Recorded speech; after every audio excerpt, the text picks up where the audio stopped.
Hi, I'm trying to reach Mark Hall. Your microphone is open. Yeah, I'm here. Are you from NHA Advisors? Richmond PD. Oh, Richmond T. Okay, thank you very much.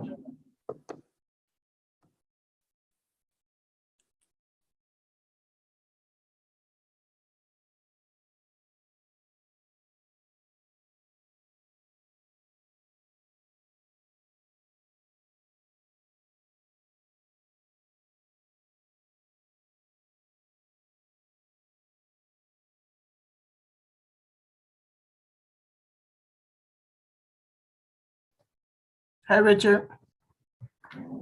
Hi, Pam. Am I good? Looks great. Thank you.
Hello, Mr. Larkins.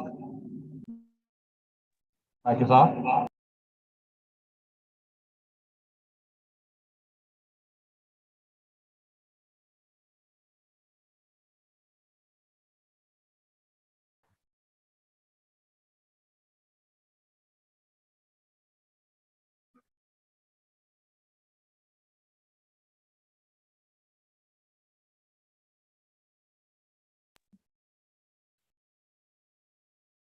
Your audio, real quick.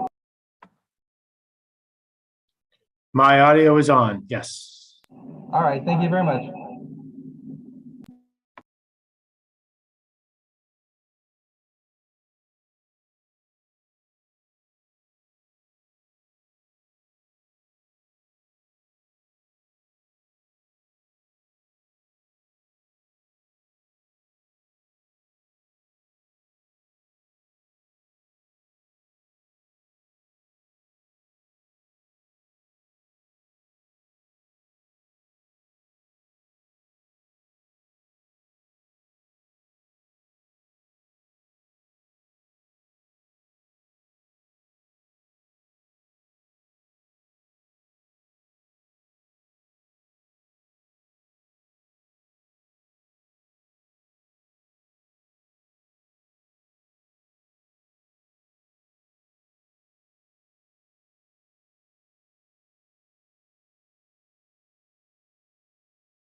Okay, Madam Clerk.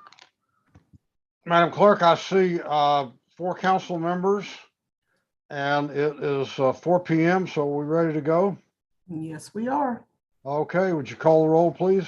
Councilmember Bates. Councilmember Bates.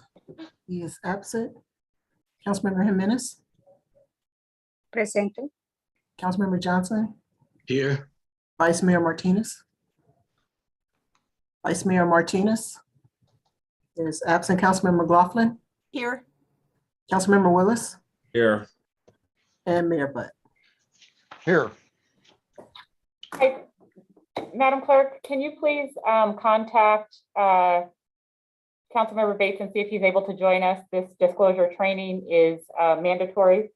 And so we had previously conferred with the council members and they indicated their availability to participate this evening at 4 o'clock.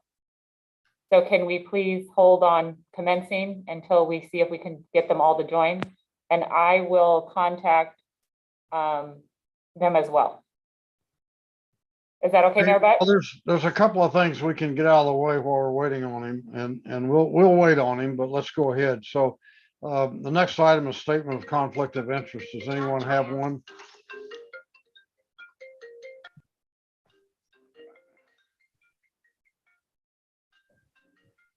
Okay.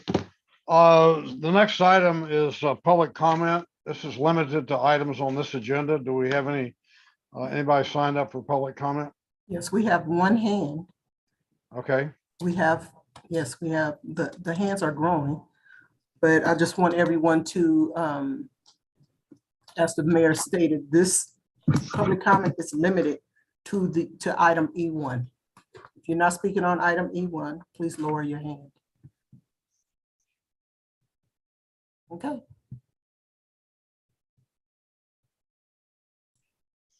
So are you waiting for your public commenter or they Well, don't? the hands are going away. Okay, all right. So we have 2 hands still. Okay, well, we'll wait a couple of minutes for Councilmember Bates. Councilmember Martinez indicated that he's joining. Vice Mayor Martinez, rather. Okay.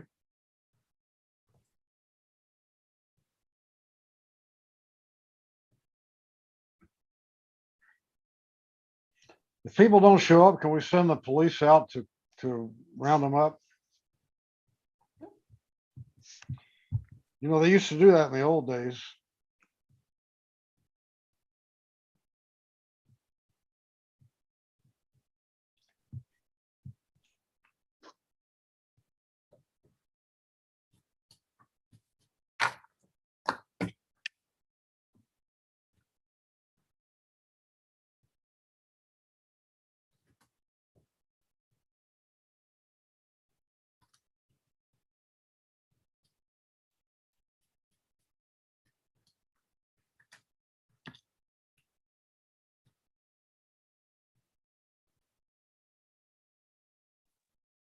Hi, Kim, I have a quick question. So we have one council member that's about 10, 15 minutes away.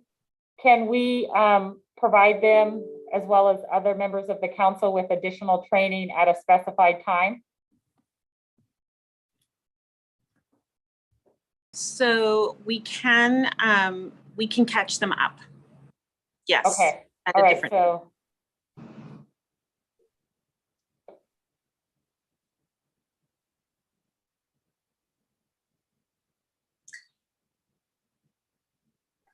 So And Councilmember Bates, Pam, Councilmember Bates said he's about 10, 15 minutes away. Ooh. So what do you want to do? I would suggest that we commence and then Kim can follow up directly with Councilmember Bates. I'll make sure she has his cell phone number in order to facilitate that taking place to meet the disclosure requirements. Okay, well, the next item is E1. Okay, Mandatory disclosure training on issuance of taxable pension refunding bond series 2022. Receive mandatory disclosure training. So let's get on with class. so we had one speaker, but it looks like he lowered his hand. Okay. Okay. Okay. Are we ready for this? Thank you very much. Do you want to just by way of background, do we want to go ahead and let Mark introduce the team to enable some context, Kim, before you jump in? Absolutely, that would be Thank fine. you. Thank you, Shasta. Mark Northcross here, your municipal advisor for purposes of refinancing the 2005 pension obligation bonds. Your finance team is here. The city will be issuing bonds as we propose, we hope, with council approval.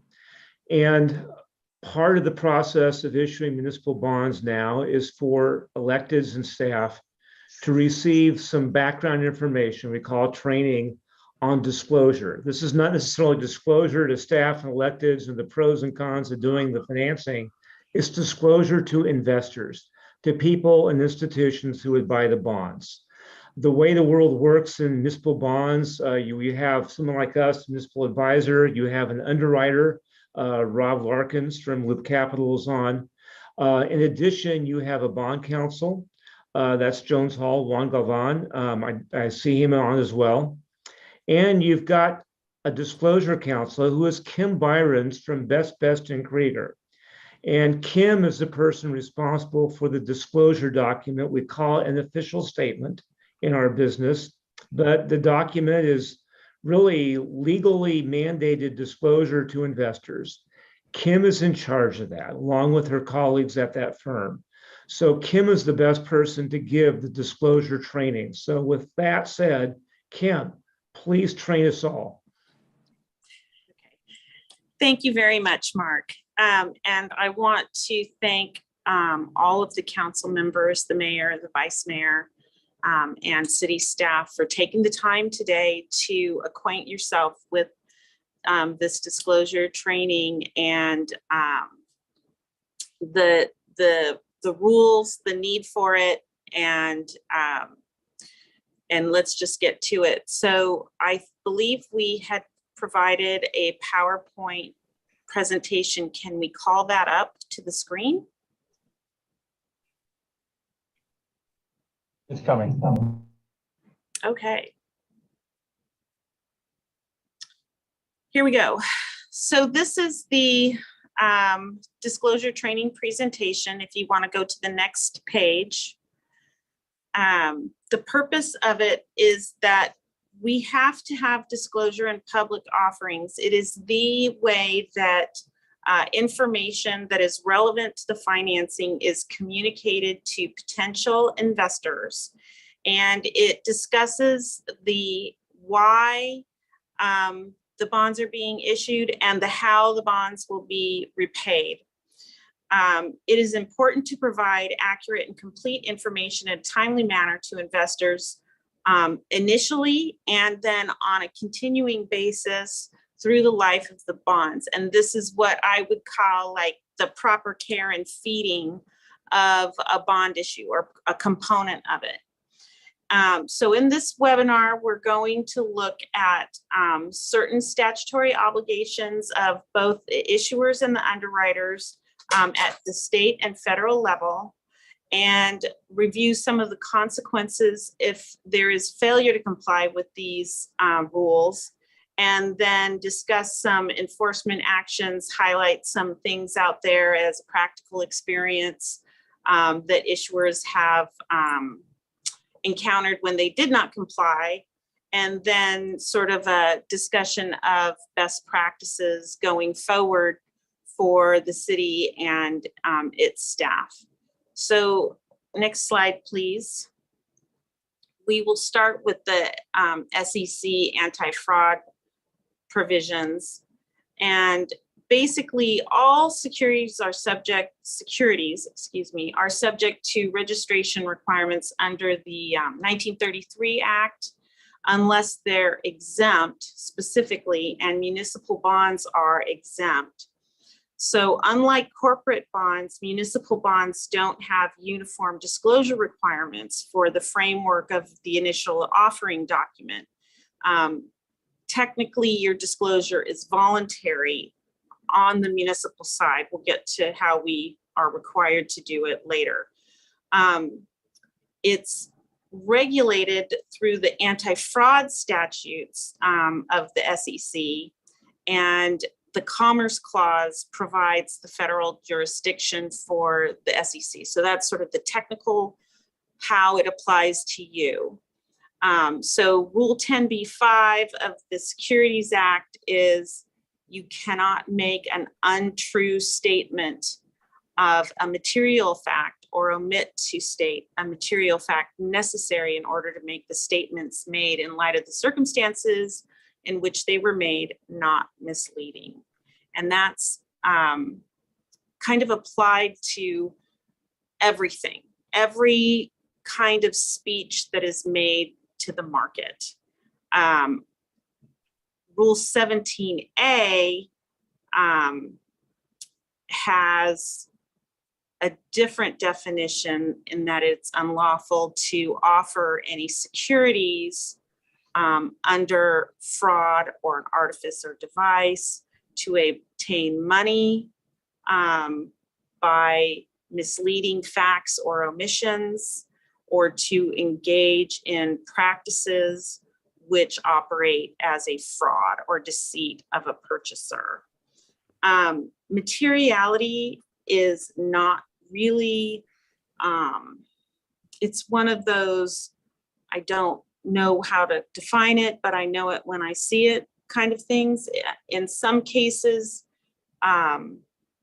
hindsight is 20/20 on materiality. So it's very important to review the official statement and understand what is being said in that document. And if there is something that is of concern in your mind, then you need to run it by the finance team, or the finance team needs to run it by the underwriter and their counsel, because it could be of consequence. The other aspect of this is intent, or what is called scienter. It allows for, the 10b-5 provisions allow for private lawsuits, but it always obligates the issuer to disclose that information which a reasonable investor would consider important when deciding whether to or not to purchase a bond. So go to the next slide, please. How do we get these rules to all apply to our municipalities if a municipality is not required to register its security? We get to it through the underwriter. The underwriters are regulated. And so the rule 15C212 was adopted to require that underwriters selling securities in excess of $1 million are required to provide an offering statement, and that offering statement has to contain all of the information that a reasonable investor would be interested in, excluding permitted omissions. And the permitted omissions are things like the final par amount, final interest rate, the final terms of redemption, because those are all things that are determined on the date of sale. You are required to supplement the official statement for 25 days after the closing date, which is called the end of the underwriting period. And that means that if something comes up that is some event that occurs after the pricing of the bonds, you need to let the underwriter know, and they need to let the markets know, and you promise to do that during those 25 days. Next slide, please.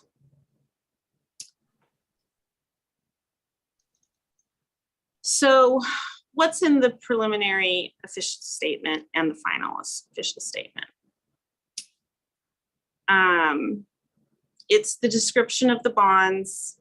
It's the description of the project, the sources of repayment, the expected timing of completion of the project, the financial condition of the issuer or the special fund that is the repayment source for the bonds, any anticipated change in that repayment source. So if there is a budget coming, or if there is a change to the budget, there needs to, the OS needs to contain that information.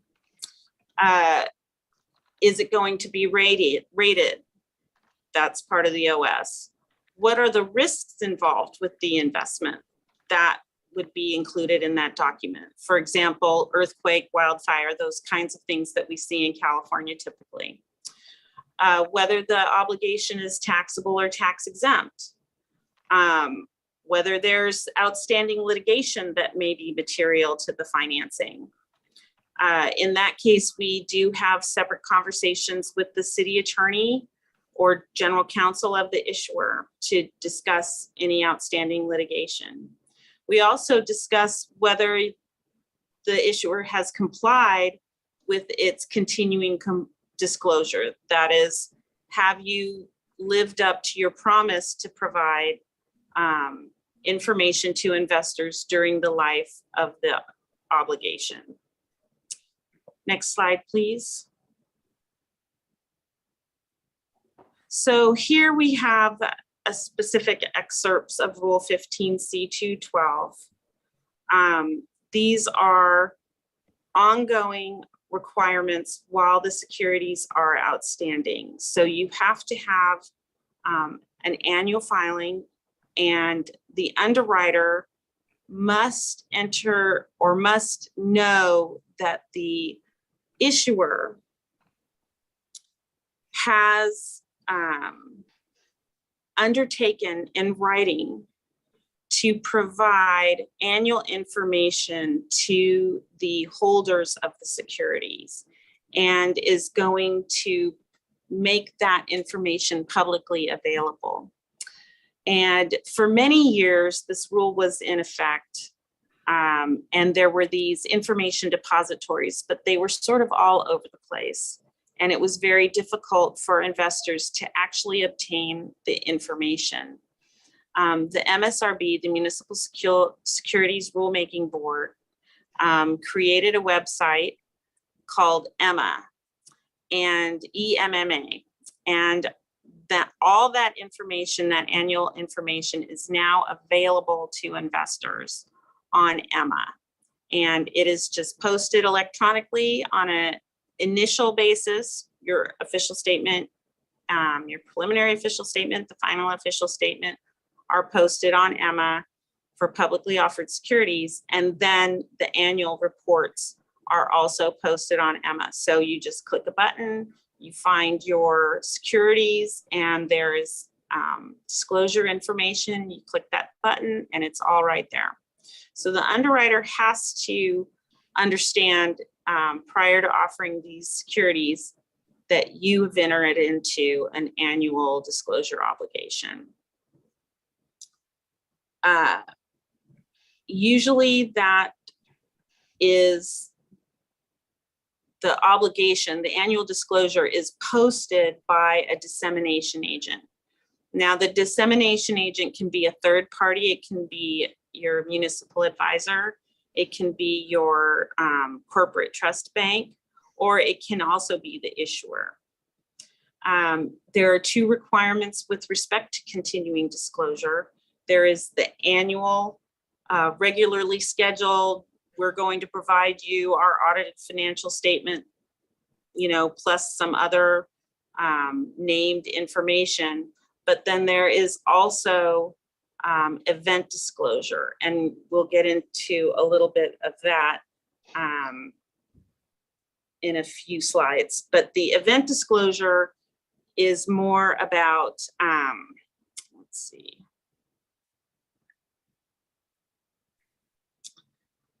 Let's go to the next slide. That is the next slide. So the next slide, this slide shows what is the event disclosure.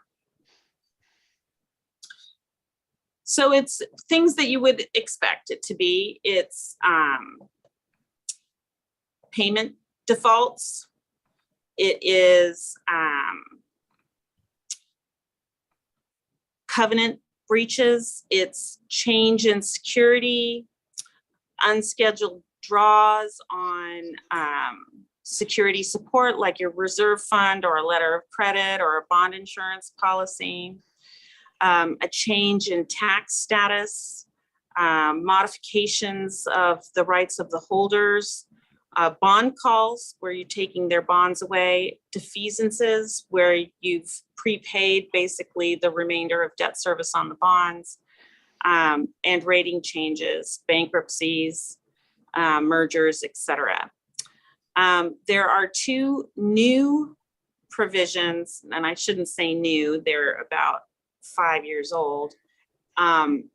Numbers 15 and 16, those are information that you need to disclose if you have done another financing, you've incurred additional obligations on that revenue source that secures the bonds. People want to know. And modifications of terms, defaults, or other similar events on another financial obligation of that revenue source. So those are things that may not be directly impacting your bond issue on that day, but they are existing and they are on the same revenue stream. So that is important information. Next slide, please.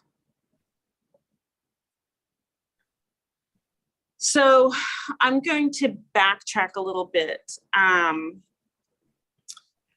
The duty of public officials in this regard. So, many years ago, before Emma, before the MSRB and the underwriting community and the SEC really kind of took a look at municipal securities, there was a really big problem with an issue, and it was the County of Orange, and it filed bankruptcy. And in the course of the investigation of that, they learned that the official statement and the financing that was the source of the bankruptcy were approved on the consent calendar of the County Board of Supervisors. And after that, the law changed in the state of California to require that issuers approve bond issues on the on any obligation in excess of $100,000 on a new business matter and not on consent, or as a discussion item, I should say. And the SEC, the then executive of the SEC, came out with a letter regarding the duty of public officials regarding the review of an official statement, because it was determined that basically none of the supervisors at that time knew or fully understood what was being disclosed to investors, and really how the proceeds of their borrowing were going to be actually used at the time. So the statement from the SEC is basically what's on this slide. As council members, you have a different perspective from the financing team and staff. Some of the questions that you may ask and use when reviewing the preliminary official statement to be sure it discloses information concerning answers would include: is the discussion of the city and its operations, revenue sources, or tax base as you currently understand it? Are there any additional items of information that you think an investor should know before purchasing the bonds? Are there any pending or threatened litigation matters against the city that are going to negatively impact finances? And are there any circumstances that exist or are now unfolding that can place an undue demand on city finances? Or are there any indirect demands that can impact the city's general fund budget that are not described in the preliminary official statement and that should be discussed before the preliminary official statement is finalized? So as you look at this document, and I'm not going to lie, this is a long document, and the discussion in the city of the preliminary official statement is in an Appendix A, and it is a very long document, and it goes into great detail about the city. So we would appreciate you calling me or any other member of the financing team if you feel that there is something that should be stated differently or that should be stated that isn't addressed in that document. And then we can go through that information and make a determination. Let's go to the next slide. So this is the discussion of the continuing disclosure agreement. Sometimes it's in the form of a certificate that the issuer just gives to the financing itself. And this document will contain all of the undertakings that the issuer is going to provide for ongoing disclosure in the form of an annual report, and then those event notices that we discussed previously. It is for the benefit of the bond owners. It is enforceable by the bond owners, and it remains in place for the entirety of the bond issue. So from the day the bonds are issued until they either are mature or redeemed early. The annual disclosure of information is different in almost every type of transaction. So in the case of a POB issue, it's going to be very focused on the general fund and also on the pension tax override. Many times issuers use a third party with whom they provide the information, and then that third party organizes it, prepares it into report form, and then posts it. But many times issuers do that themselves. So just as a aside, let's go to the next slide.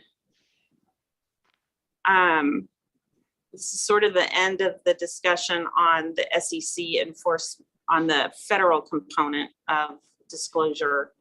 But there have been some sort of well-publicized actions against issuers and certain individuals over the years. I did mention Orange County, California. That was back, I think, in 93 or 94. We have listed Allen Park, Michigan, which was a deal where the offering documents provided to the investors during a sale of $31 million in general obligation bonds contained false and misleading statements about the scope and viability of a movie studio project.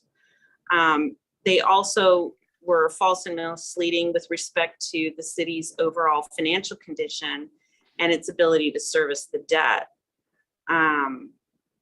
Additionally, before the bonds were issued, the scope of the project had changed dramatically, and the movie studio was not completed. The city suffered from financial difficulties, and the issue was downgraded. The mayor was fined, and the city manager and the mayor were barred from participating in further financings. The city of Miami, an SEC investigation found that beginning in 2008, Miami and a finance director made materially false and misleading statements and omissions about certain interfund transfers in 3 2009 bond offerings, which totaled $153.5 million. They similarly included false and misleading information on the city's 2007 and 2008 annual financial reports. And I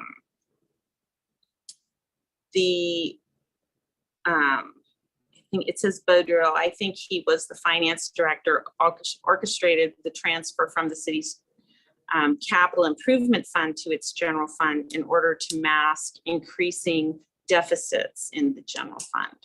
So that was another, you know, those people are forever barred from participating in the municipal market as well. Harrisburg, Pennsylvania is actually one where the city failed to file continuing disclosure reports on an annual basis, and they did not complete their audits in a timely manner. And because of that, during campaigns and other speaking engagements, public officials would make comments about the city's financial health.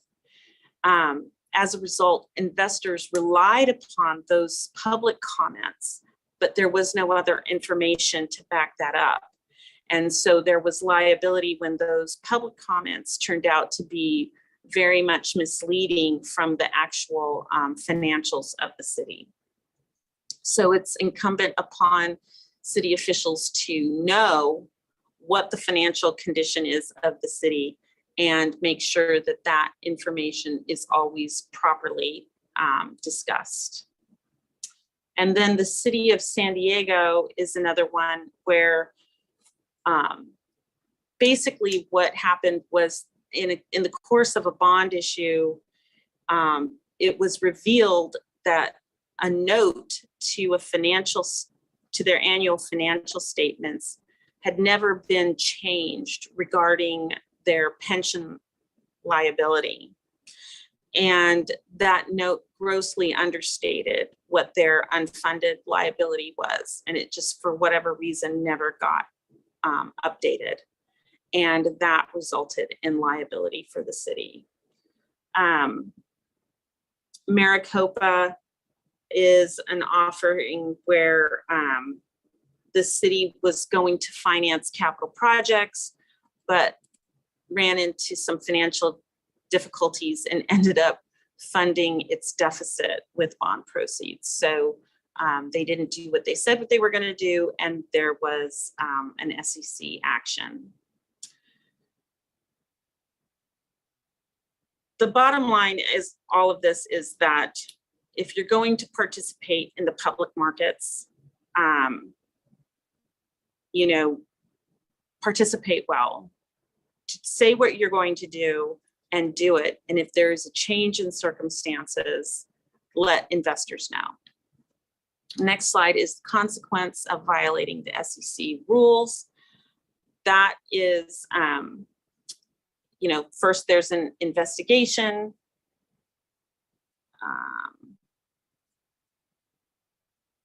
Then there is a lawsuit. You can have a downgrade. You can lose market access, sanctions. There are many people that have lived through these that are permanently barred from participating in the municipal securities market. So I'm going to jump ahead to the CEDIAC disclosure requirements because I think I had skipped this one page earlier. So 2 slides ahead, please.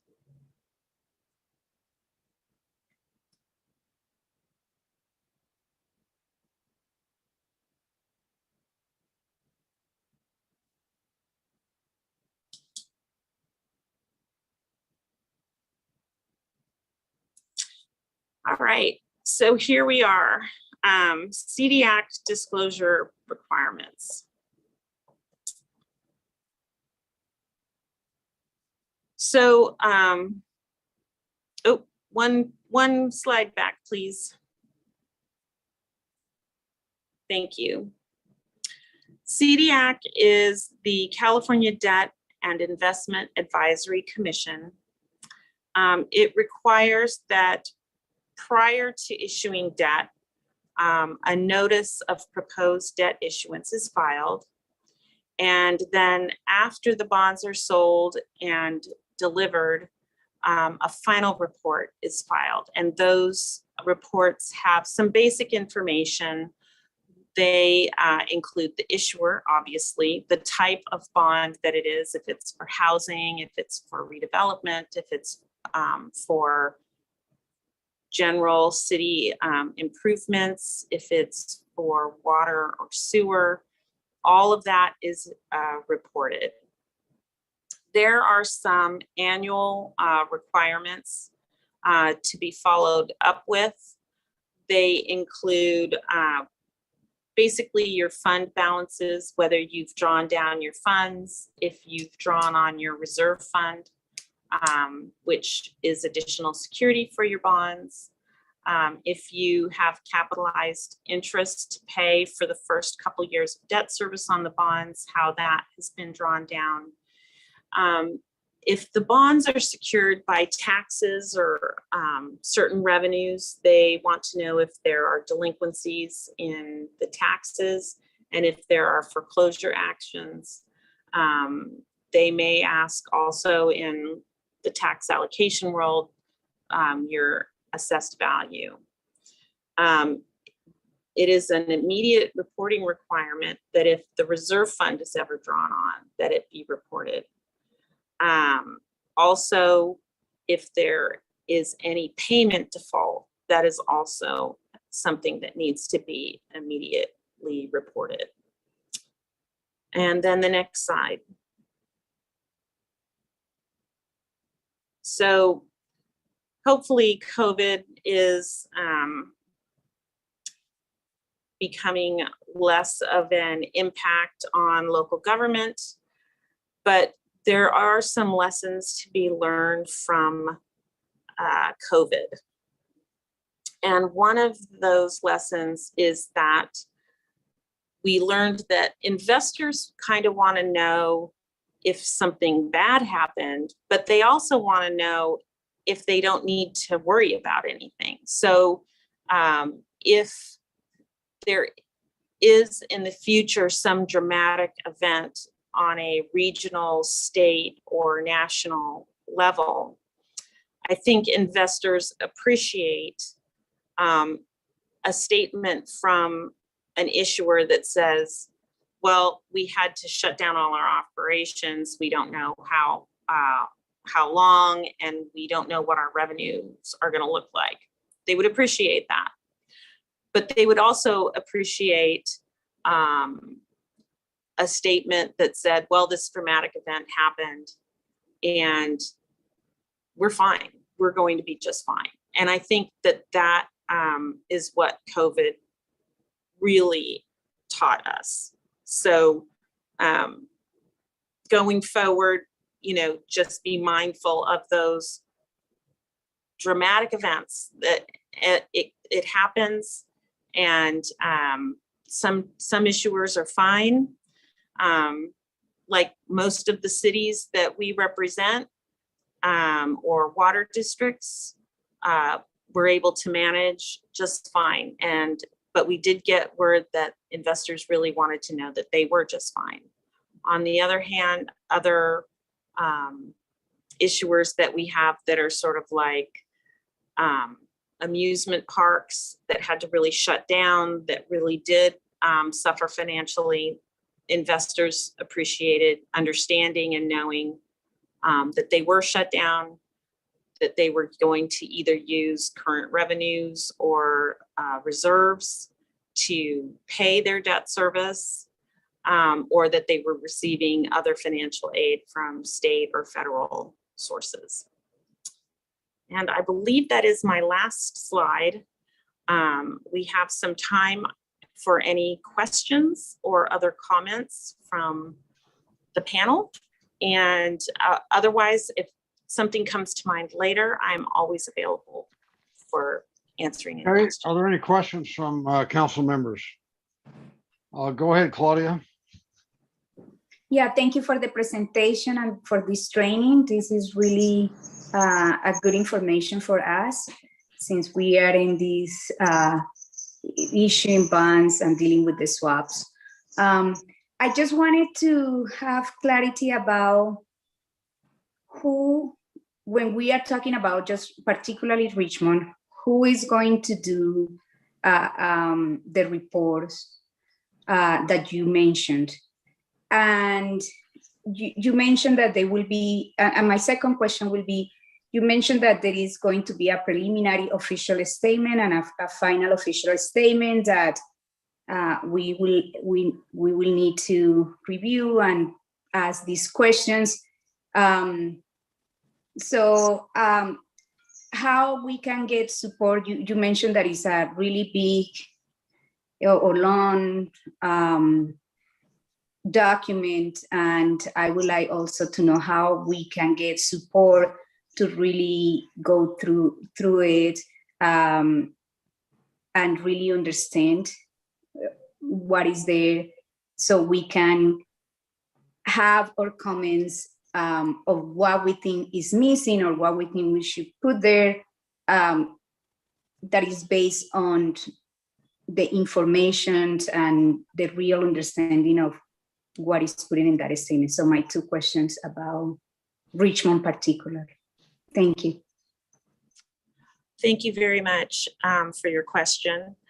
The city administration is responsible for providing not only the annual reports, but all of the initial information is provided to us to prepare the preliminary and final information, final official statement from your administration. And so they are also responsible for the annual reporting that is going to be required for this issue. I think in the past, and it might also be in the future, they contract out with, it might be NHA advisors or another firm to post that information. And so what happens is, over the course of the year, knowing that your annual report is due, a third-party contracting firm like NHA advisors would say, hey, your annual report is coming up in 60 days. What have you got? And start assembling that information, putting it into report form, and then posting it prior to the day that it is due, or on the day that it is due. We haven't selected the date that it is due, but it's going to be probably at least 270 days past your close of your fiscal year, because your audited financial statements are going to be a part of that annual report, together with some other information just regarding the city generally. With respect to the preliminary and final official statement, you will have the opportunity as part of your agenda materials to review the preliminary official statement. So that is going to be a document that is included with the approving resolution and any other legal documents that are being approved by that resolution. And you will have it with your agenda package, and you can go through the document at your own leisure before the meeting approving the document. Can I answer the question? Yeah, thank you. And I have, my last question is about the right disclosures that we will have to have in order for us to approve the bonds, meaning all the information of the bonds, the rates that we are going, because you are talking about, or what we had to do in the city to issue the bonds, but also my question is, what is the requirements of the banks and the municipal advisors and all the parties who are helping to get these bonds to get to us. I don't know if I am making sense, but you are talking about, Big hey, you question. have this responsibility, but then what is the responsibility of the bank, So- the other side with us? So you have, I'll just say, I'll try to answer that as best I can. You have a team, you have your municipal advisor, you have the bankers. There's 2 underwriting firms that are involved. And then you have your bond counsel, which is Jones Hall, and then Best and Krieger, we're disclosure counsel. And so we are working with your finance staff and administration to understand all of the workings of your fund balance and where your general fund, basically, and the pension tax override. So we are looking at historical documents of the city that have been approved by the city. So that would include your audited financial statements, your budget documents, and any amendments or other statements regarding the budget or past events in the city, say within the last 5 years. That's really what we're looking at. We're also looking at the historical documents of the bonds and the swaps that are the subject matter of the financing. So in order to take out those old bonds, we have to understand their terms and provisions. So the finance team, which includes the underwriters, the lawyers, and the municipal advisors, we all work together to understand that. Also, your corporate trust bank, the trustee bank, is part of this process.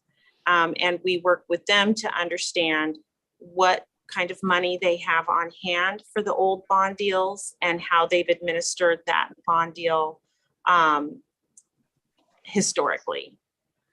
So taking that information, the bankers, and that would be Hilltop and Loop, really kind of drill down on what they want to present to an investor and what they think is important to them as an underwriting bank and to somebody buying these bonds.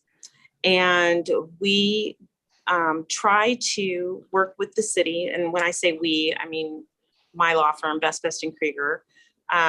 We work with the city to try to provide that information in both a narrative and tabular formatting so that somebody looking at it could understand what we are talking about.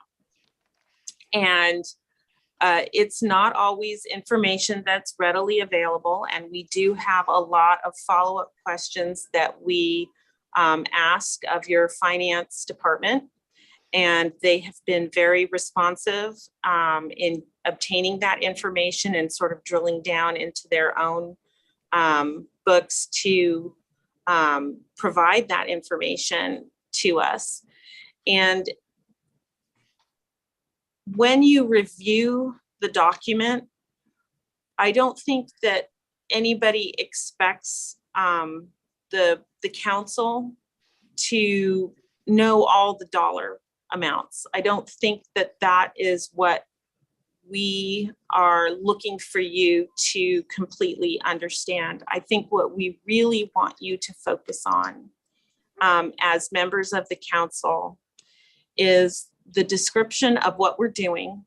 And is this what you understand us to be doing? We have a description of what the intent is with this bond issue. And we want you to review that and understand it and make sure that you agree with it. And then we also want you to review the discussion of the city generally and the risk factors that we've outlined in the document that discuss the inherent risks of being a city on the East Bay and in California. And I think that if there is something that comes to your mind that you think either we've described incorrectly or that we have not described, we would be happy to part. I think that we want you to really look at in the document is there's a discussion of some controversies that are out there in the form of litigation or settlement agreements that we've discussed. I will say that primarily these things are discussed in your annual audited financial statements. So they are discussion points that have been presented to the city before. There isn't, I don't believe there is a lot of original discussion regarding the city that isn't in your audited financial statements. I think, but some of the details, I don't think we expect that you would know a lot of the numbers, the drill down numbers, but I think the discussion points are what we would appreciate your review of.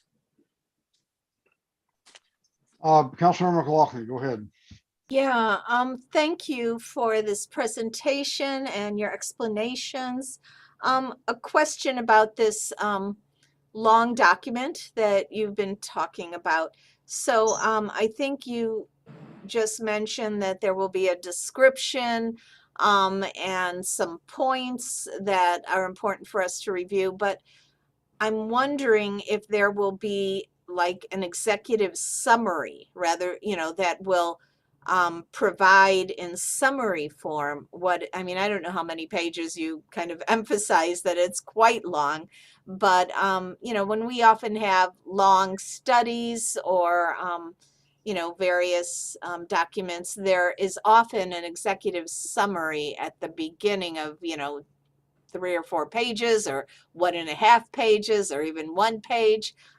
Is that something that comes along with this? No, there is not.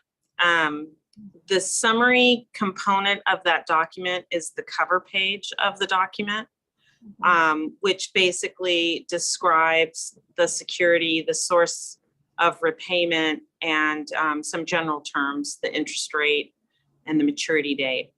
Mm-hmm. The rest of it is a detailed description of the bonds and the city's sources of repayment for the bonds. So is there any way when you submit this document to us that you could put in your, in a memo or something to say what parts are most important for the council to review? So, again, I would say our expectation is that you would know, you would review the part of the official statement that says the financing plan Mm-hmm. or refinancing plan. Mm-hmm. The other component that is important would be the risk factors section. Mm-hmm. The other portion that is very important would be Appendix A. Mm-hmm. And then any portion of the document discussing the city generally. Okay.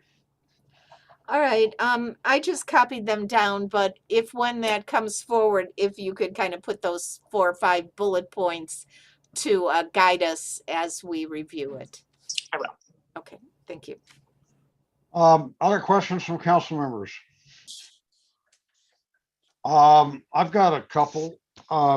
So I heard you mention that a draw on the reserve fund would be a reportable incident. So if the city, if the city takes an action that results in lowering the value of the reserve fund, is that what you're talking about? Like, typically when we adopt a budget at the end of the year, one of the things we talk about is what the reserves are. So let's say last year the reserves were $24 million, and staff comes up with a proposal that diminishes that to $22 million. Would that be reportable as a draw on the reserves? No, we're talking about a bond reserve fund. So in many cases, in the issuance, I know what you're talking about. you know So what? you're not talking about. Yeah, the we're not talking about the general fund city's reserve, right? reserves. Yeah. Okay, so I'm trying to get ahead and be proactive in some of this. So, for example, would you well, you mentioned the fact about litigation risks, and you mentioned the fact that these are typically reported in the audited financial statement, but an audited financial statement could lag as much as a year behind when you prepare your document. So wouldn't you want to have your document up to date? We do. So again, we do have the city attorney's office review that, as well as your administration reviews it, so that if there is any litigation that's pending or threatened that's past the last date of your CAFR, we would include that information. Well, council members will get to review this also, right? Yes. I mean, for example, some of the things I'm concerned about that you should be aware of is that on Point Melati, we have 4 active lawsuits from four different parties. And, the amount of risk to the city is speculative at best, but I've heard estimates that it could go as high as $100 million. So I assume that that's something you'll be reporting on, right? Yes, it's in there. Okay. And then, There are some, and I will say, not to interrupt you, but there are items, matters of litigation that are reported in your audit that do not involve your general fund, or are of minimal consequence to your general fund, or are covered by insurance. And those are matters that we do not disclose because they're just sort of in the ordinary course of business, or they involve a fund that is not related to your general fund. well, I don't think that would pertain to Point Melati, but we'll go ahead. Yeah, so Point Melati is disclosed and it is discussed and it has been reviewed. Okay. The fact that the city is undergoing a state audit, is that something that you would disclose? A state audit that was triggered because of the city's precarious financial position. Yeah, I actually am not recalling how we've discussed it right now. We'll put it on your It check. may involve your housing. Is that right? No, it involves the entire city government, Okay. including the housing authority.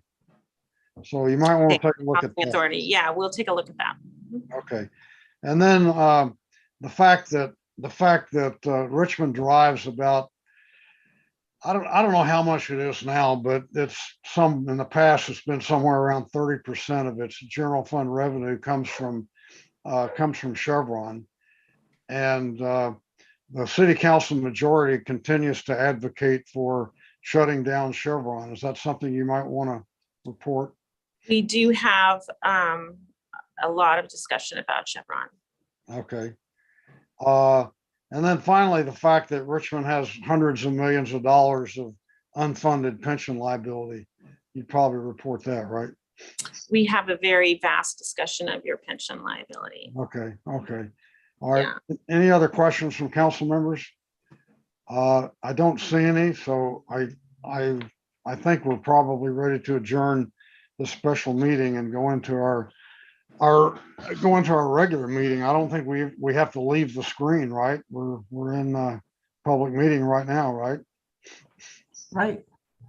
Okay, so we will adjourn this special meeting and we will transcend into our regular meeting. And we will start, of course, with the open session to hear public comment before closed session.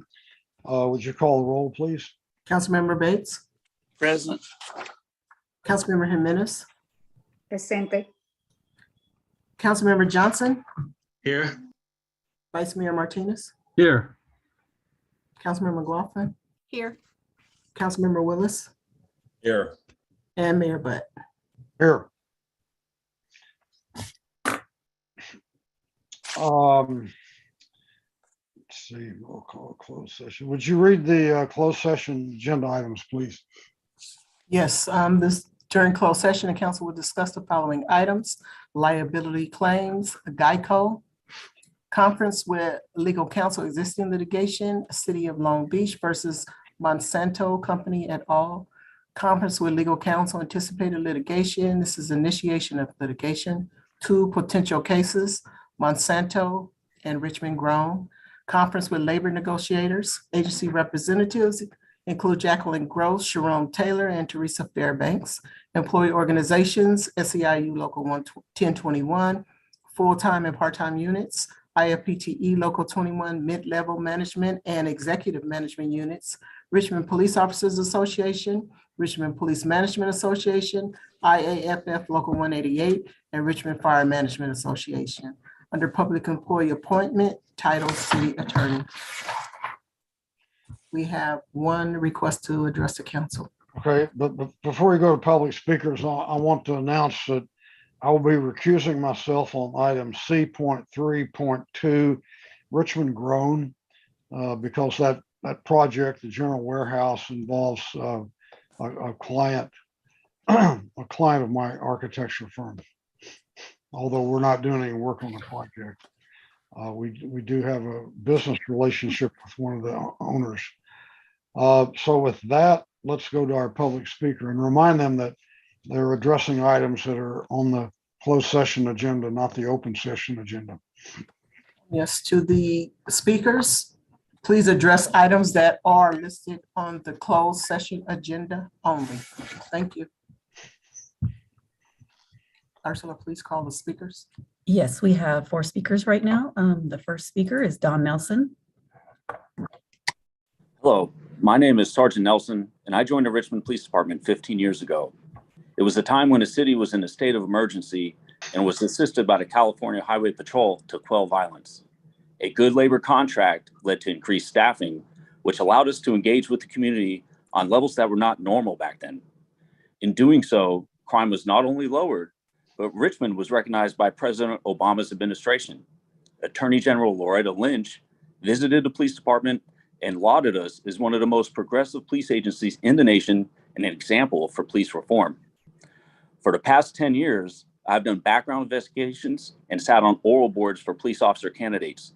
It was very common for highly qualified candidates to state that they applied with Richmond for its well-known progressive policing practices. Since then, a number of high-profile police incidents across the nation has led to an attack on all policing principles by local politicians looking to capitalize with an opportunity to enact agendas that are not practical.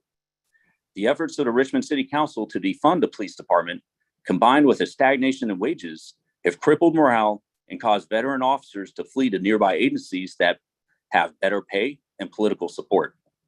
The current staffing levels are dire, and we are simply holding the dam at this point instead of providing the level of service Richmond residents are accustomed to. Everything is coming full circle since I started, from being policed by the CHP to potentially being policed by the Sheriff's Department. As elected officials, it is your responsibility to serve citizens and help keep their police department not only intact, but functional and exceptional. I urge you to make the right decision and provide officers with a market value contract. Thank you for your time. I hope this does not fall on deaf ears. Thank you. Our next speaker will be Mark Hall, and the speakers after that will be Michael, Peggy Chow, Ruben Munguia, Elizabeth Bashan, Donald Patchen, and Ethan Katz. Mark, you may begin. You have 2 minutes to speak. Good evening, Richmond City Council. My name is Mark Hall. I've been a police officer with Richmond PD for 20 years. I am calling in regards because the city council has not provided us a fair and marketable contract. We are currently working on an expired contract and some members of the council feel that's acceptable.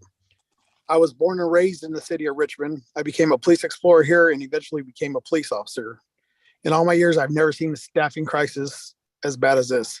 Some members of this council continue to focus on defunding our profession, but other cities have done this and discovered it does not work out well. Currently, violent crime, including homicides in Richmond, are on the rise. Your obvious lack of support for our men and women in the police department have us questioning why we're here when other cities want us and will appreciate us. At one point, our agency was recognized nationally for our 21st century policing, but now people don't want to come here. I ask you, how long do you think we can provide services at this rate? Furthermore, if the city loses its police force, the city will lose its charter and that bond rating you guys just discussed will fall.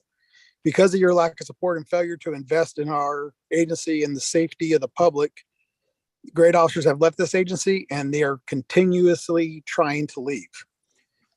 If this council does not provide us with a fair contract, homegrown officers such as myself we'll have to leave the agency. We don't want to, but it will be a choice we have to make.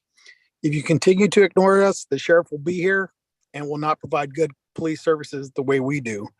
I leave you with this question, council. If a member of the community becomes hurt or, God forbid, killed, who is responsible for that? Simple. Those members of the city council who continue to take the members of the Richmond Police Department for granted. Thank you.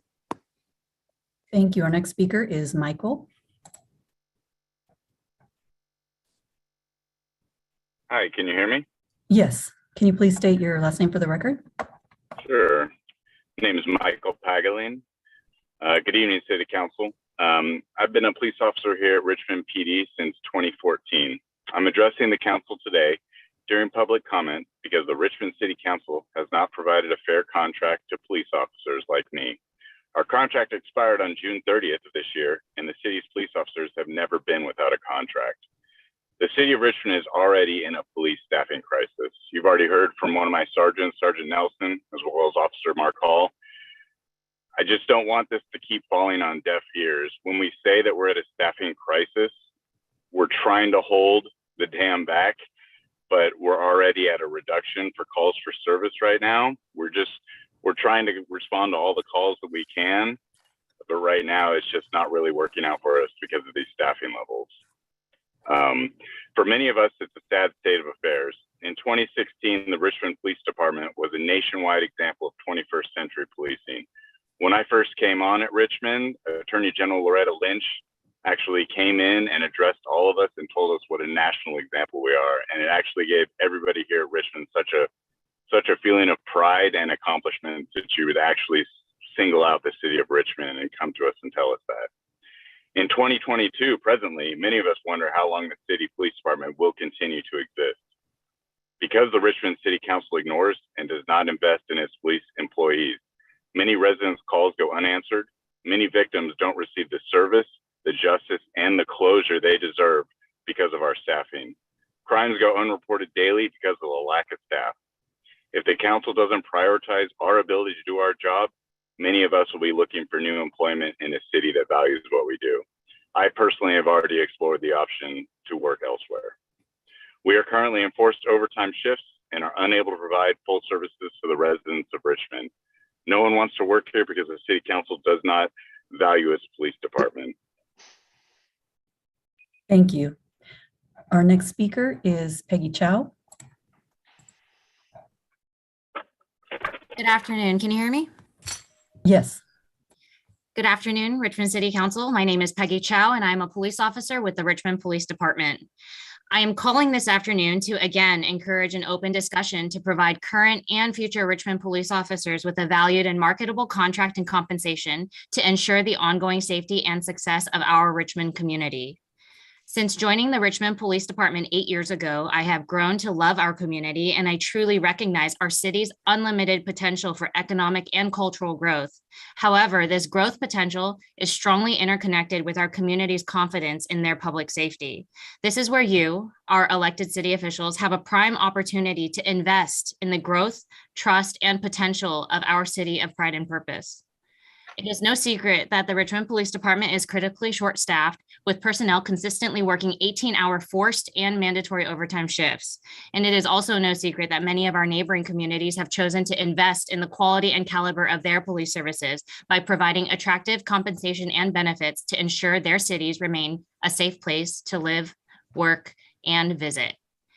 The current conditions here in the city of Richmond have rendered it extremely difficult to recruit new police officers, and it is nearing impossible to retain current officers who were once fiercely dedicated to our community.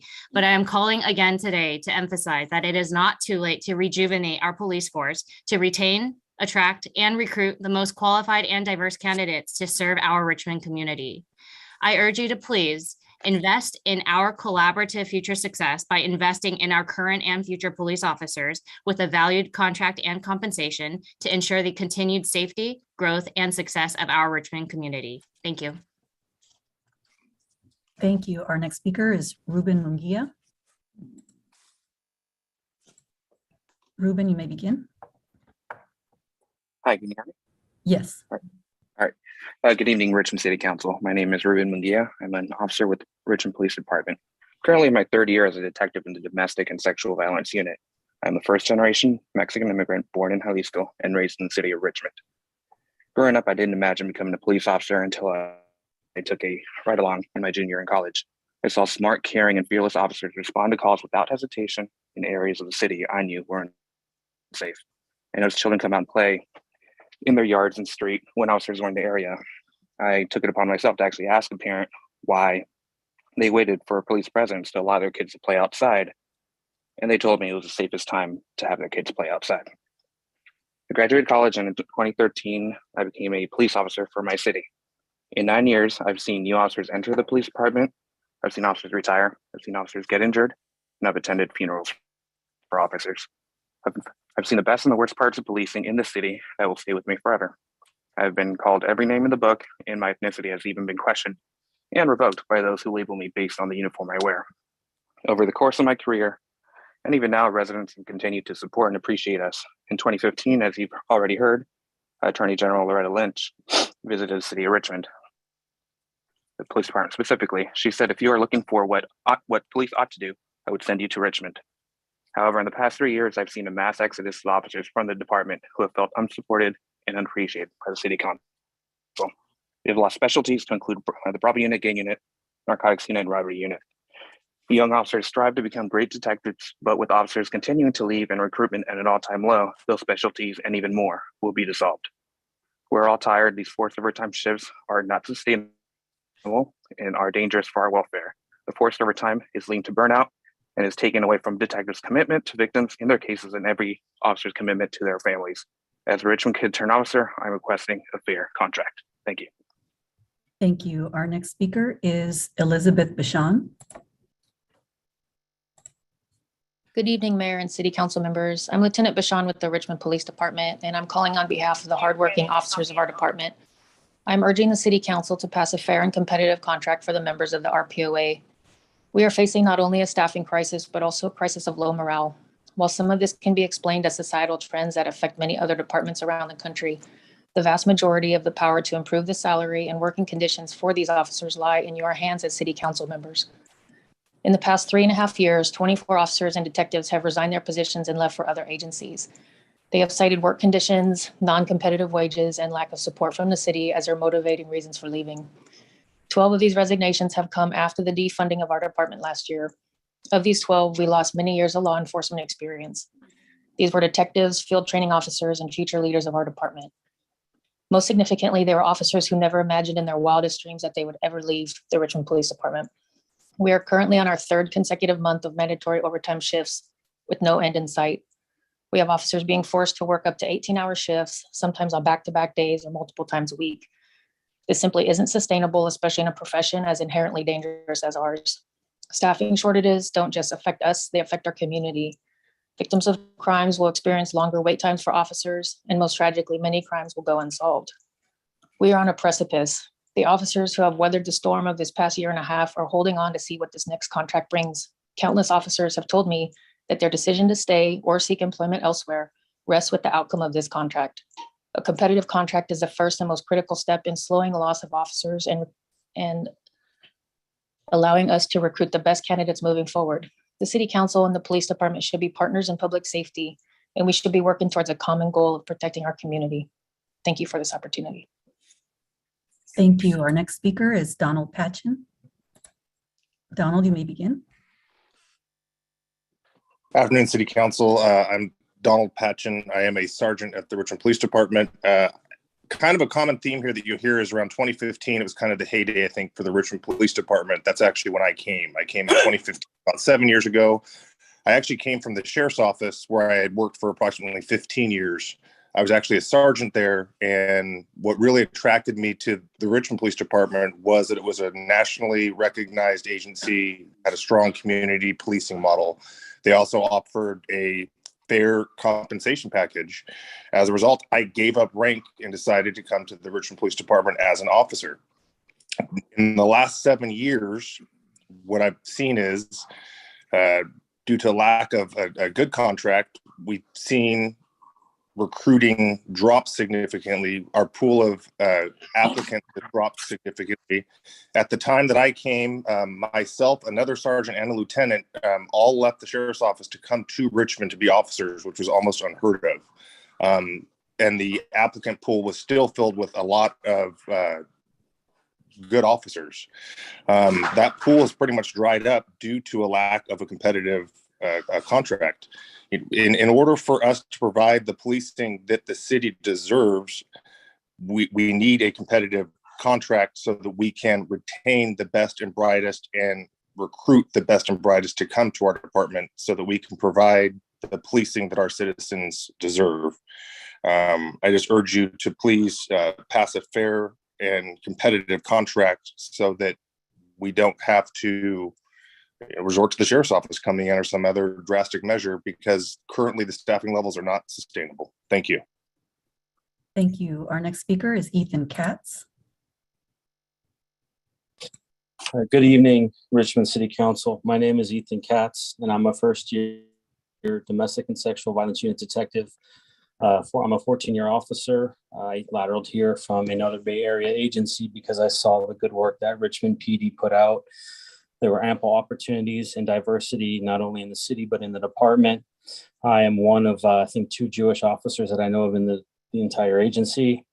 I've worked also as a school resource officer and networked with lots of kids here. My concern is the future of the Richmond Police Department. And, you know, the contract is important because if what we have offered isn't taken into consideration, more officers will leave. I'm a single father. The mandatory overtime causes me to spend a lot more time at work. I have a son with special needs. If we lose more officers, the city might be policed by the sheriff's office. The city will lose its diverse police department. The hard work we have done in implementing President Obama's 21st century policing methods won't be honored, and replaced by deputies who are going to be rotated in and out of here that don't understand the streets and the culture. Please consider our offer for a fair and marketable contract. Thank you. Thank you. Our next speaker is Kevin Lemus. Hello, can you hear me? Yes. Good evening, Richmond City Council. My name is Kevin Lemus. I'm addressing City Council today during public comment because the Richmond City Council has not provided a fair contract to our police officers like me. I started off in the Richmond Police Department in 2018. I had the opportunity to work at another agency prior to the Richmond Police Department. I saw the great work that was being done here, the opportunities and the experience that could be earned from some of the great officers that are still currently patrolling these streets. I'm happy to be part of this agency. I hate to see it where it's at. I actually had to leave last year. I spent 5 months at another agency, which was the San Pablo Police Department, who inherently as well has great city council rapport. Their officers are well compensated and well cared for. However, it was not a fit for me. I ended up coming back as of this year. I've been here since December of 2021. I'm happy to be back. I'm happy to share the same community with all the folks that have been working here since I started. That is the great attraction that I have to this place. I'd hate to see it be lost to the sheriff's department if we continually lose people because of the morale that we have, our unfair contract that is being proposed. And I hope we can move forward in a better direction, at least from hearing out from all the stories that everyone has to say.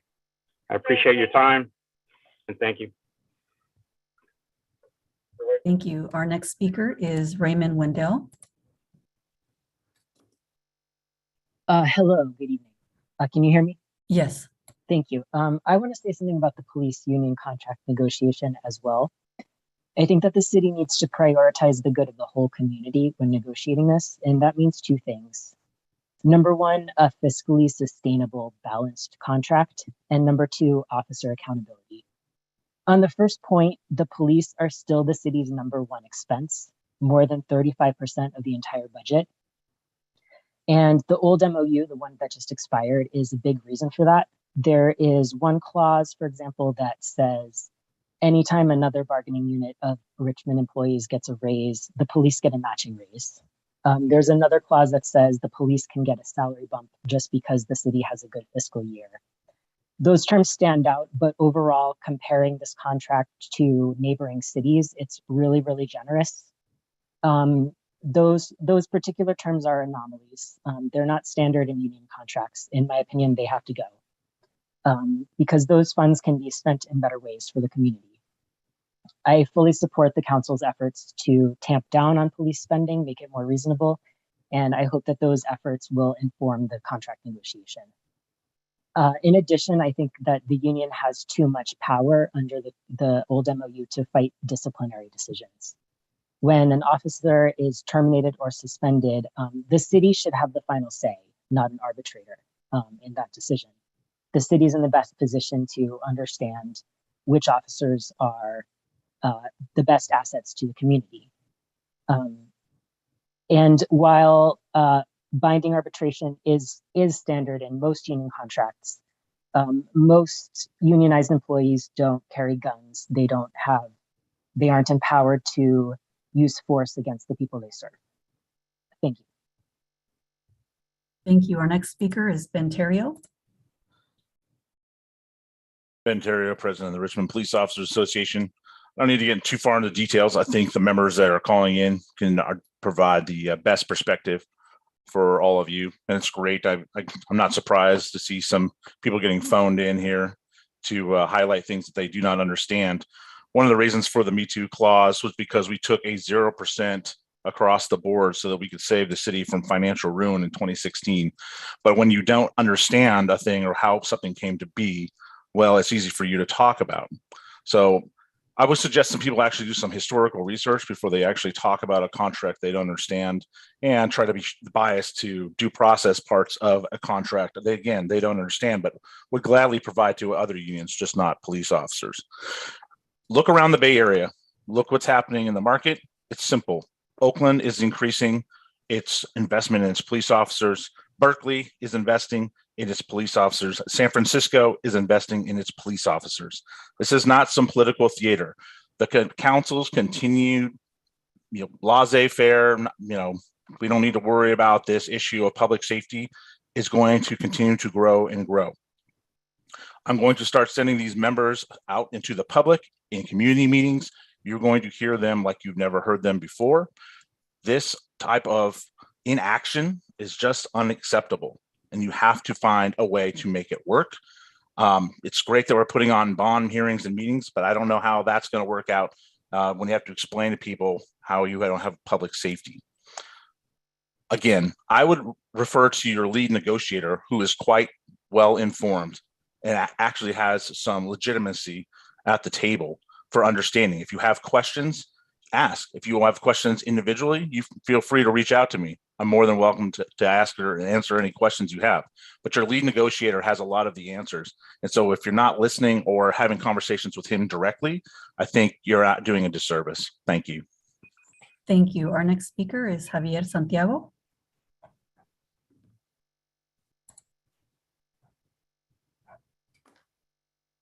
Javier, you may begin. Is Javier Nazario Santiago, is that correct? Yes, that's correct. Hi, city council members and mayor and entire panel. I wanted to bring attention to an issue that's been pesking our area for many years now and affects my property directly. Some of the trees in the sidewalks in front of my property are causing severe damages to my property.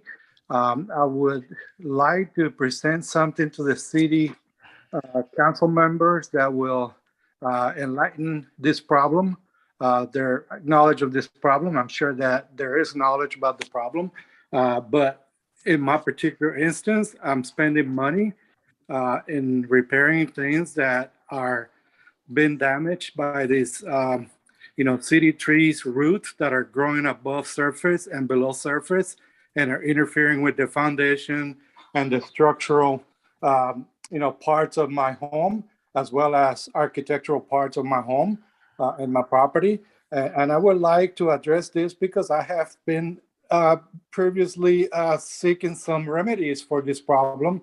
And I have come to the city council meetings before before COVID in 2020. I appeared in front of the council meeting and I addressed this problem, and I haven't received any responses other than some verbal information from the parks people that came and looked at the tree and they looked at the area, but that was 2 years ago and nothing has happened. And I have new roots coming up and causing damage to my property. My address is 610 Bissell Avenue. And my neighbors are having the same problem. So it's beginning to get worse, much worse than it already is. I would like to provide my phone number is 916-595-8820. 916-595-8820. Time is expired. Call me about this problem. Ursula, do we have any more speakers? We have one more speaker. Okay, just to remind the speakers that we are commenting right now on open forum, on closed session items. Closed session items only, please. Dan R., you may begin. And please state your last name for the record. Yes, my name is Daniel Reyna. Good evening. My name is Sergeant Daniel Reyna. I'm the supervisor for the recruiting section for the Richmond Police Department. I'm speaking with you tonight to get you to understand the competitiveness involved in hiring police officers. Without a fair and competitive contract and benefit package, it will be extremely difficult to hire any new officers, let alone any lateral police officers. We are already struggling as it is. If a competitive contract is not approved, we will lose many officers. They'll go to other agencies for better benefit package, making my job even more difficult to hire anybody. Please consider giving the police department a fair and competitive contract. Thank you. Thank you. Our next speaker is Alyssa. Alyssa, you may begin. Good evening, Council. I'm here to address the staffing crisis. I know that a handful of us have already addressed. I've also heard that we need to give a fair and marketable negotiation and raise. I don't think I've heard anyone ask for an exorbitant raise. I don't think I've heard anyone ask for excessive compensation for a very large city in the Bay Area. I think we're asking all for a reasonable and competitive person so that we can hire more people to work with us. As a person who does have a wife and a family here, I do have to consider my future ahead of me and also whether it's safe for me to work in this city.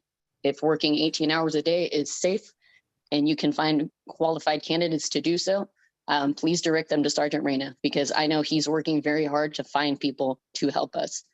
I've heard our best assets mentioned today.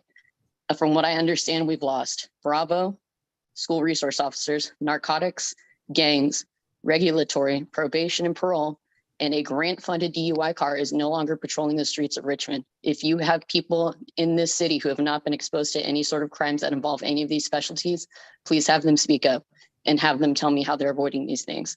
Myself, I have 20 plus years of service left to give in this profession, and I thought I would do it here in Richmond. It would not be honest of me to not say that I am looking at other departments, because at the end of the day, if this is not a fair contract, myself and officers with other tenure will leave. Thank you. Thank you. And that was our last public speaker.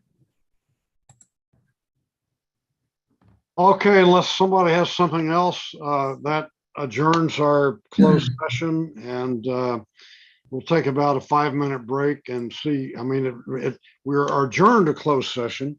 We'll take about a 5-minute break, and then we'll see you in closed session.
You, sir.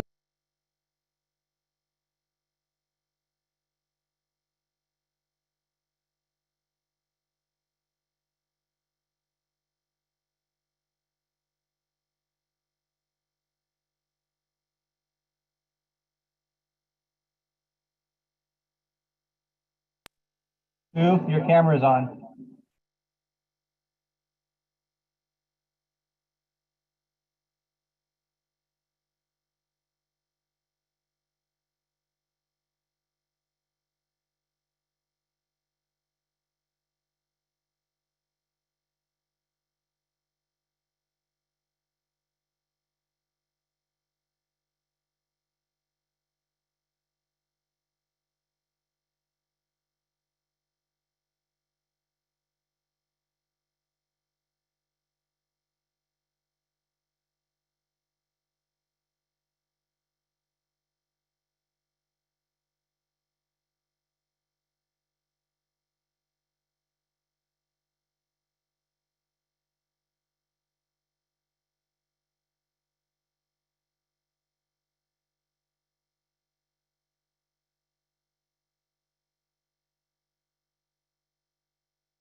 For those who are curious, we are going to convene at exactly 7:18, which is a minute from now.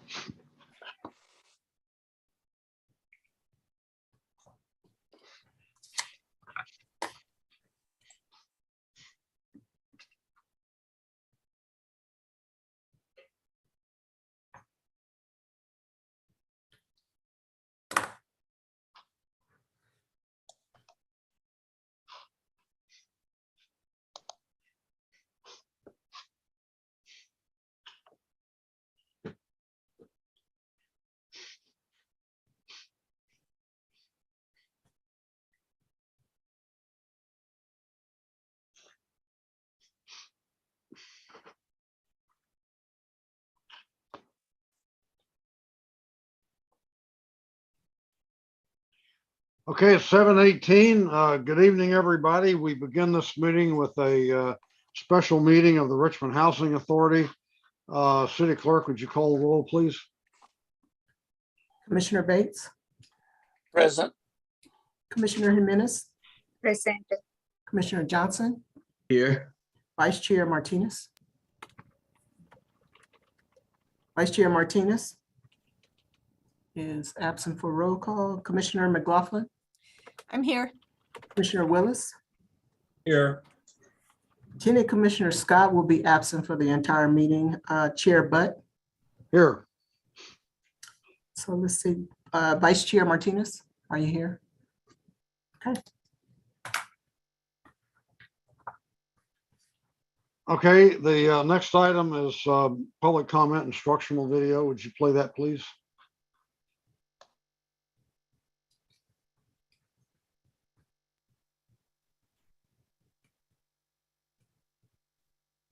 Due to COVID-19, this meeting will be conducted via Zoom pursuant to the provisions of the Governor's Urgency Measure Assembly Bill 361, which suspends certain requirements of the Brown Act.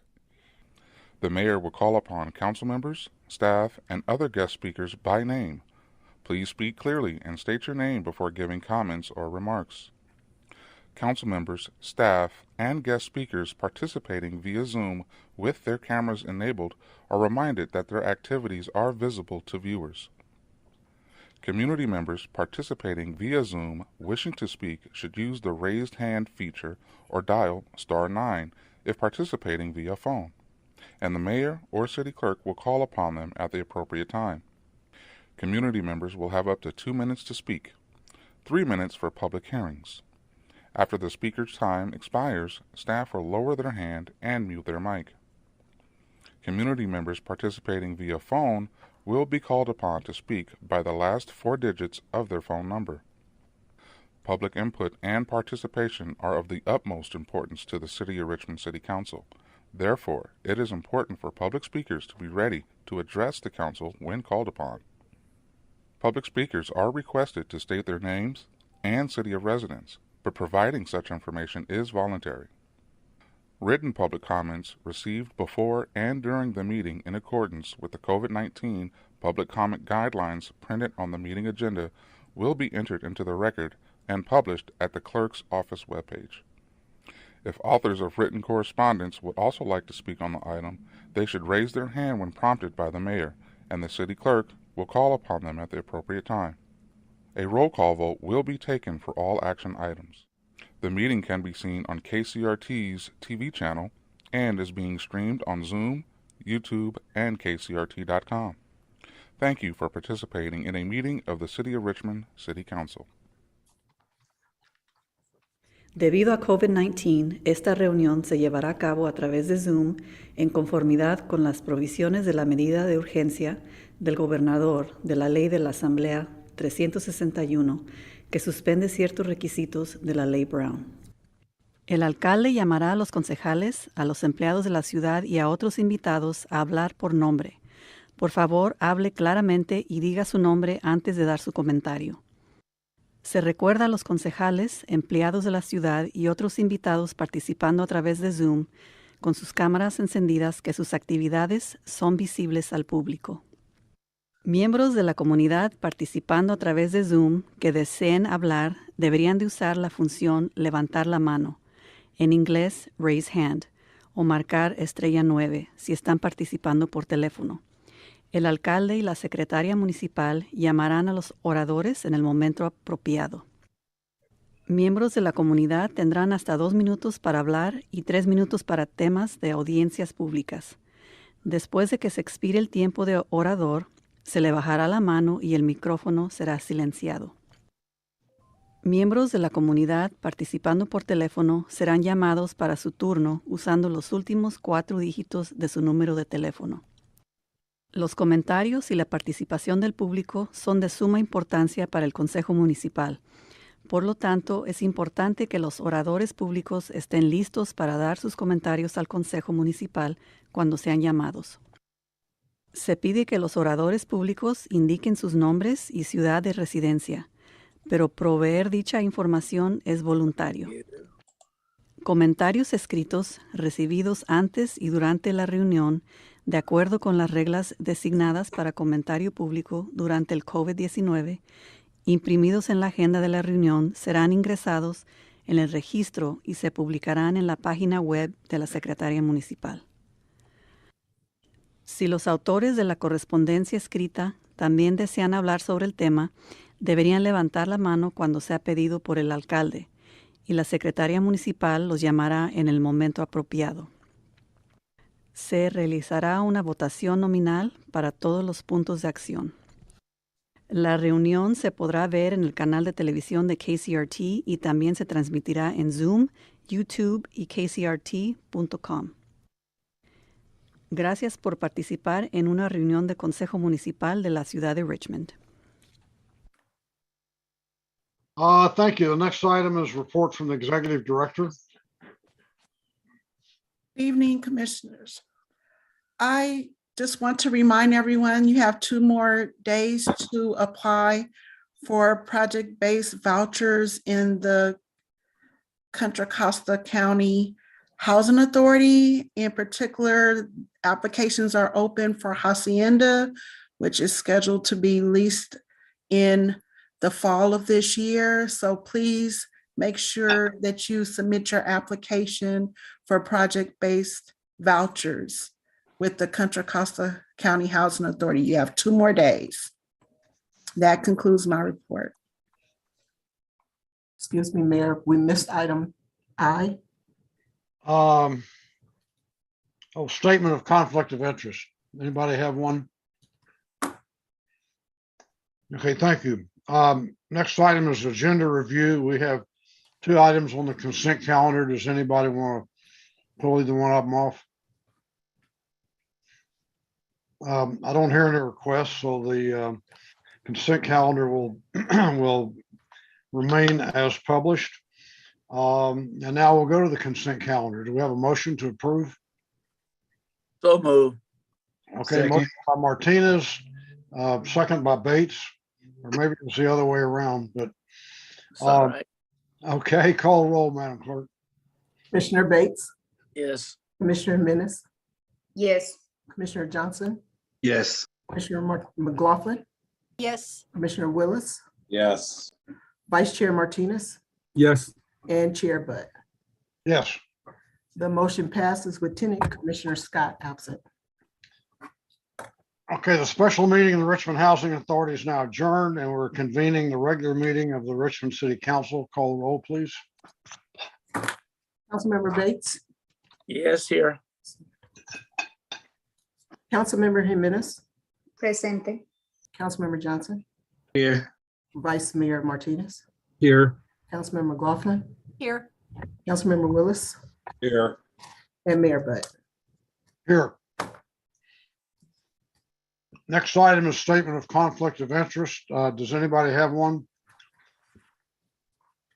I will be recusing not recusing, I will be not voting on, man, I can't find the item now.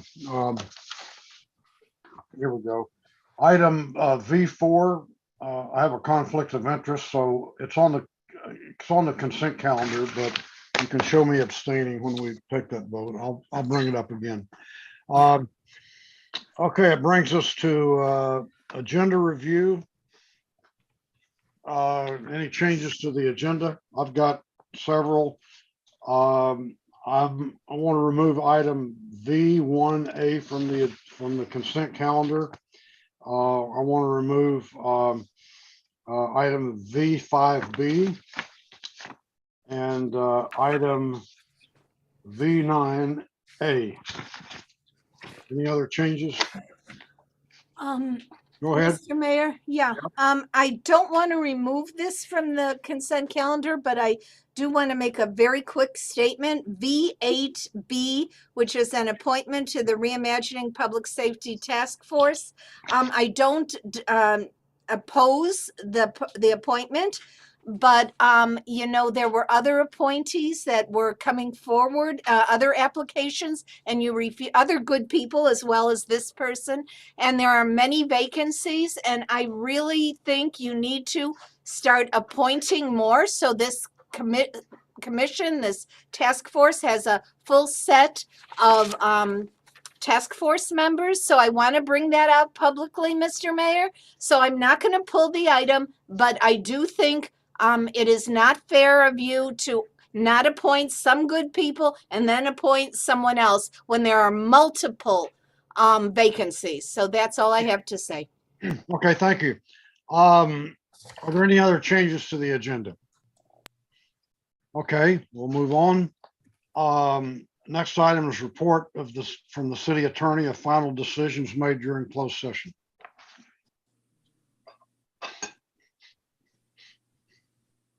Yes, Mr. Mayor, on the closed session items, the item C1, which is Geico, was not discussed.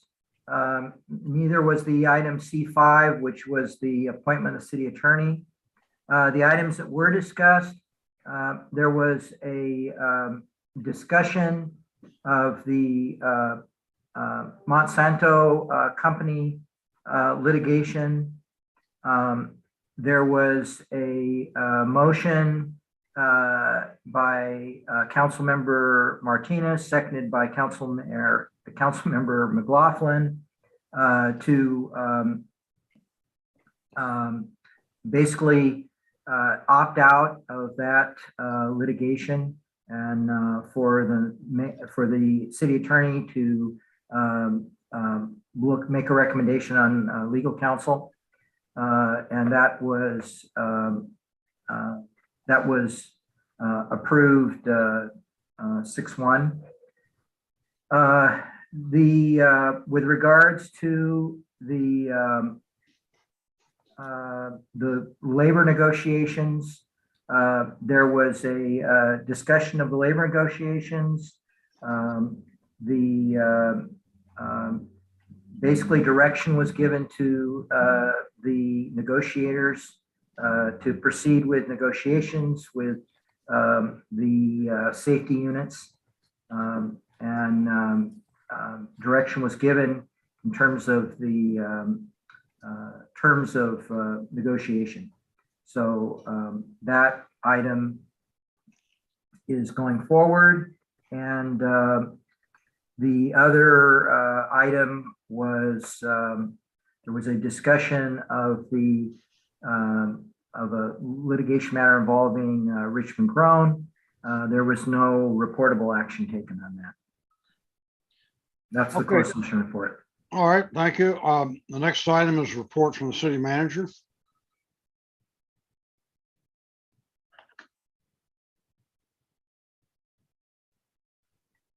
Are you there, city manager? There you Yes, go. good evening, Mayor Budd and members of the city council. I want to share some good news. Over the weekend, we had two neighborhood cleanup efforts, one in the north and east community. In particular, I would like to thank the residents in the north and east community for organizing a great cleanup. Also want to commend the fire cadets and representatives from RPAL for their assistance, working collaboratively with our abatement team. We had really great turnout and a strong amount of diversion that took place. I also received complimentary emails.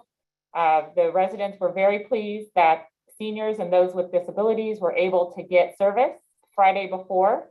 So their items were picked up in advance by city staff to enable all members of our community to fully participate in this cleanup.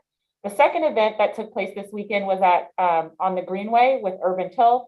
I would like to thank our environmental manager, Samantha Carr, for working diligently with Urban Tilth on these efforts and with support from Republic Services. We have a very large dumping problem along the Greenway, and we have significant debris that is there on a regular basis. So we appreciate this partnership we have with Urban Tilth and Republic Services to try to keep our Greenway clean. So we're making some significant improvements. Also want to give an update that the construction for Booker T. Anderson Community Center, it has been delayed as a result of vandalism. There's an item on this city council this evening to provide security on site, and we're working with the contractor to try to address some issues as a result of that vandalism that's taken place. I've also continued to actively visit sites throughout the community. I've directed all city staff to fully enforce the Richmond Municipal Code and ensure that although we have low staffing levels, we understand what the community's expectation is in terms of service delivery, and we're actively working to address blight as quickly as possible. So just want to let you all know that staff are making reports. We're actively trying to mitigate illegal dumping and other concerns that are reported by the community. If anyone in the community has any concerns and you put a request in, either a phone call or you upload anything to the app, if you don't get a response, please feel free to give us a call in the city manager's office at 510-620-6512. Again, 510-620-6512. We want to make sure that community concerns are being addressed as expeditiously as possible. And tomorrow, when we meet with the Hilltop neighborhood, we're going to be rolling out a schedule for the Hilltop Maintenance District in terms of their maintenance, and then that'll be followed by Marina Bay and then the parks. So that way the community and residents can understand what to expect in terms of maintenance schedules in their respective communities. Thank you. Okay, and I just want to pay the city manager a compliment. I have never seen a city manager more responsive and more proactive in dealing with complaints and other incidents from residents. You know, often I'll get an email or see a Facebook post about some junk somewhere or some problem in the city. I send it to the city manager. Within minutes, she's directed some staff member to take care of it, and within hours it's gone. So I just want to say I've never seen a city manager jump on things like this, and I want to pay her a compliment for it. Thank you. And I just also want to note that Jose and Hugo and Fernando and lots of folks in Public Works are doing a great job. We also were able to repair a number of the light fixtures in the Dornan Tunnel. So I want to thank the electricians for being proactive in fixing what they could. We have a number of other lights that we need to fix citywide, and they're actively working on that. I want to thank Jose for being responsive to emails. Okay, I'll extend my thanks to them also. Any other questions or comments on the city manager's report? If not, we'll move to the report from the Reimagining Public Safety Task Force. Hello, City Council. My name is Randy Joseph. I am one of the task force members for the Reimagined Public Safety Task Force, and I'm here to give this presentation. This is going to be a quick presentation because I know you have a lot of work tonight, and I want to make sure y'all have it, get to do that. So this is going to be a verbal presentation. We're going to start with what's going on with unhoused interventions. In the last month, there were 24 shower events with 202 showers provided, and 98 unique individuals had used the showers. There was 45 trash visits with 86 tons of trash removed from encampments. The 26 total encampments that are regularly visited. There have been 1,755 total non-managerial hours worked, which is an average of 19.5 hours for each employee that is working. There have been 2 upgrades to shared housing and 1 upgrade to permanent housing. They've matched funds equal to $19,500. They have for SOS Richmond, they have $288,000 funds that are available after June 30th, and the contract was extended to November 20th to use those funds. Along with the youth employment, with YouthWorks, the year 2021-2022, they had 695 youth applicants. They completed in-person intakes of 402 of them, and then total youth served so far, that span was 228. So far this year, from 2022 to 2023, the work experience program, the application was open as of June 1st of this year. They received already 273 applications. They've completed 126 intakes, and then they have 61 in-person appointments scheduled coming up. Please apply and have youth come to apply to be part of the YouthWorks programs. Along with the Office of Neighborhood Safety, they're still in the process of taking applications and doing interviews for the new positions that were open. They're waiting for time for that. The contracts with the schools should be finished within the next couple of weeks. And they have received the California Violence Intervention and Prevention Grant that will support the work that they're doing in the city of Richmond. Along with the last one with the CCRP, the city released a request for proposals on April 15, 2022, with a submittal deadline of May 20th, 2022 to find a consultant to assist the city of Richmond in determining the most appropriate community crisis response program model to deploy. City staff is in the final stages of this process, and the plan to bring a contract to the city council for approval on July 26th of this year. The CCRP seeks to provide a community-based crisis response that is efficient and effective for medically vulnerable and socially marginalized people in Richmond, especially for people with mental illness, substance use disorders, or people in crisis who are experiencing homelessness and requiring community-based services, the majority of who are Black, Indigenous, people of color. A major component of this work will be to help determine the city of Richmond, who the city of Richmond will collaborate with, and not duplicate efforts being deployed by the Contra Costa's Health A3 program. The consultant will engage Richmond residents and community stakeholders in a comprehensive and responsive community engagement process to better understand experience with the current public safety and non-public safety public health systems and aspirations for new response strategies. Develop and present an analysis of program options that evaluate data, current resource, determine community needs, and articulate how each option best responds to those needs. 3, develop a proposed program plan for the city council that includes a proposed decision-making structure, reliable data collection processing, reporting practices, and metrics. The program plan should be based on the results from the community engagement and analysis of program options. This report should articulate the process methodology and the use for option analysis. Explain community assessments and what we learned, and give a definite recommendation to the city council of a program option to select, and then to design an implementation plan in collaboration with city staff and stakeholders based on the decision of the city council. And the last, that we are still short what you call task force members, and we really like to have a full assortment of task force members from different parts of the community so we can come together and have a robust conversation how reimagine public safety in the city can go. That is my report.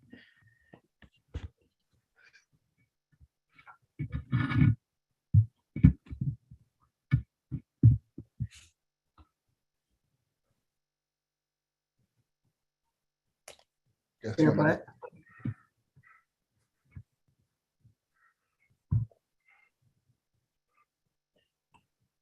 Vice Mayor, you better take over. He's not answering.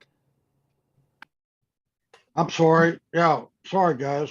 The next item is open forum. Tonight, during open forum, it's an opportunity to address the council on items that are not on the agenda or items that remain on the consent calendar. You may also use this time to comment on the report from the city manager and also the reimagining public safety report. As a reminder, item V1A, V5B, and V9A have been taken off the consent calendar and will be addressed at the end of the agenda. So if you'd like to speak on those items, please wait until those items are called. We ask that you keep your comments respectful during this live recording. Thank you. Excuse me, City Clerk, can you repeat the items that were taken out? Okay, item V like Victor, 1A, V5B, and V9A.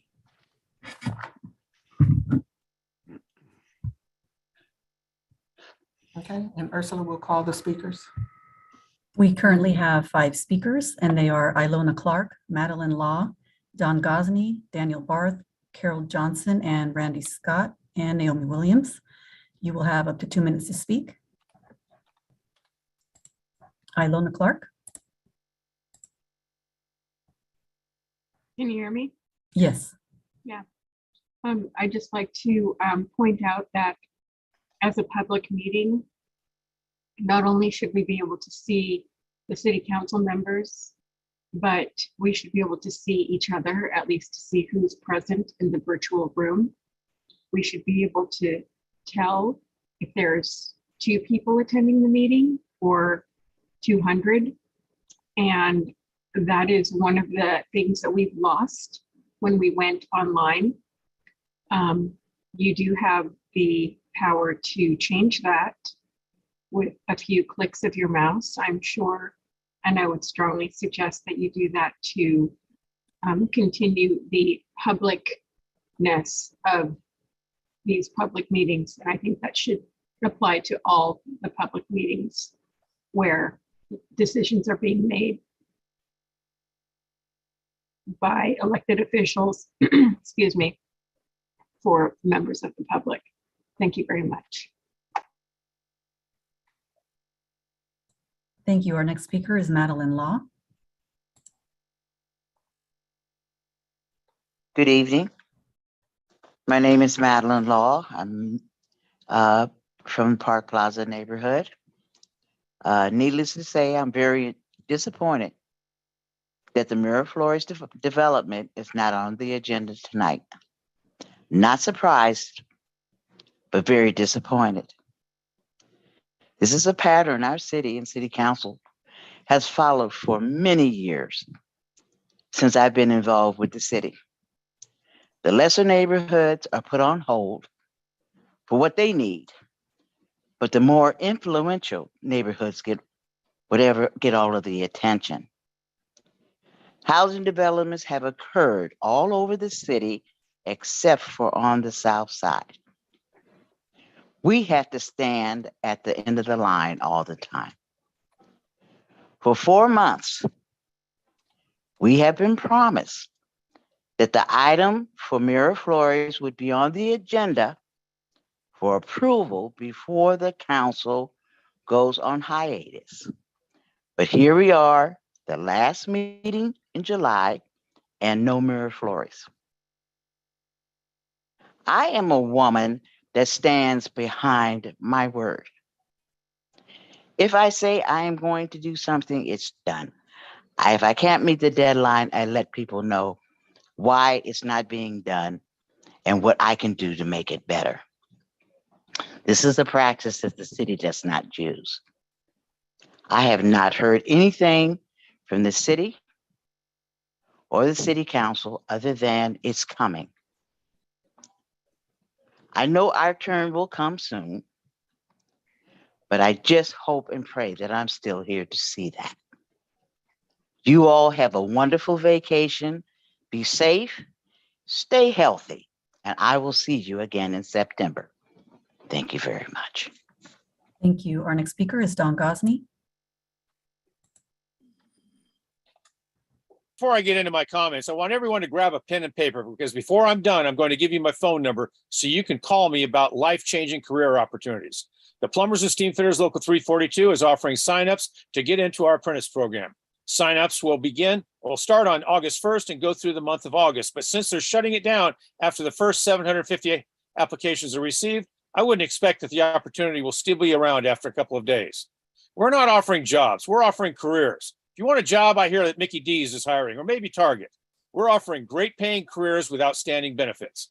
As an example, a starting apprentice, fresh out of high school, knowing absolutely nothing about how to put pipes together, has a starting pay of about $59,000 per year, with close to $15,000 a year pay increases for the first 5 years.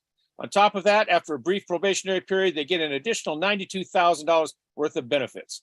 There's no cost to the apprentice for this state-of-the-art training. We find you the jobs, and the contractors pay for the tools you need to do our work. If you have your pen ready, my name is Don Gosney, and you can call me at 510-685-2403, and I'll get you an informational packet. The work we do includes building hospitals, skyscrapers, power plants, refineries, pharmaceutical plants, computer chip plants, super lasers. We build the pipelines that get the fuels we need from the refineries to the end users. We're the ones that keep the refrigeration and freezers going at your supermarkets. The work is diverse and can be very rewarding. We don't care about the color of your skin, whether you're male or female or something else. We don't care about your religion or your political preferences. We don't even care if you've been formerly incarcerated. All we care about is whether you can do the job. If you can do the job, there's good money to be made. Somebody's got to do it. Why not you? Once again, the phone number is 510-685-2403. Before I close, though, you must be physically capable of doing the work, and a client often requires pre-employment drug screening. This is the world we live in. Call me at 510-685-2403 so you can start on a better path to your future. I yield my remaining 2 seconds. Thank you. Our next speaker is Daniel Barth. Hi there. This is Daniel Barth with Safe Organized Spaces Richmond, and I appreciate having heard the report. And I would like to actually make sure that those who want to see the 3-quarter report, when we started in October of last year, late October, it's been 3 quarters since SOS Richmond has been working, and I'd love to get the report out to council and to any community member who wants it. And my phone number, since I can do an infomercial too, is 510-990-2686. But you know, the question is often asked, and usually not in this kind of emphasis, but what does SOS do? Usually it's said slightly differently. So what we typically do, besides the trash and the showers and the mobile amenities and trying to create safe spaces for those who are unhoused, is we're trying to fill the gaps, trying to do where the county isn't showing up exactly the way it needs to and it's full. And so we're trying to do the little bit that we can to fill the role between the encampments and the local institutions. So we've got one foot in the encampments, the other one is trying to work with our public agencies like Public Works asked today to work closer with us. And we're trying to create aligned partnerships, and hopefully they integrate. 3 of them that I want to share with you is that we're starting with Richmond Works to try and create the workforce program to get it deeper for workforce development in encampments, and Housing First with the Richmond Community Foundation. And we're trying to increase health interventions with lifelong medical care. We have a proposal in for creating community health workers hired from the homeless population. So when you think about SOS, think about us trying to create this system, this community of care where we're bringing in partners that are further integrated for collective action. We're trying to do that, and it's just a few of us for starters, and we hope to grow in the coming years. We still need funding to make that happen and to diversify our funding. Thank you. Bye-bye. Thank you. Our next speaker is Carol Johnson. Carol? Hello, can you hear me? Yes. Yes, so hello to the city council and to the mayor and staff. My comments are in regard to the renegotiating of the police union contract. I just have a few concerns here. And the first being the clause that says whenever workers in other unions get a raise, the police automatically get a raise, and that does not seem fair to other workers because it is not the other way around. Whenever the police get a raise, the other workers and unions do not get the same raise or do not get a raise at the same time. And also the fact that 36.6% of the city budget is spent on police, and actually funding should be spread more equitably, between essential programs and services that increase public safety all around. Because it makes more sense to have more funding for programs that give alternatives so that the youth and other people have more positive things that they can get involved in.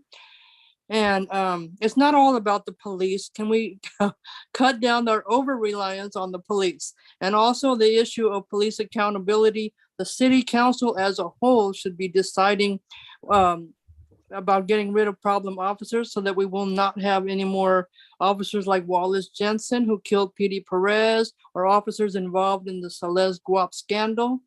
If Richmond wants to stay more community oriented and a bit less corrupt than other cities, then it should be decided by the whole city council, not just an individual or independent arbiter, or definitely not just the mayor. Thank you. Thank you. Our next speaker is Randy Scott. Hi, my name's Randy. Can you hear me? Can you hear me? Yes. Okay. I want to talk about what you guys don't know about SOS Richmond. I work for them. And, when I came to work for SOS Richmond, I had been on prison or in parole solidly for 31 straight years. My choices and my way to fit in life was mostly on a prison yard with the homeboys.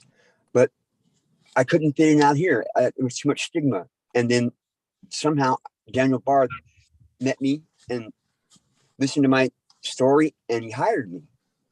And it's 33 years I would have been on parole, but I'm not anymore. I'm not in parole. I'm not on probation. I haven't had any police contact or been in jail the whole time that I have been working for this man and this people. And I'll tell you, I was living in the streets and in the creeks and polluting. I don't do that anymore. I have a home. I have a car. It's registered. It's insured. I'm licensed. My taxes are paid. I was provided by the post office. They brought me a postcard that said I have to do jury duty. Can you imagine that? Ex-con for 31 years is now getting jury duty invitations. And that's not only that. I was living out at the motel, finally got off the street. I was living out the motel out in Pittsburgh and was able to get a life starting going there. And just this last week, I was able to take, when Daniel was talking about helping other people, I was able to take a person out there and let them get in there and get shelter out there. It's part of the thing SOS does that you guys don't even know about on our own time and on our own trying to fill the spaces that are not being filled. And I want you guys all to know that. Thank you.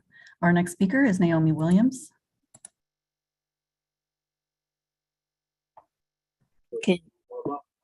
Can you hear me? Yes, go ahead. Okay, hi. I see some toilets on the streets now in front of people's houses, and I'm wondering why are they there? They're not having enough the events or anything. So I would like to know why they stand there on the street side. So that's one thing. And two, I'll also agree with Madeline. I have been waiting on a business to come into my neighborhood since 2017 for a business. And they've been supposed to have come in and help the neighborhood. But to date, I haven't heard any word about them or whether they're going to be here or what. And it's kind of hard because neighbors are asking me what happened to the business, but nobody has told me. So I would like an explanation or update or something to see what's going on. That's that 350 Tradeway business that was supposed to come in to Pullman. And that was supposed to have been since 2017. So will you please try to get to me and figure out what happened? Or just tell me it's not going to be, and then we can look somewhere else. Thank you. Thank you. Our next speaker is someone by the name One Ill. Can you please state your full name for the record? My name is O'Neill Fernandez. I'm a part of SOS. I'm a team member on SOS. And same like Randy, I just want to point out all the things that the benefits of being a part of this association. I went from living in the tent to being homeless in Richmond to now having my 2-week-old daughter, roof over my head, sober. And me and my wife are both working on SOS, and we both have went from these conditions to actually living a normal life. Every day we were out there. Today we were out there, doing showers. Tomorrow I'll be out there picking up trash. I mean, every day we're out there, and it's not just those things that we're doing. Every time that person goes into that shower, we're communicating with them. We're getting to hear their story, getting to know what's going on in their life and how we can better their life. I mean, it's done amazing things in my life, and I see a lot of other people within this company that have gone from the same situation and are building their way out of that situation. I would never have thought I'd be in this place. If you asked me a year ago, 2 years ago, would I be doing the things I'm doing? 2 weeks, I'm going to be taking a mental health course to become certified in it. I mean, I've never thought I'd be doing any of these types of things, speaking at a city council meeting. It's just, it's taking my life a whole different direction than I ever thought I'd be going in. And it started from, us being homeless and them giving us a chance to put our foot in the right doors. I can't stop saying good things about everything that SOS does for the company as well as for the people that are unhoused. Thank you. Thank you. Our next speaker is Emily Ross. Good evening. My name is Emily Ross. I'm a Richmond resident. Speaking on RPOA's contract, which is currently in negotiations. And as we know from public discussion, RPD has many vacancies and is struggling with recruitment to fill those positions.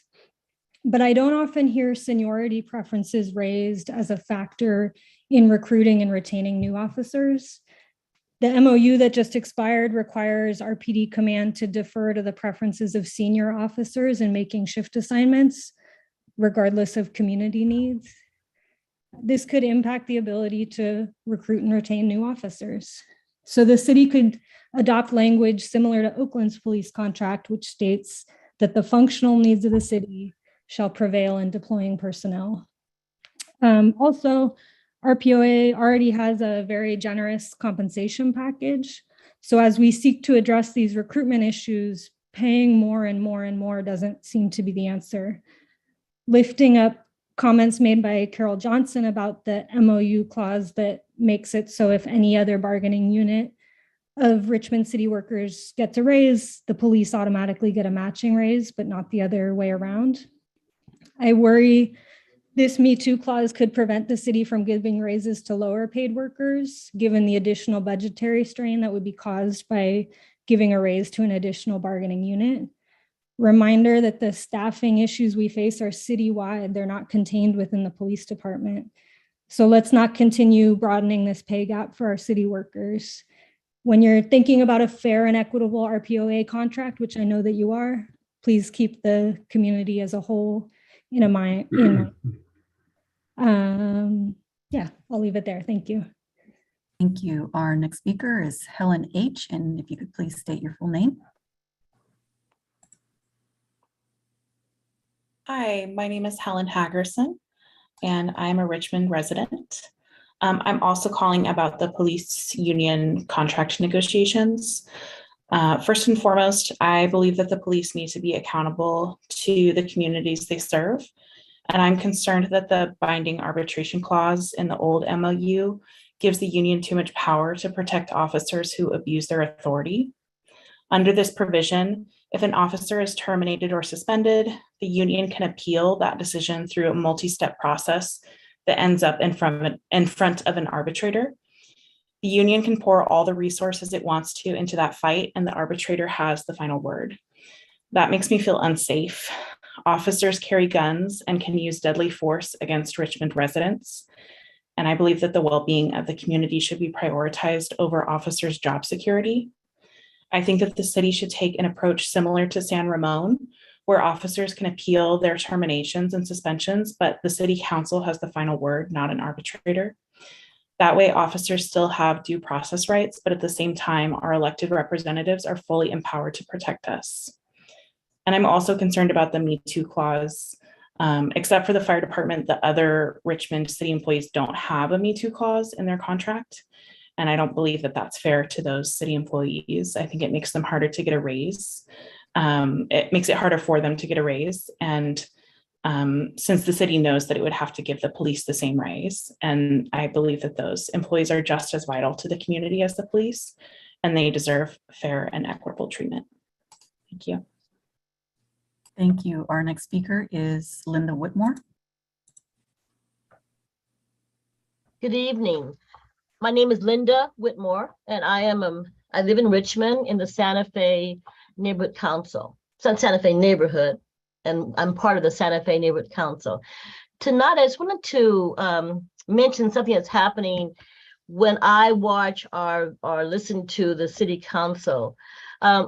When you do your consent calendar and you're pulling off different items and you give the numbers of them or the letters V2, B7, no one knows what you're talking about because we don't have an agenda in front of us. Unless you can print the agenda and you have it in front of you, then we know what you're talking about. So I suggest that when you're doing this, we're virtual, people are listening, and they don't have an agenda, that when you pull items off your consent calendar or you talk about certain items, you give us the title of that item. So we know what you're talking about, because you gave a lot of initials, a lot of names, a lot of numbers, tonight, but no one, only you and our clerk knows the items you're talking about. A suggestion to help people who are watching you still understand what's going on and be part of the process. Thank you. Thank you. And that was our last public speaker. Okay, that brings us to the consent calendar. And is there a motion to approve it? I move the item. Second. A motion by Martinez, second by Johnson. Call the roll, please, Madam Clerk. Councilmember Bates, Yes. Councilmember Jimenez, Yes. Councilmember Johnson, Yes. Councilmember McLaughlin, Yes. Councilmember Willis, Yes. Vice Mayor Martinez, Yes. Mayor Butt. Yes. The vote is unanimous. Okay, that brings us to item W1. Is that right, Madam Clerk? Yes, under public hearings. All right, read that, please. Pursuant to public notice, it's time to hold a public hearing to adopt a resolution renewing the downtown Richmond property and business improvement district, approving the assessment formula and levying the assessments. Okay, is there a staff report? There should be a PowerPoint that I submitted.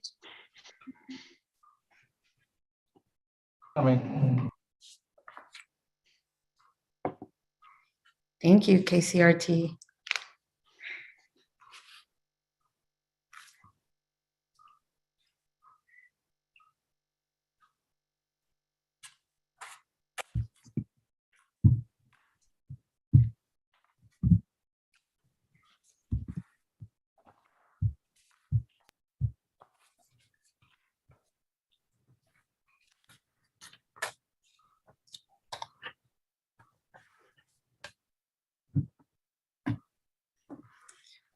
All right, here we go. Good evening, Mayor, council members, and Richmond community. My name is Lizette Zepeda. I work in the city manager's office and in the economic development division. I'm the senior business assistant officer for the city of Richmond, and I'll be the main presenter for this PowerPoint. I also have with me, Andrea Portela Knowles. She's the Richmond Main Street Director, as well as Kelly Rankin, who is from Civita Advisors. And we're here to present renewing the downtown Richmond Property and Business Improvement District. Next slide. So we have some highlights for you tonight in regards to the renewal process. The Richmond Main Street Initiative and Downtown Richmond Property Business Improvement District property owners have proposed a renewal. And the renewal provides activities and improvements in the district. And this year, one of the big highlights would be that the renewal process is a 7-year renewal, and that would be beginning January 1st, 2023. And to December 31st, 2029. And what we have tonight with the public hearing is the final step for the approval process if the council desires. Next slide. So we wanted to talk a little bit, we wanted to show you actually what the impact of the district has done from 2017 to 2021. So this is what Richmond Main Street has done in regards to utilizing the assessment. There has been cleanliness and maintenance. As you can see, there's over 10,000 hours of service provided in the area. And the services is in regards to the cleanup, the debris, and a lot of this debris and pickup has been done with Richmond residents of the area. The second component is promotion, marketing, and special events in the area. And some of the special events has been distributing meals and also pivoting to COVID-19 and really helping the district out in terms of community resource. And the third component would be economic development, creating over 70 jobs and providing public and private investments, as well as technical assistance. Next slide. And here are some of the future goals. If the council desires for approval would be business attraction and business retention, as well as reporting crime in the area, mainly boots on the ground, as well as marketing strategies, providing public events, continue providing job creation and having local retail, as well as public spaces and lighting for improvements. As you can see, one of the latest things in the area has been the banners. I don't know if you have been downtown, but the banners look amazing. As well as Marty's Grill is doing a soft opening, and that's in the area. And if you haven't been by, they have a drive-through, which is another new business in the area. So that's really great to have. Next slide. And in conclusion, we just want to thank you for your support. The recommended action that is in front of you today is to adopt a resolution renewing the Downtown Richmond Property and Business Improvement District and approving the assessment formula and levying the assessments. And at this time, that concludes my report. And if there's any questions from the council, we are available. Thank you. Are there any questions from city council members? Go ahead, Vice Mayor Johnson. I'm just a council member these days. That's the wrong guy. I'm just regular folk. I'm sorry, Vice Mayor. It's not really a question. It's more so a comment because somebody told me once a vice mayor, always a vice mayor. Always a well, I'll take that, Tom. So it's not really a question. I just wanted to commend Richmond Main Street Initiative as well as Director Portela Knowles on the work that she's done I know she kind of came in, during the pandemic and still got straight to work. And also just I love seeing Miss Mary downtown directing folks. The boards are finally coming off the businesses in downtown Richmond, the boards that have been on those businesses since I've been born. And also not just the banners, but the artist that was chosen for those banners. Prime, I love art and she is just like fantastic. So I just want to thank the both of you for all that you're doing at the Richmond Main Street Initiative. And I know you have staff there as well that's helping you out, Andrea. And also just an unrelated note, saw Amanda Elliott at Laura's over the weekend. And, it just reminded me of, just how long-standing this PBID has been and how much impact it has had. Amanda Elliott, Janet Johnson, and all the work that they put in, and to see that it's continuing and growing.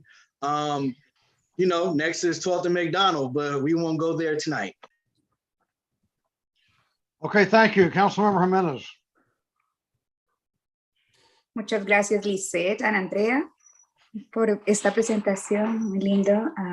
Thank you so much for the presentation. I think I want to just thank the new director at Richmond Main Street for the fantastic work. And they said you are new in the city of Richmond as well, and you are taking on many of the economic development work. And I really appreciate you and the work that you are doing.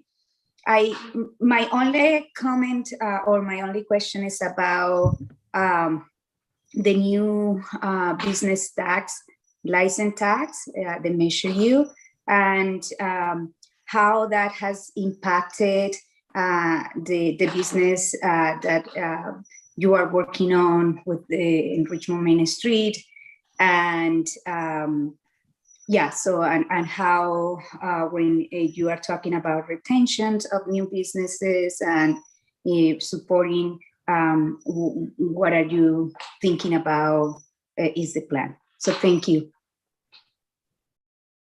Thank you, Claudia. Great question. As far as the Measure U business tax, because we work a lot with small businesses, we haven't seen a negative impact on them because, of course, it's the 250,000, correct, gross receipts. And then, of course, there is the other part to that, depending on where they are in the retail industry. Are they a car dealership? Are they a beauty supply store? So a lot of that, plays into how it impacts the small businesses downtown. So fortunately for us, we haven't seen or heard anything negative at this time. Of course, once we do, or if we do, we will definitely be in contact with you guys so we can help the small businesses navigate how to handle the new Measure U tax. As far as retention, I think in retaining new businesses like Marty's Grill, the best thing that we can do is come together to show up for them. So if you are having a lunch meeting, please take that lunch meeting to Marty's Grill. I've been there personally and their food is amazing. Yes, the crispy chicken barbecue wrap is what I tried and it was amazing. Same. Councilmember McLaughlin, go ahead. Yeah, I just want to thank everybody involved in bringing this forward, and also make mention that I had an opportunity to be at the unveiling of the art banners that Richmond Main Street has been involved in, along with our Arts and Culture Commission and the businesses that are really trying hard to market downtown. And these banners will definitely help to, just raise the profile of downtown Richmond. And they're lovely banners, and you had a lovely event, Andrea, and thank you for that event and for caring about our downtown. Okay, any other questions from council members? I don't see any, so I will now open the public hearing. Do we have any speakers signed up, Madam Clerk? We do not have any public speakers. Wow. Well, in that case, I will close the public hearing. Are there any further comments from council members? If not, I would entertain a motion. So moved. Second. I think you ought to be specific about what you're moving. Okay. So Yes, Mr. Mayor. I will move the adoption of a resolution renewing the downtown Richmond Property and Business Improvement District, also known as DRPBID, approving the assessment formula and levying the assessments. thank you. That's very. Who was the second? Willis. Member Willis. Second by Willis. Yes. Okay, call the roll, Madam Clerk. Councilmember Bates, Yes. Councilmember Jimenez, Yes. Councilmember Johnson, I am voting yes on the P-bid for downtown Richmond and Richmond Main Street. okay, Councilmember McLaughlin, Yes. Councilmember Willis, Yes. Vice Mayor Martinez, Yes. and Mayor Butt. Yes. The vote is unanimous. And the next item is item X1. Would you read that, please? Yes, item X1 under new business is to receive report, consider staff recommendations, and provide guidance on structuring the 2005 pension bond refunding. So staff report? Yes, so Mayor Butt, just to continue, this evening, we have Mark Northcross here. He's going to go ahead and introduce the item and the team, and then we're going to go through a presentation for the City Council's consideration to set the stage for the next meeting that we're holding on August, we're going to try not to hold a meeting in August, pardon me. Actually, we will not hold a meeting in August unless you all make me. In preparation for your meeting coming up on July 26th, we have a presentation for you here this evening to review some options related to the pension obligation bonds and to try to get your concurrence on our strategy moving forward. With that, I'll turn it off to Mark.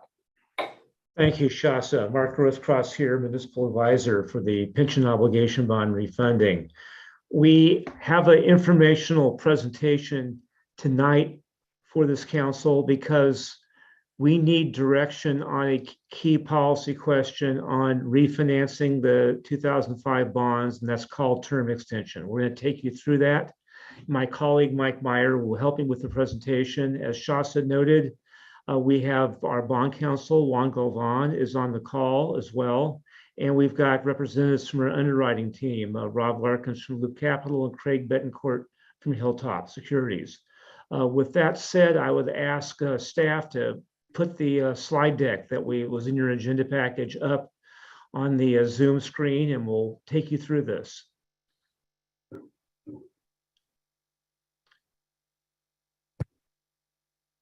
Perfect. Next slide, please. We're going to start by talking about your overall pension situation. Our recommendation for considering a term extension is not really about the 2005 bonds. It's about your overall pension situation and the cash flow required and the hit to the general fund, both now and in the future. So we need to educate you on that. We're going to do an update. We had you guys approve Bartel and Associates doing a very important actuary analysis related to your $24 million a year pension tax override, tax levy, very important. We'll give you a summary of that. And then we'll walk you through the restructuring options and the recommendation we have as your municipal advisor. And I also invite questions as we go through this presentation. It's a lot to take in, and please ask questions, interrupt. Next slide, please. Okay, what are we recommending here? In 2005, when you issued the pension obligation bonds, your prior council thought they were done with unfunded actuarial liability for benefits for City of Richmond employees to CalPERS. They thought they were done for good reason. We checked, and the CalPERS report showed that you had fully paid off your UAL, as we call it, back in 2005. Since then, that number we estimate based on last year's losses to CalPERS has grown to $380 million. Jumping ahead, it is your biggest category of debt. And this is like a bond issue, even though you never issued bonds and never came up to this council the way a bond issue is. It is as much debt as any other bond issue the city has outstanding. This increase in UAL is putting a $20 million a year plus burden on the city, primarily on the general fund, over and above the revenue generated by the city's pension tax override. This is a real big hit on your discretionary general fund revenues. On top of that, you've got the termination payment on the swap. We've talked about that many times. And one thing I want to make clear about this particular debt and why we're talking about cash flows here. On a normal bond issue, the city controls the amortization schedule. You choose it. We're talking about that tonight. You have choices to make on how you amortize the 2005 bonds. By contrast with CalPERS's debt, the UAL, you don't have that choice. CalPERS unilaterally determines the amortization schedule. They determine how fast you pay it off. And we'll show you some graphically and quantitatively what that really does to your general fund, which is again why we want to have this information item with the council tonight.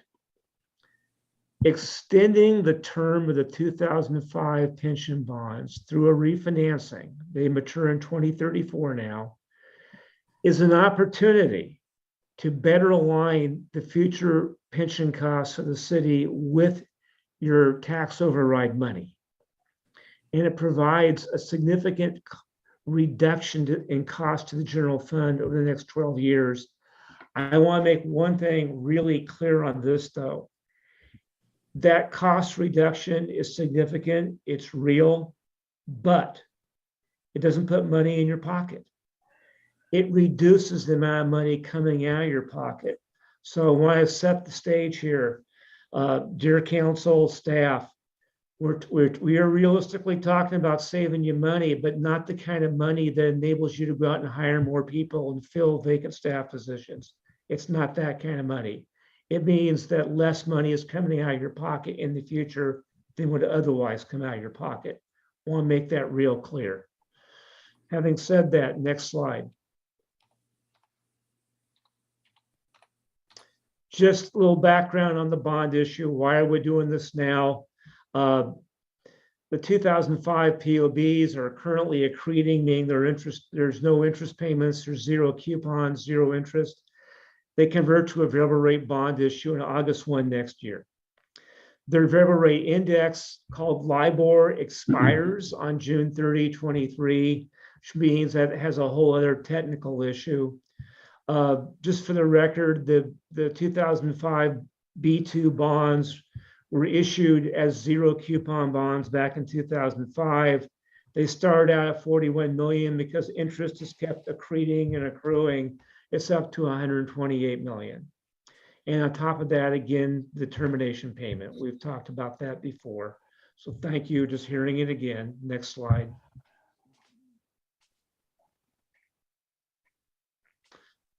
Let's look at that table in the upper right-hand corner. This is sobering. Counting pension obligation bonds, CalPERS and OPEB as debt, the general fund debt, more or less, is well over $700 million. Of that debt, the non-pension related debt is 90 million. That was stuff you did for normal, lease revenue bonds to do normal projects and good things for the city. Everything else is related to the pension system and the OPEB. And you can see the CalPERS UAL is close to half of it. It is a really, really big number. It's the biggest debt you got. So we're not here to talk about how you can manage that debt. We're here to talk about how you can manage your 2005 pension debt to help you manage that debt. So that's the focus of the conversation tonight. The key thing here in the bullet points is the cash flow. Your annual UAL amortization payments are now about 26 million. Okay, here's the shocker, team. We projected, based on good actuarial analysis by qualified actuaries, that just the UAL payoff part of what you owe CalPERS every year out of your budget is going to go to 42 million by 2031. And again, that amortization schedule is not controlled by the city council or staff. It's controlled by the CalPERS board. So this is an independent third party that's telling you how much you got to pay on your debt. For comparison, just to put as important as getting this 2005 bond issue thing fixed, but to put it in context, your debt service on the POBs currently is about 12 million a year. So just want to get everything in context as to what's big and what's not quite as big. Now we're going to talk about in more depth these cash flows and how we can have choices for this council and how we structure the refinancing that can help. To do that, I have got my able colleague, Mike Meyer, who is our firm's CalPERS expert and can talk way better than I can. So Mike, your turn. And I'll maybe pause here. Dear council members, staff, questions on what we've put on the table as information right now? Well, I'm not hearing any, but we won't hold you to that. You can please interrupt as we go through this thing. Mike, your turn.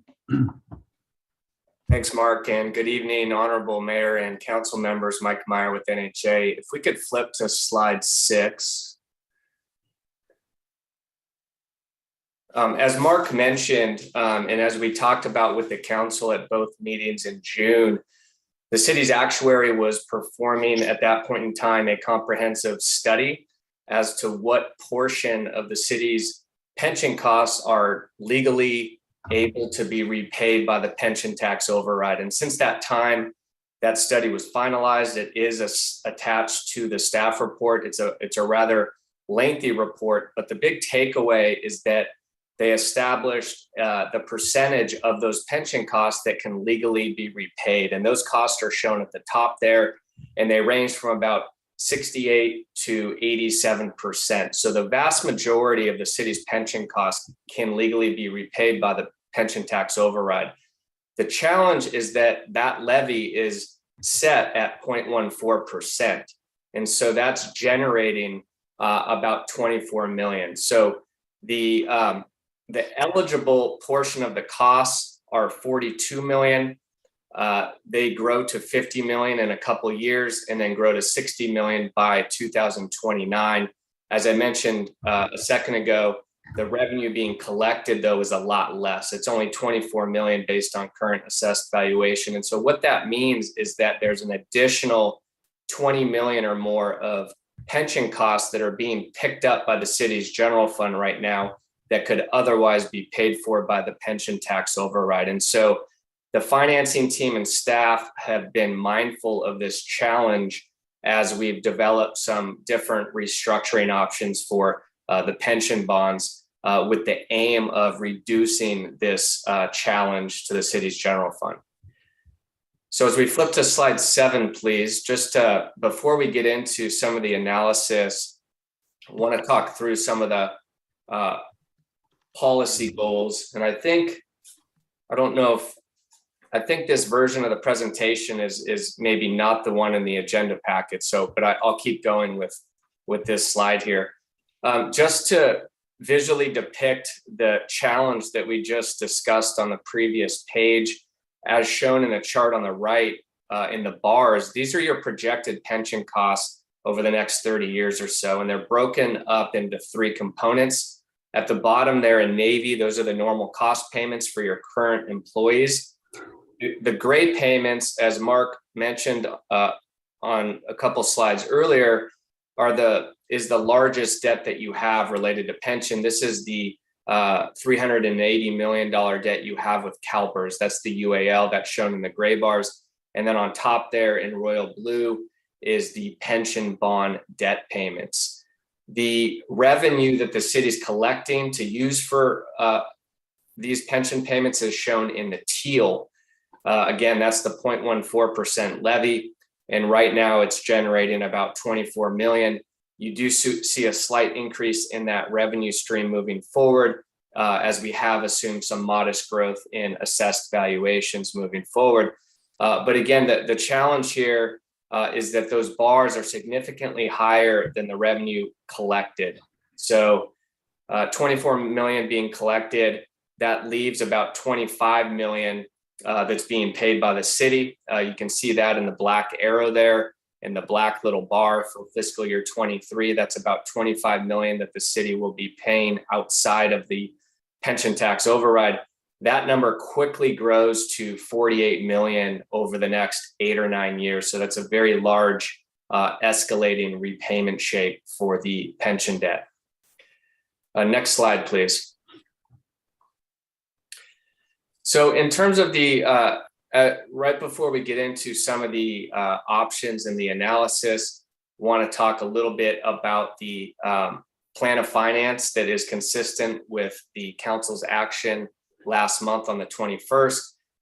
The proceeds of the bonds will be used to refinance the 05, B1, and B2s. Proceeds will be also used to terminate the swap and eliminate that.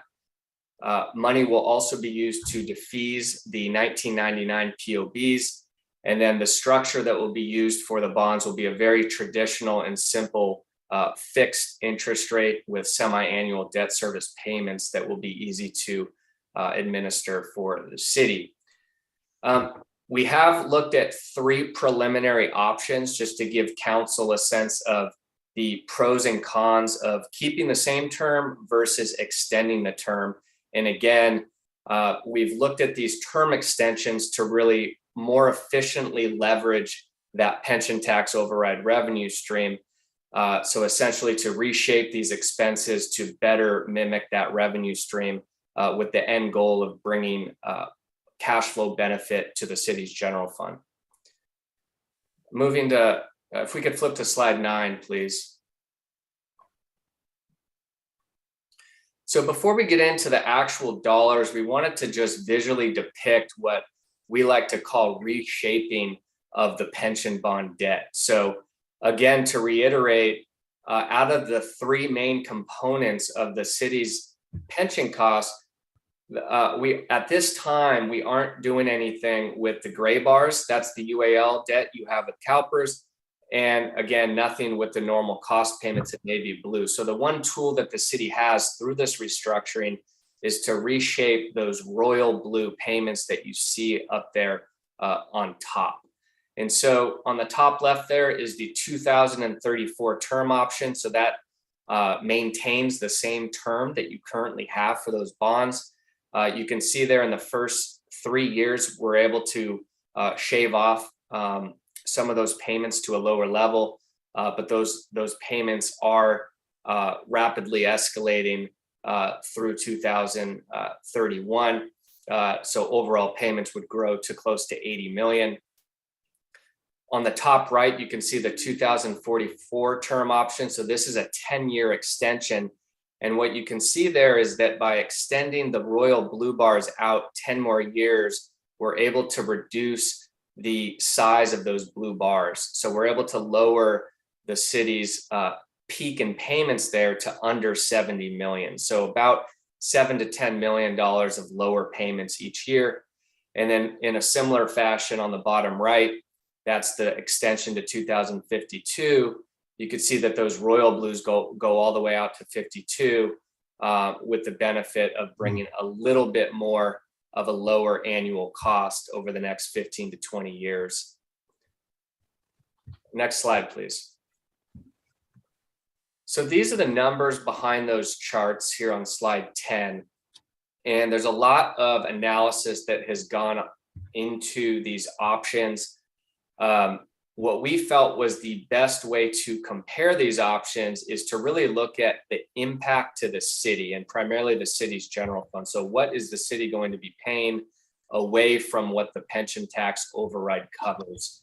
And so on the left side there, this is the status quo current situation with no restructuring. Obviously, we know that that's not going to not going to happen because the restructuring needs to happen, but we wanted to have a baseline to compare it to. And so as you can see there, next fiscal year in 23, the city's scheduled to pay about 25 million. That number is projected to rapidly grow until it peaks at about 48 million there in 2031, and then it starts to decline through 2044. If you move to the orange box and look at the left column of that box, this is the option of not extending the term with the restructuring. So keeping the same term, we are able to lower the payments that will be paid by the city over the next few years into that low to mid 20 million mark. So you could see that in 23, 24, and 25. Those numbers are lower than the status quo, although they jump higher in the very next year in 2026 and peak at about 49 million in 2031. So a little bit of benefit in the first few years, but actually higher payments in the next 10 or so years. Moving to the column or the box to the right of that in the teal color, this is the extension to 2044. You can see in the left side of that teal box, those payments start at about 23 million next fiscal year, and there's a bit more of a sustainable increase in those payments. So you can see that those payments now peak at about 39 million in 2031 instead of 49 million in the previous scenario. So essentially this creates a little bit more of a sustainable increase in the city's payments, about 7 to 10 million of benefit each year in terms of reduced expenses. And then on the way right is the 2052 term, very similar to the 2044. It brings down those payments into the low to mid 20 million mark in the first few years. And again, a more sustainable increase in payments that peak at about 37 million in 2031. So able to smooth that peak out just a little bit more under this longer option. But on the flip side, these payments do go out over a longer period of time. The bottom, we have some summary statistics. I think the most important one to focus on is shown in yellow. The bottom number in that yellow area, that's the present value of the future cash flow benefit. So this is a number that really takes into account both the added interest costs of the term extension, but also the benefit of more efficiently leveraging the pension tax override for the benefit of the general fund, and then present valuing all of that back into today's dollars. And you can see that in all these options, it is a positive number, meaning there is benefit to the city's general fund. It's about 4.5 million for the orange option, the 2034, 11.3 million of present value benefit for the 44 term, and 26.5 million for the 2052 term. And I know that's a lot of numbers. I think the next slide is probably the easiest to digest. If we could flip to slide 11, it's a graphic of these numbers showing the payments that the city is projected to pay over the next 30 years. And so the navy blue dotted line is the status quo. So this is showing if the city does nothing, your current payments out of the general fund are about 25 million, and those grow very quickly to close to 50 million over the next decade. In orange, that is the no extension, so maintain the same term. You can see there that orange line is lower in the first few years, so there is some there is some benefit there in terms of cost reduction, but then you see the orange line rapidly increasing close to that $50 million mark. The two extension options are very similar looking. That's the teal and then the royal blue. And you can see here that it really helps smooth out the peaking payments over the next decade. I think it's important to note that this, even with the extension, even with the extension to 44 or 52, the city is still going to be facing an increasing payment schedule for pension costs.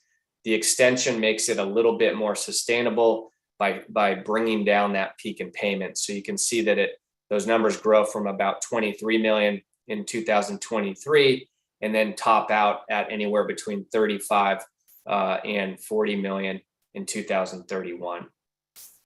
The benefit really for the next 12 years through 2034 under both of those extension options is estimated at over $80 million. So that's kind of that area under the orange line over the next 12 years. And with that, I think, Mark, we have one more slide. I'll let you wrap up with some takeaways and the preliminary recommendation, and then open it up for questions. Sure. Thank you, Mike. Let's go to the next slide, please. So what's our recommendation? As your municipal advisor, we recommend that you extend the term on the 2034 from 2034 to 2044. We like that for multiple reasons. Number one, it reduces significantly the amount of extra money coming out of the general fund's pocket to CalPERS over the next dozen years. It doesn't put money in your pockets, you can hire more people, but it reduces the amount of money coming out of your pocket, the increase in the future significantly. We are talking on something on the order of 80 million bucks. We like 2044 a little better than 2052 because the added interest expense gets a lot when you go out beyond 2044. And we feel 2044 is a good median. It's a balanced area. But I also want to emphasize again for both electeds and staff, there is no wrong answer here. Whether you stick with the existing term or you extend it and how far you extend it, there is no wrong answer. This is a matter of your choice and what staff and this council think is best for the city. And we will implement whatever you want, but we want to make a recommendation for your consideration. So again, the bullets at the bottom, again, we're really talking about just bottom line, budget predictability, realignment of your expenses to your revenue. So, and we recommend the 2044s, they got $70 million in lower interest costs versus the 2052 term. So that is our presentation. We realize it's a lot to take in. We really invite questions. And again, I want to emphasize there is no wrong answer here. There's only an uninformed answer, and we don't want that. We want to have a well-informed set of electeds and staff. So thank you. Okay, thank you. Questions from council members. Vice Mayor Martinez, go ahead. Yeah, on the graph, I noticed that for the longer term ones, it continued. Does it continue with payments into infinity, or is there an end to it? You're talking about council member CalPERS or the debt? The debt ends in 2052. CalPERS, they're amortizing the UAL over a shorter period. We could go back to slide 11. You can get that back up on the screen.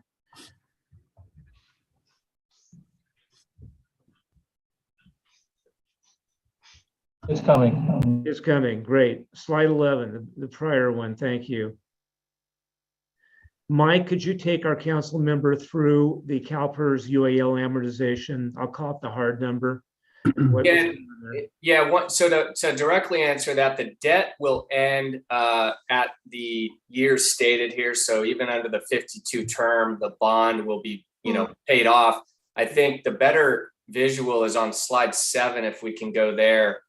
The CalPERS costs will go on into the future for the normal costs. So the navy blue there, those are the costs for your current employees. And as long as you have employees that you're funding pension benefits for, those navy blue bars will continue out into the future. What we're talking about with this bond is the royal blue.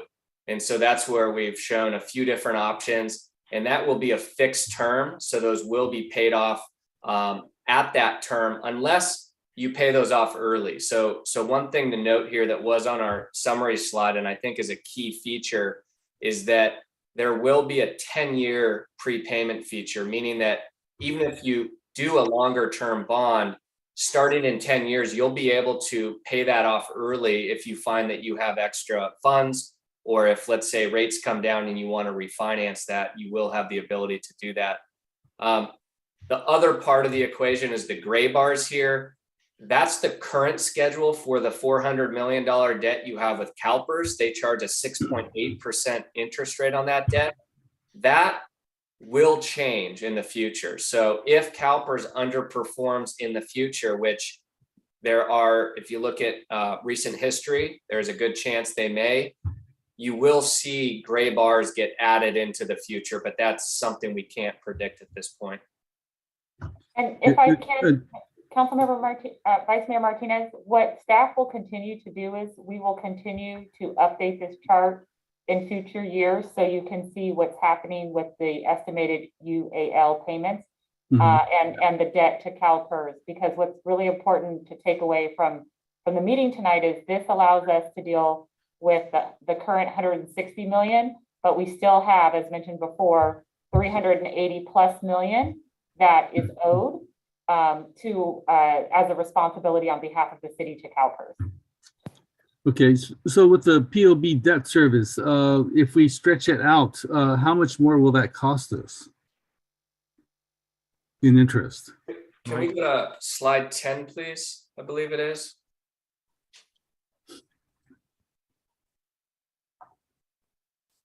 Thank you. So the added interest costs for the term extensions are shown in the bottom row, and it may be a little small to see, but for the teal option on 44, it's about 62 million of added interest costs. And then on the 52 term, 130 million of added interest costs. So the reason there's benefit to the general fund, though, is that these by more efficiently leveraging the pension tax override in creating an expense profile that mimics the shape of the revenue, that pension tax revenue is picking up the significant portion of those added costs. So that the present value benefit number takes into account the added interest as well as the benefit to the general fund.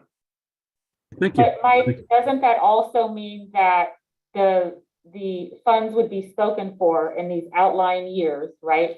So then if the city wanted to have the option to address that 380 million, we would be, by prolonging our debt schedule, that would impact potentially our ability to deal with those outlying years shown on the amortization schedule. It also means effectively the taxpayers pay twice as much interest, which I think is very important for us to consider. Even though it would be a benefit to the general fund, it is still a doubling the increase in the interest paid by taxpayers. And so I think that's prudent for the council to be aware of.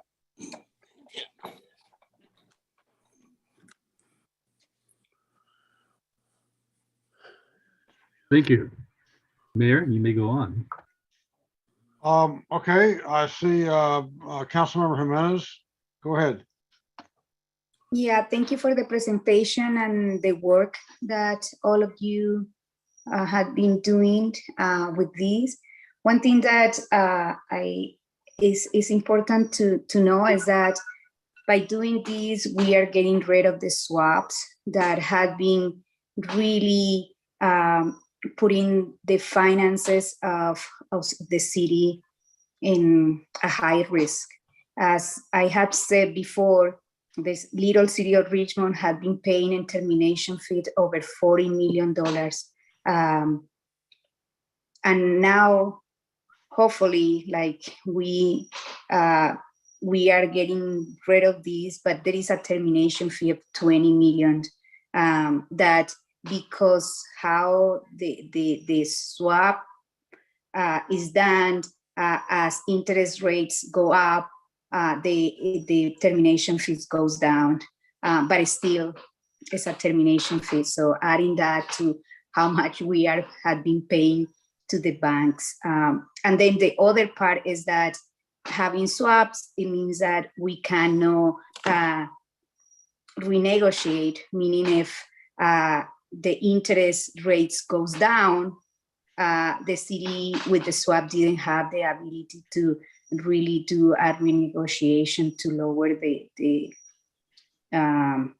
interest. With this, if it's like what I understand is a fixed rate, so in 10 years, as you said, if the interests are going down, the city will have the ability to renegotiate. So we might be able to seek some savings there. Is that correct to say? And my and the other, like my thing is about the termination fees. I had been talking about how we can be able to make sure that we don't pay as much in these termination fees because it's killing us in the city. But I just wanted to see, you mentioned two things, like with this, the ability of the city to renegotiate in 10 years if the interest rates goes down, so that might be some savings there, but also you mentioned that in some years we will have a significant money that we can use based on the levy of 0.14 of the override, the pension override tax. So I just want to make sure I understood that part as well. Sure, Councilmember Jimenez, the analogy I want to use is that right now, say CalPERS is taking $5 a year out of your pocket. With the numbers that Mike walked us through show in my analogy, it's going to go up to $10 a year out of your pocket, just to use an analogy. By doing what the term extension, instead of going from $5 a year out of your pocket to $10, it only goes to $8 a year coming out of your pocket. What that means, though, when you saw that last chart, we had the big gray lump there of the CalPERS mandated amortization of your pension debt. That number is going up. It's going up significantly.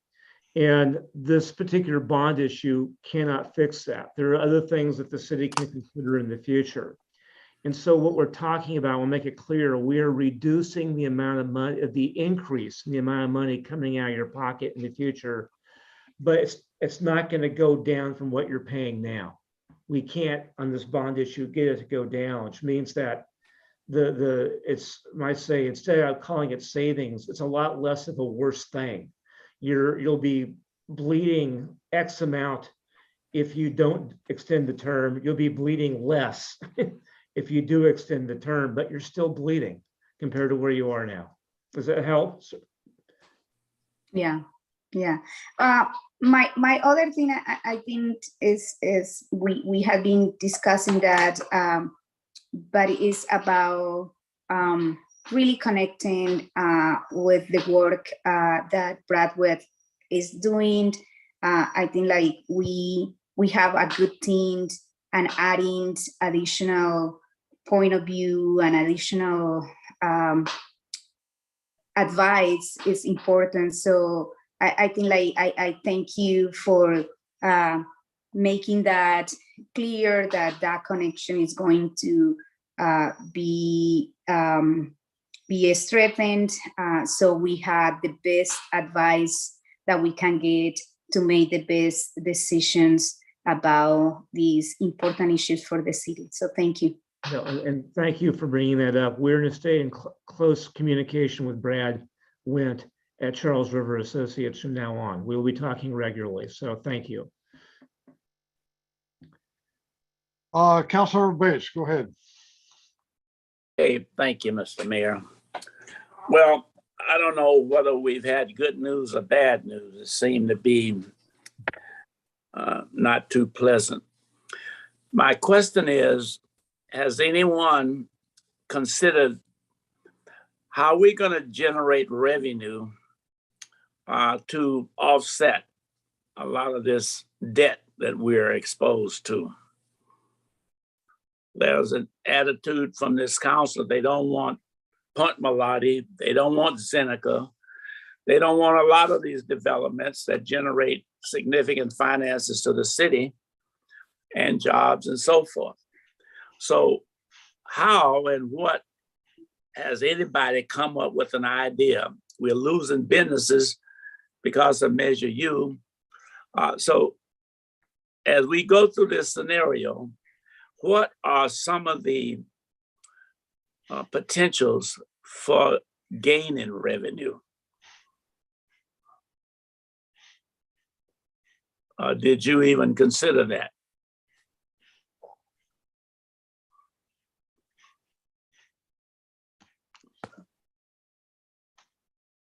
Anybody want to provide an answer? I'm trying to unmute myself with this new mouse I have. I was gonna say, Mark, do you want to take a pass? Well, Or I can. well, So, I'll say one thing, just, and I totally appreciate the council member's question. As a municipal advisor on bonds, we can't really address the long-term revenue question, but yeah, that's how we look at it.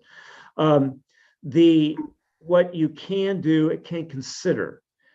There are numerous cities in California that have been issuing pension obligation bonds because that's the only way, practically speaking, you can reshape that big gray lump we showed you for your CalPERS UAL amortization. That is a separate and complex decision. There are two sides to doing it. And if staff directs us, we can, in the future, take this council and staff through both sides of whether or not to do something like that. But that'll reshape the curve, and it can conceivably actually put money in your pocket on a cash flow basis. So that's the best I can say. So Shasta, I'm now going to punt to you. Councilmember Bates, your point is well taken. I want to commend Lizette Zepeda, our new Senior Business Assistance Officer, who you heard from this evening on the Main Street item. She's getting out and meeting with all the tenants at the port and working on a strategy to meet with all of our large businesses in Richmond and then through the key corridors.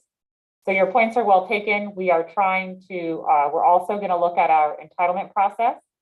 That was a recommendation that came out of a report from HRNA regarding economic development. And so we will be working with Joe and Lena to review our entitlement process and see what improvements we can make to better facilitate development that is consistent with the general plan 2030. Thank you. Any other questions from council members? Let's go to the public speakers. Okay, we do not have any public speakers. Okay, we'll bring it back to the council. What they're looking for here is direction. And I assume that that direction has to do with the amortization period for these bonds. So anybody want to make a motion?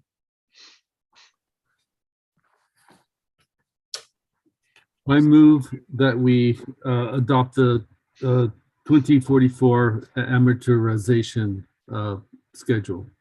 Okay, motion by Martinez. I'll second it. Okay, second by McLaughlin.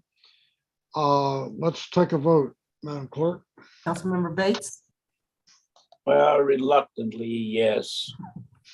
Councilmember Jimenez, Yes. Councilmember Johnson, Yes. Councilmember McLaughlin, Yes. Councilmember Willis, Yes. Vice Mayor Martinez, Yes. and Mayor Butt. Yes. The vote is unanimous. Okay, the next item is item X2, rent control amendment for the November 2022 ballot. Would you read that, Madam? Mayor Butt, can I please just say thank you to the City Council? I really appreciate your leadership on this item. This is really an important decision for the council. And so I just want to thank you for all the time that you've dedicated to this item, and specifically to the consultant team, and more importantly to our internal staff that have done a lot of heavy lifting on financial modeling. I really feel like we're turning the corner, and this feels really good. So thank you. Okay, go ahead and read that item, Madam Clerk. Yes, item X2 is direct staff to prepare a resolution for the July 26, 2022 City Council agenda to submit to the City of Richmond electorate at the general municipal election to be held on November 8th, 2022, an initiative to adjust the maximum allowable rent increase on rent-controlled units to 60% of CPI or 3%, whichever is lower. This is your item. Councilmember McLaughlin, you want to introduce it? Yes, thank you. Thank you so much, City Clerk, for reading the recommended action for this item. So I want to share a little bit about it. So currently for this year, there is a 5.2% allowable rent increase on rent-controlled units in Richmond. That's 100% CPI as per our current rent ordinance. And this is an exorbitant and unprecedented rent increase. Last year's CPI increase was only 1.6%. The average CPI increase in the last 6 years was only 3%. So we need to really adjust our rent ordinance to protect our renters. This item, as the city clerk stated, proposes we ask voters to amend the ordinance to 60% of CPI or 3%, whichever is lower. And this is the same exact adjustment that Oakland made to its rent ordinance on May 26th this year, just a couple months ago. So this level that is currently scheduled to go into effect, the 5.2% increase, this level of increase is truly beyond the capacity of many Richmond tenants to pay. Especially given the impact of the pandemic on household finances and, of course, the historic levels of inflation that we are experiencing.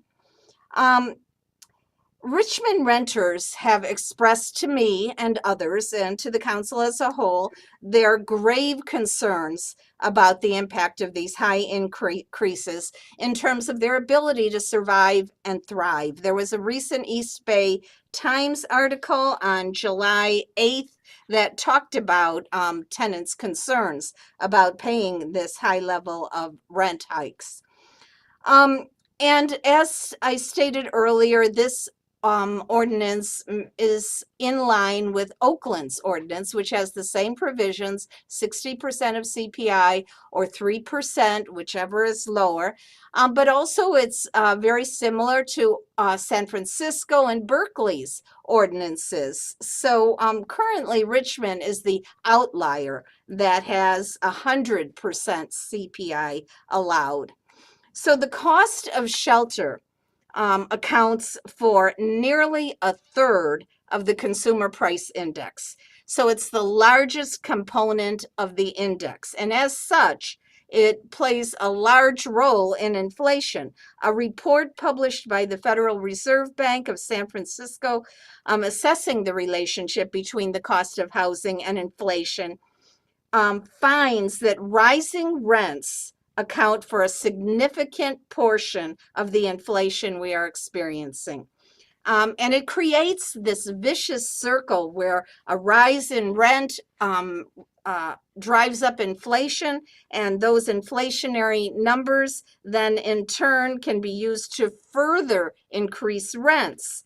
So, and we know tenants, as we all do, have an exorbitant amount, especially for rent-burdened tenants, an exorbitant amount of their income goes for gas, food, and other expenses.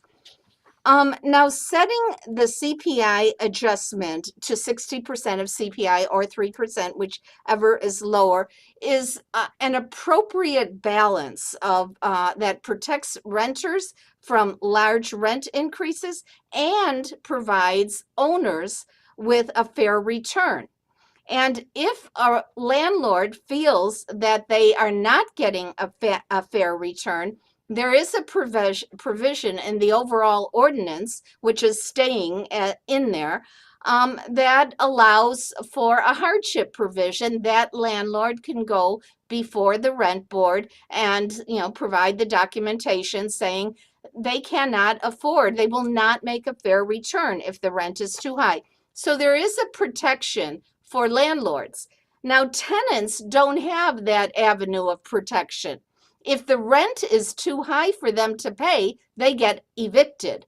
And that's part of the overall ordinance, that tenants can get evicted for non-payment of rent. So this is an unfair balance. There's a protection, there's an avenue for landlords to address their hardship, yet tenants are evicted if they can't pay the high increase in rent. So what will happen? What will happen to those tenants living on limited incomes, and when they can't pay the rent increase, they will be evicted, and many of them will become unhoused. And we know we have a huge unhoused population as it is. So we don't want more displacement. We don't need more displacement. It only creates more unstable neighborhoods, and our community deserves better. So the purpose of this item is to have the voters weigh in on this. This is an avenue for the voters to have a choice to make a determination as to whether this slightly lower allowable increase is something that should be put in effect. So this is seeking a ballot measure to be put on the November election, and have the city attorney come back with a resolution to put that on the ballot, and that would come back next week. So that is the reason for this. Our tenants deserve better. There are so many struggling families in Richmond. Many of them have reached out to me saying we cannot afford this high level of rent increase, this unprecedented historic level of increase of 5.2%, and the inflation keeps going up. We currently have something like 9.1% inflation in the country. We are in a period of inflation that is going to continue for a number of years. And like I said, we should not be the outlier. We should be in line with our neighbors, Oakland, San Francisco, and Berkeley, and reduce our CPI increase so tenants aren't faced with eviction. So that's that. I know we have speakers, and I'm sure they will share with you more perspective on this. Are there questions from council members? I don't see any. Let's go to the public speakers.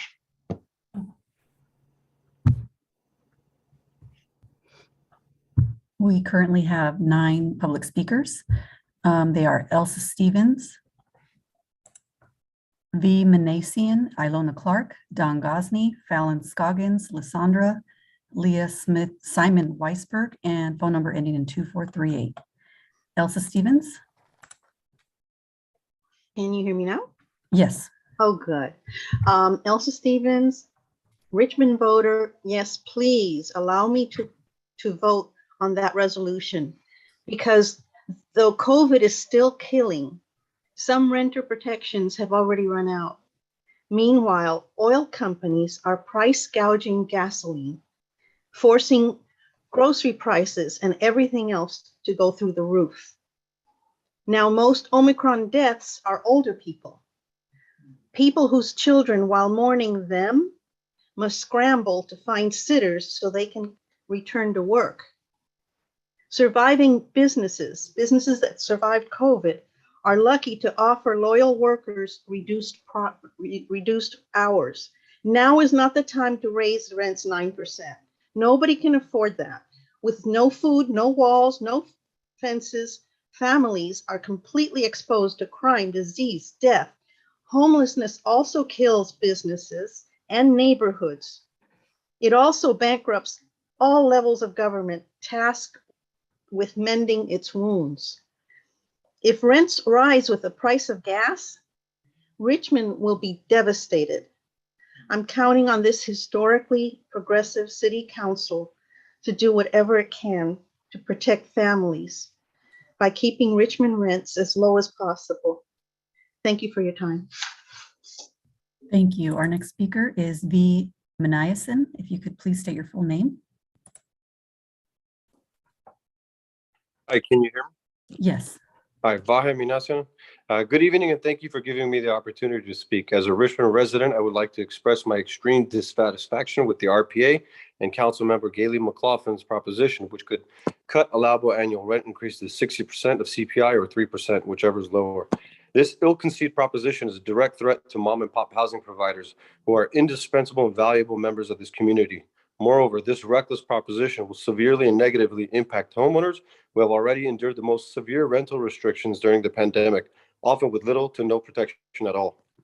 It seems like year after year, the RPA-led city council will stop at nothing until to destroy all mom and pop housing providers, paving the way for a corporate takeover of the Richmond housing market. Let's be very realistic. Propositions like this will force working class and middle class mom and pop housing providers out of the city. There will be less direct investments, property values will drop, tax revenues will decline, and very few people will look to Richmond as a safe place to live or make any financial investment. The RPA-led city council has proven time and time again that it's not working in the interest of the people. Rather, it's working in the interest of special interest groups and attorneys. Moreover, the RPA does not understand the value of local businesses, nor does it care about the fair and equitable policies. The RPA recently implemented a new business licensing fee schedule, which risks pushing out many local businesses, most notably the Toyota and Ford dealerships, because of exorbitant licensing fees. As a result of the RPA's short-sightedness, multiple businesses are contemplating leaving the city of Richmond. Gailey McLaughlin argues it's important to provide Richmond renters with as much protection, but what about homeowners who often have invested their life savings into small duplexes and triplexes? Do these people not deserve any protection? Should there be no balance? Why are mom and pop housing providers continuously and relentlessly vilified by the RPA? How can homeowners maintain their buildings and provide a safe and clean environment for tenants if they're not able to get a fair and equitable return? Say no to this proposition. Time has expired. Our next speaker is Ilona Clark. Hi, can you hear me? Yes. I have been a dues-paying member of local SCIU for over 20 years. I have lived in Richmond for 20 years and in East Bay for almost 50 years. I work full-time as a nurse and I own a duplex in Richmond. I also live in Richmond. My duplex is rented to some wonderful people with whom I am on a first-name basis. I became a housing provider with two rules. First, we will not rent spaces that we ourselves would not want to live in. Second, we will not be mini welfare states to our renters. They must cover their cost of housing. And the cost of shelter is going up for everybody. This is not a rent raise. This is keeping up with inflation. If we are not allowed to keep up with inflation, we will not be able to maintain this housing. CPI raises are not raises for housing providers. The assumption codified in our rent regulations is that we were already making fair return, and that's a quote, in 2015, and that anything over would only be to keep up with the rising costs of providing that housing. If this goes on the ballot, it will likely pass. The majority of voters do not understand the economics of providing housing and would foolishly undermine our community's ability to maintain and improve the housing they live in.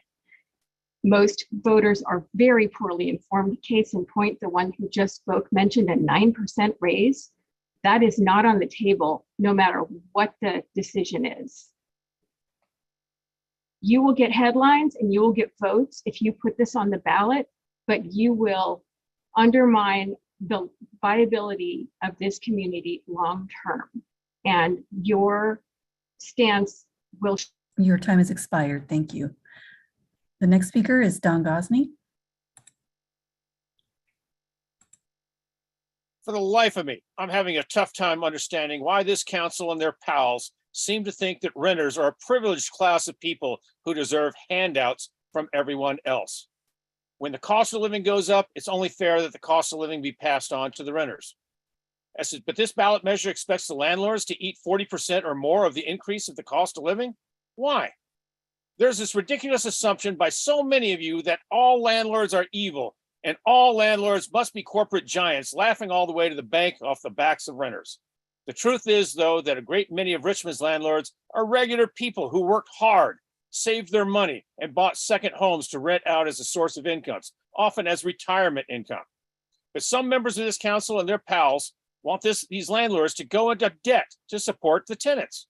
Landlords often have mortgage payments to make, and those payments are hard and fixed.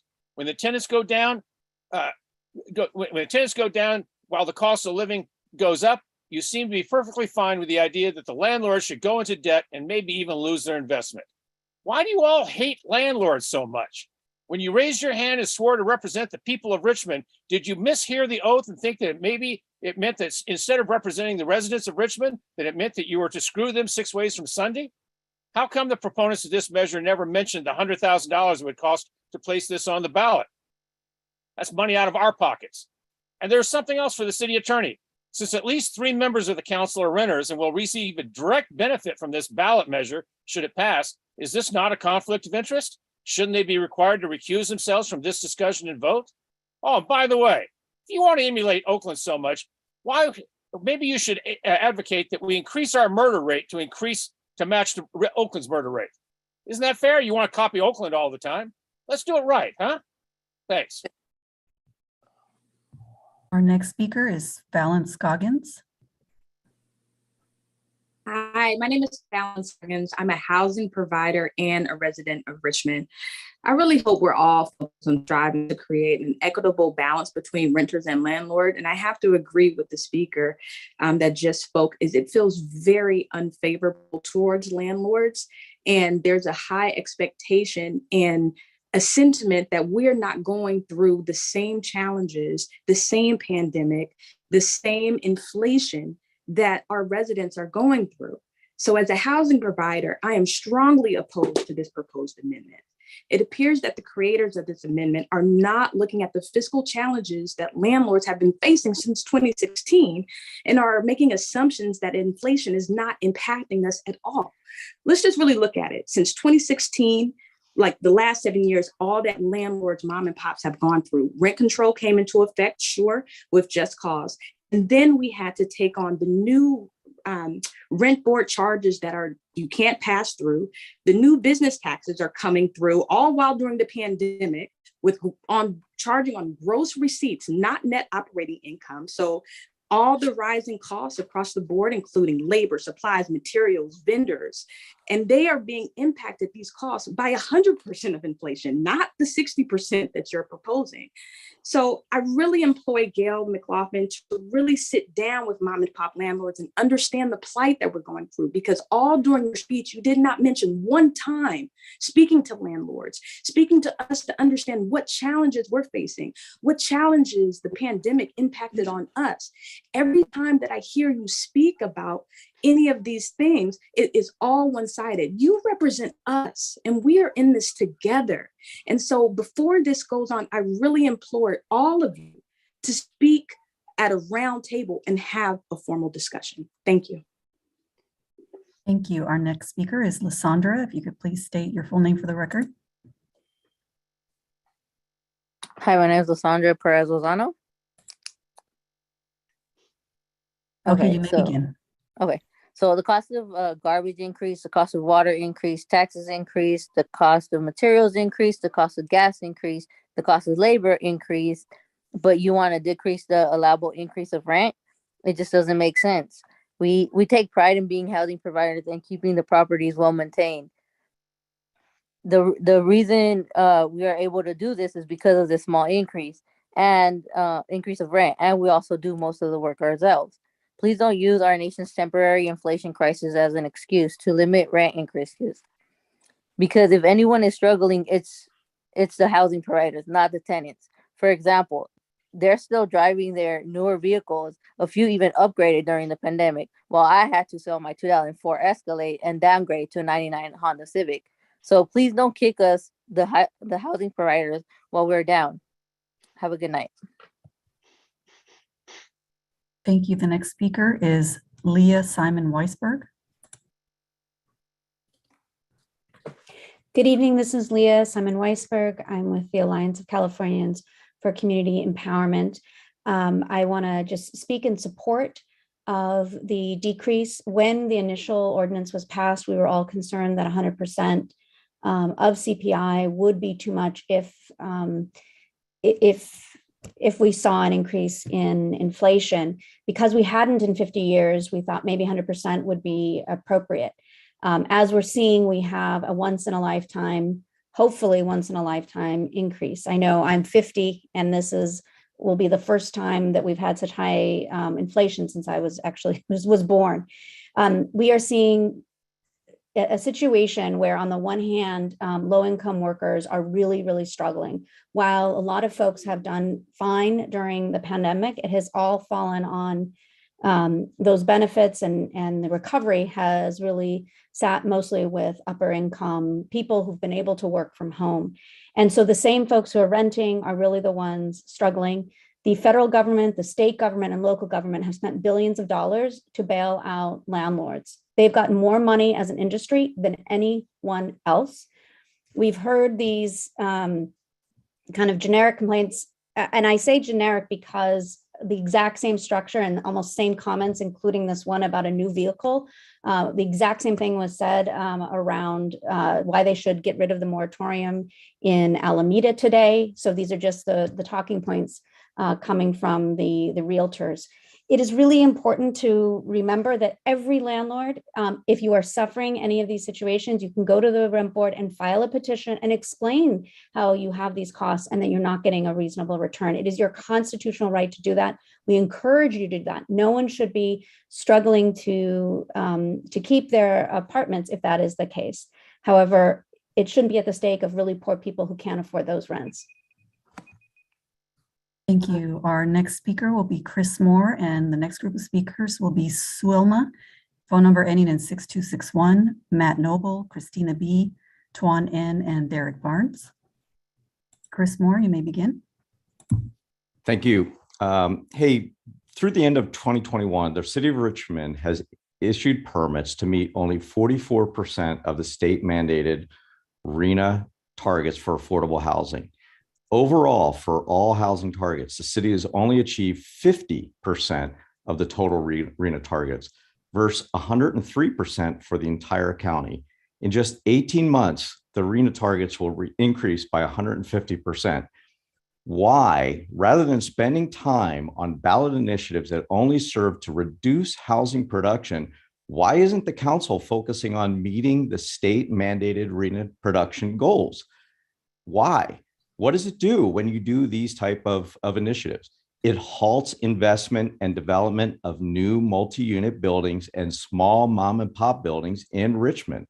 It deters housing production. There's less construction. It drives rent higher. It's bad for tenants, and it drives lower to moderate for new tenants coming in. This is going to drive higher rents. It'll drive lower to moderate income households out of Richmond. It will cost Richmond in taxes and jobs by eliminating development projects. This is bad policy. Don't follow Oakland. It's a huge mistake of what they're doing. They don't know what they're doing. And Miss Leah Simon Weisberg, ask her, how many houses has she provided to the community? She does not know this business. She only knows how to make money off of the regulations and the new regulations that you guys are implementing. That is the problem. Listen to the small mom and pop housing providers. They're the one that are doing something called providing housing. By limiting rent increases, by imposing rent regulations, you only serve to reduce housing in the city of Richmond. Thank you. Thank you. Our next speaker is Swilma. Can you please state your full name for the record?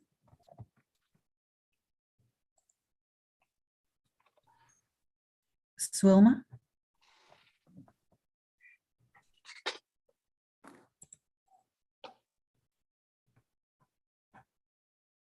Can you please unmute yourself? ¿Aló? Ajá. ¿Sí me escuchan? Sí, puede comenzar.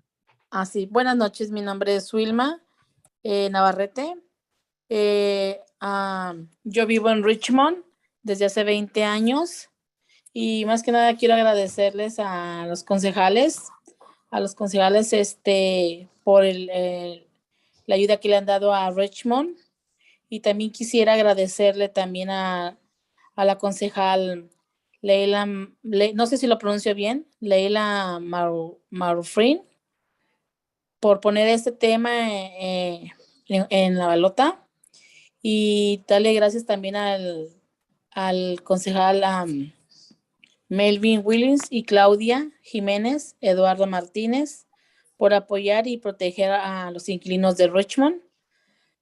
Estoy preocupada porque estoy viendo que los aumentos de renta siguen y nos estamos viendo afectados porque estoy viendo que para el año la renta estará subiendo un 5% en las unidades.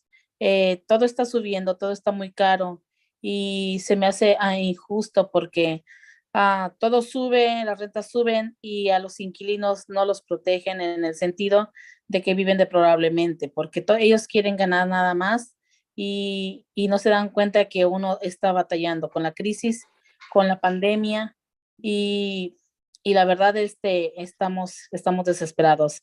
Ellos no quieren respetar las leyes que ustedes pusieron y no quieren respetarlo. Siguen hostigando al inquilino y nos ponen entre la espada y la pared. Ellos no se dan cuenta que con todo lo que está subiendo, nos ponen en una situación muy grave. Eso es todo, gracias. Gracias. ¿Tiene alguien que le traduzca lo que dijo? No, Ok, no. gracias. Solo Edith. Can somebody translate for us? Yeah, I just asked her if she had somebody to translate, and she said no. Okay, phone number ending in 6261. Excuse me, Ursula, can you at least summarize? No, I can't. Can someone on the council? Claudia? I can do it. Thank you. So she was talking about, she was thanking you and the city council who are supporting the renters for putting this on the ballot. She is concerned that this year the rent increase is 5% and everything is going up. Not only rent, but food, gas. So she's really concerned about how people are going to be able to pay this rent increase with 5%, and thinks that this is going to be on the ballot for the voters to decide what to make a fair increase so that people are not getting evicted and homeless because the high increases. Thanks, Councilmember Jimenez. You're welcome. Our next speaker is phone number ending in 6261.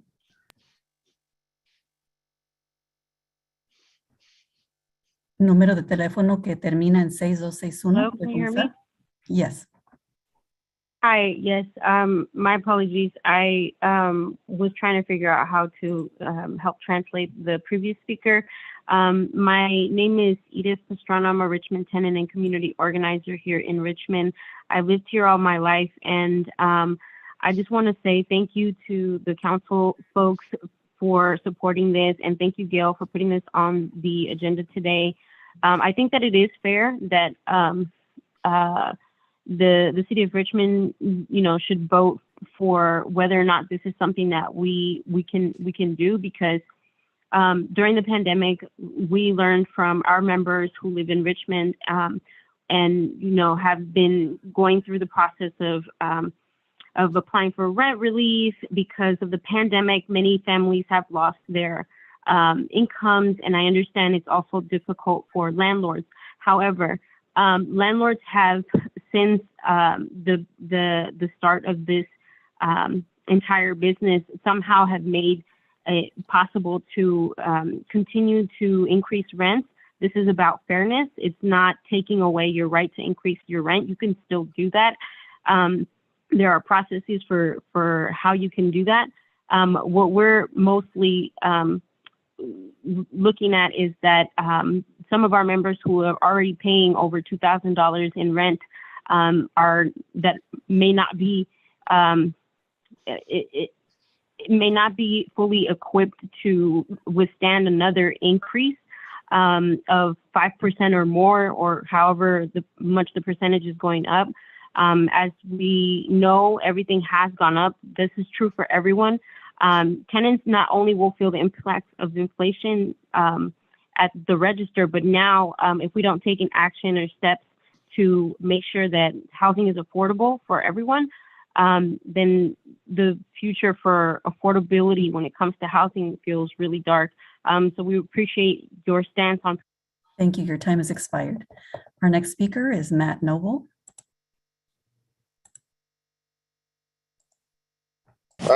Can you hear me? Yes. Hi, I am calling in on a satellite connection from the Atlantic Ocean where I'm currently working. It's 1 a.m. I'm on a boat. I just wanted to call in and say this is how important it is to me. 10 years ago, I bought a house in the city of Richmond. It's a triplex. Since I bought it 10 years ago, I spent $114,000 fixing the thing up. I have extremely good tenants. I live in it part-time. Other time I live in Oregon. Otherwise, I'm traveling for work. I have no retirement fund. I work for myself. I don't have a pension. I don't have any of that shit. I just want to call in and say that basically you guys are destroying the city. You're driving out mom and pop landlords, which are the foundation of like a stable housing market. Last year I put my house in the market very, very briefly for sale by owner. And I had several people come forward offering all cash. A few of them I talked to said basically they had no problem with the rent control. They said they could get around it. They have the money, they have the lawyers, not a problem. You guys hate corporations and you're crafting a city that only corporate landlords can thrive in. I won't even buy lumber at Channel Lumber anymore because they're now passing on Measure U to the end consumer. All I got to say is it really makes me sad to see how badly you guys are destroying the city. And the people you purport to help are the ones that are getting hurt the most. I'm done. Thank you. Our next speaker is Christina B. If you could please state your last name for the record.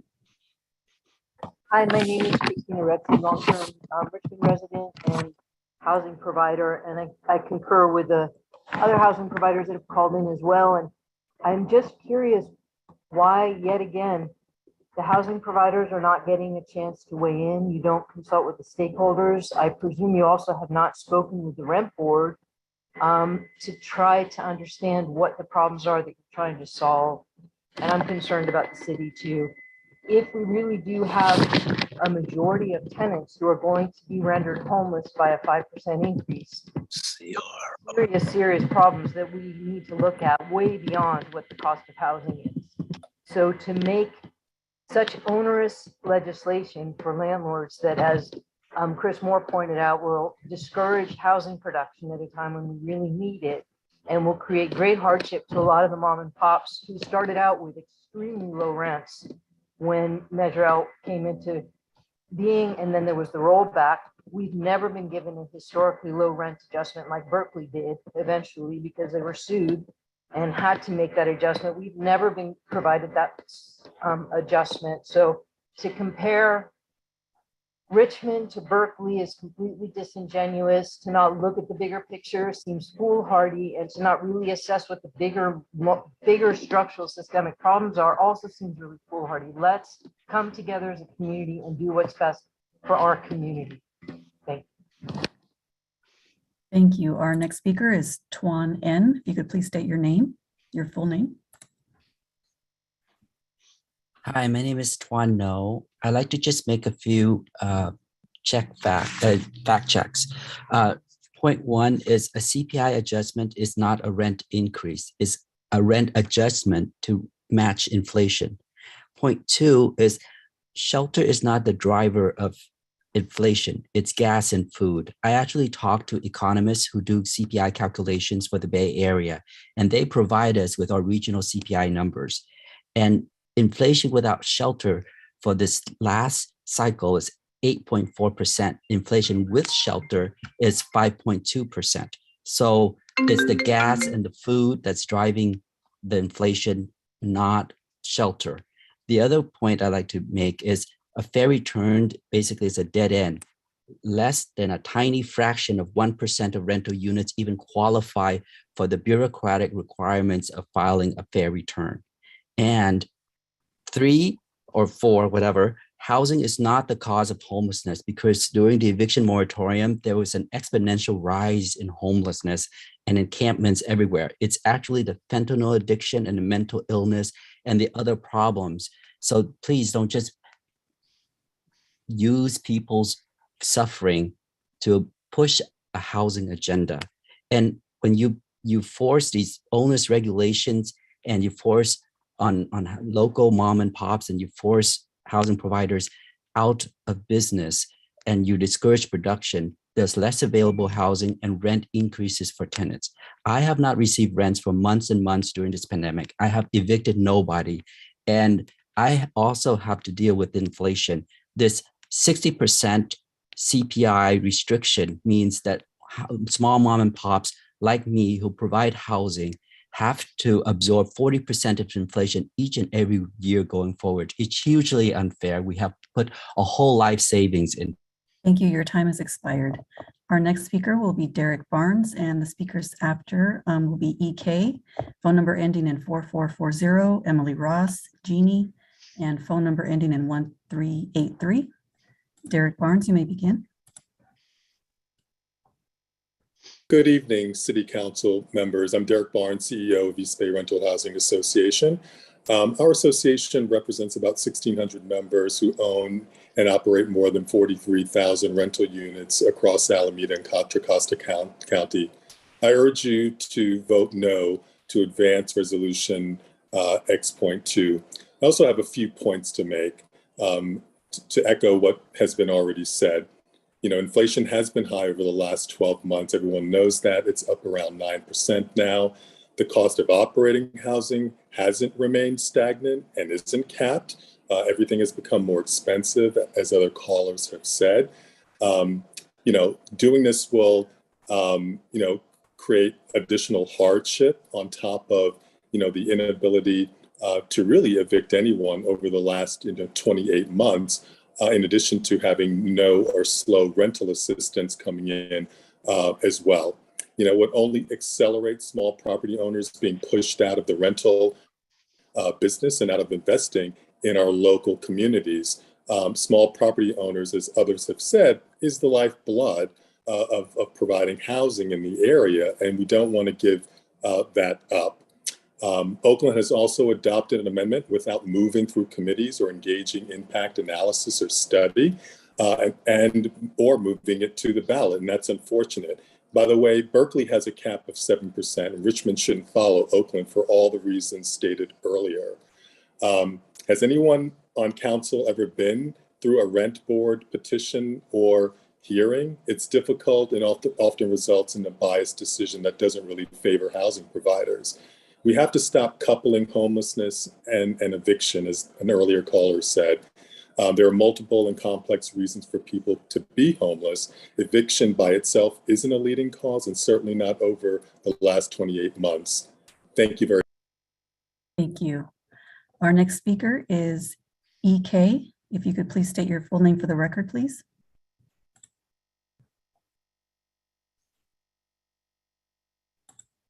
EK, can you please unmute yourself? Yeah, Elizabeth Kohler. I'm a small business owner, housing provider in Richmond and in Oakland. And I have a duplex in Richmond. And as everyone else has stated, although the rents have actually, we haven't been able to raise them for a long time because of the moratorium. And now we are able to a little bit. Our expenses continue to rise quite a bit. I mean, I put a lot of money into seismic retrofitting and whatnot, and tried to do the MNOI and I mean, that process, and it is so complicated. It takes such a long time. It's not always you're going to get what it is that you need in order to keep a property the way it should be kept up. Given this situation, I really don't know that I'll be able to continue having a duplex in Oakland, and I will probably have to sell it, and it will probably be to some corporation who can get rid of my long-term tenants who have been paying sub-market rent because they can afford to do that. They can, yes. Anyway, that's all I have to say. I so hope that you talk more to the housing providers, because we have a really valid reason for why this is not something that just should be passed in Richmond. Thanks much. Thank you. Our next speaker is phone number ending in 4440. Please state your name for the record.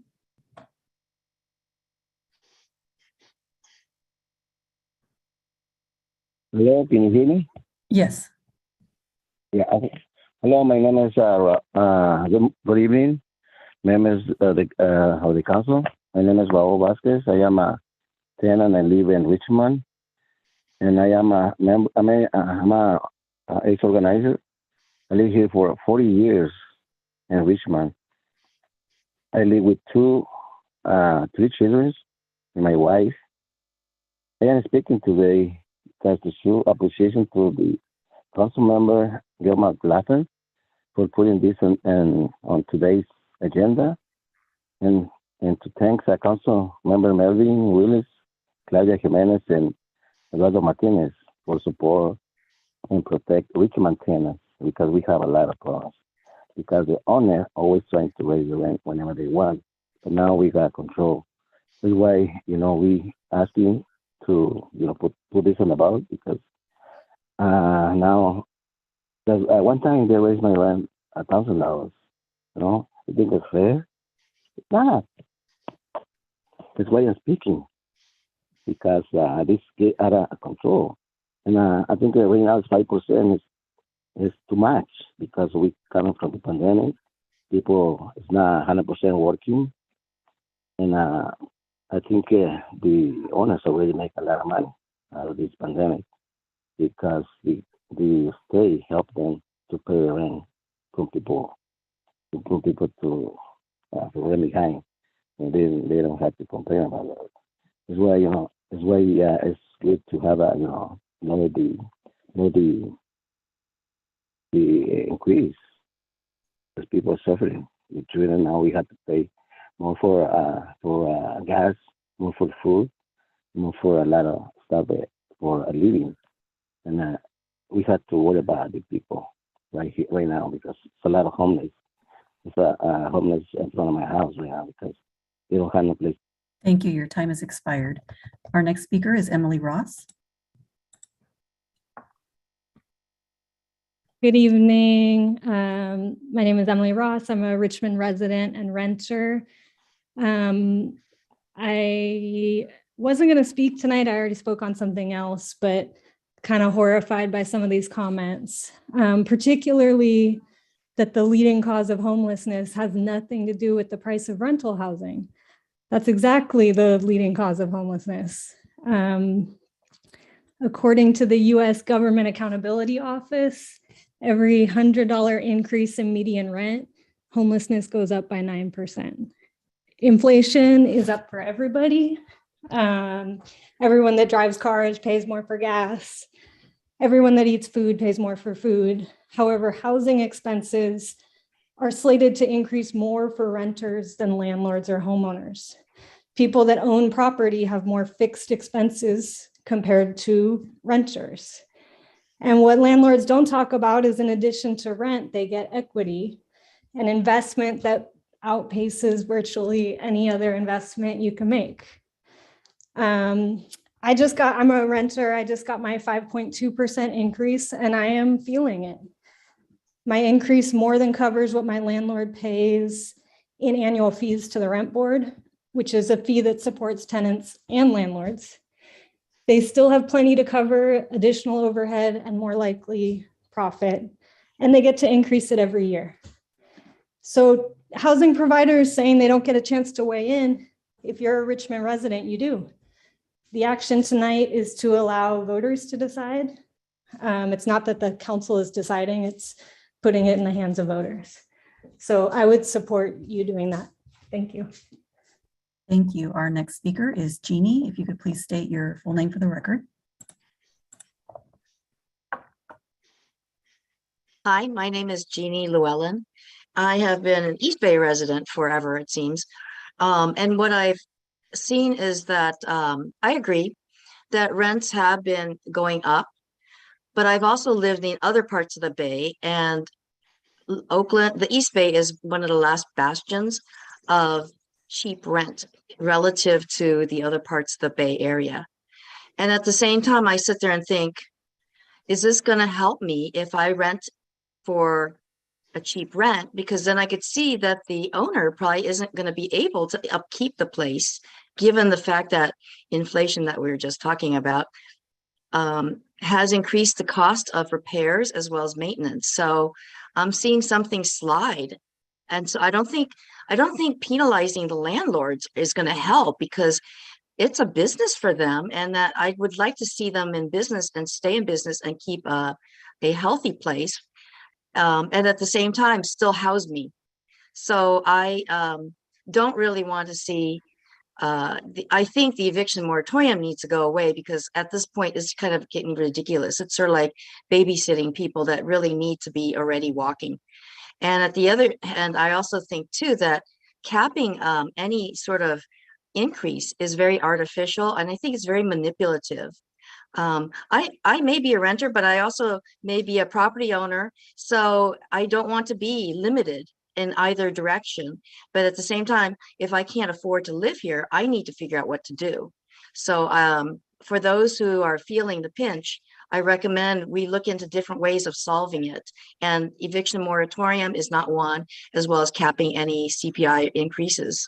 So I'd say no for your amendment here. Thank you. That's all I have to say. Oh, also, I do have one more thing. Sorry. Oakland passed through their amendment very quickly without really any user input. I think that's not a good sample. Thank you. Your time has expired. Our next speaker is Lorraine Petrie. Hello? Yes, hello. You can begin. Okay, perfect. Hi, everyone. This evening, I'm Lorraine Petrie, and I've been a minority housing provider for about 25, 30 years. And once again, here we go with the council not recognizing or not reaching out to the owners in what we have to do, provide for tenants to be able to live, to be able to provide all the necessary things that they need on a call basis. Just like, for example, I bought wood to build a fence. The wood was stolen this morning at 3 a.m. I spent $1,400. Okay, now that fence is going to have to take time to get done, because now I got to figure out to go back out and be able to purchase again. Now, the thing is, what I don't like is, once again, the council does not come to the housing providers and talk to us about what it takes to effectively run a property. Just like the person that called before, and she talked about our mortgage. What about we could be on mortgages that change every month? They don't have to be fixed. Nothing is fixed in this environment. I don't understand what fixed means. And until you come and talk to the housing providers, and once again, I'm a minority trying to take care of other people like me in our community, and you come and you try to take advantage of us by coming and say, oh, you have to pay, the 3% or the CPI, but you don't understand how much we have to do to maintain these properties, and also maintain a relationship with our tenants. And that's what you guys are going to lose. You want the corporate people to come in and take over our property. You already run, you ruin Measure U. We know what you've done to those people. Malati, we don't know what's going on. All I know is this place looks like it looked when I looked 30 years ago. So whatever the council is doing, they're not building Richmond. They're not bringing jobs in here. They're not bringing Thank you. Your time has expired. Our next speaker is phone number ending in 1383.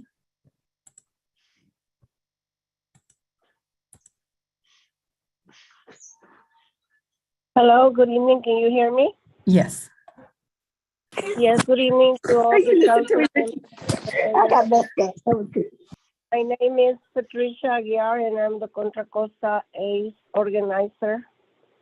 And I want to thank Joe McGoffin to put this in the agenda to vote, because I think right now it's very important that the tenants have the opportunity to reduce the increase in any way of the rent. Right now, the crisis is very critical. Everything is going up, gas, food, like everybody repeated before. And about what they're saying about the owners or landlords, the government put the money to pay back the back rent, and there's a lot of landlords receiving money from this help from the government, and they have a lot of other opportunities that our tenants they don't have. So I really appreciate all the council members, Melvin Willis, Eduardo Martinez, and Claudio Jimenez, to consider this and to support the community. Thank you very much. Thank you. And that was our last public speaker. Okay, are there any final comments before we take a vote? Councilmember Bates? Thank you, Mr. Mayor. It's most unfortunate that most people do not understand the plight of landlords. Unlike government employees who have a fairly nice salary retirement, many are retired from the private sector, and to the extent that their retirement consists of Social Security, maybe $2,000 to $3,000 a year. And many of them have gone forward and purchased apartment or home to supplement their meager income. And they are now being penalized, and to a large extent, from my perspective, being disrespected.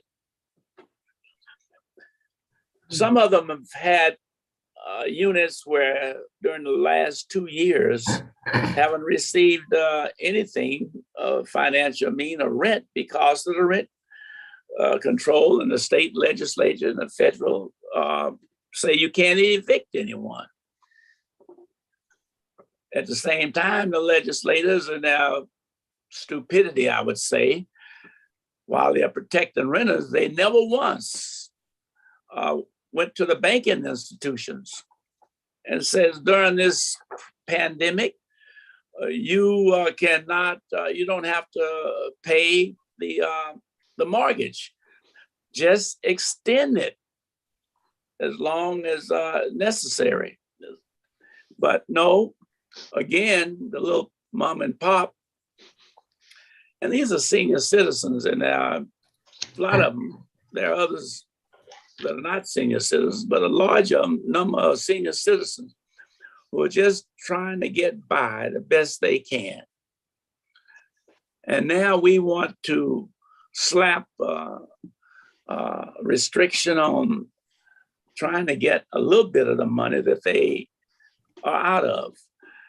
You talk about 3%. Well, we know that the inflation has gone up close to 9%. So how is it that you want to take a certain group and discriminate against them? And a lot of them are minorities and people of color. So I'm very sensitive about that.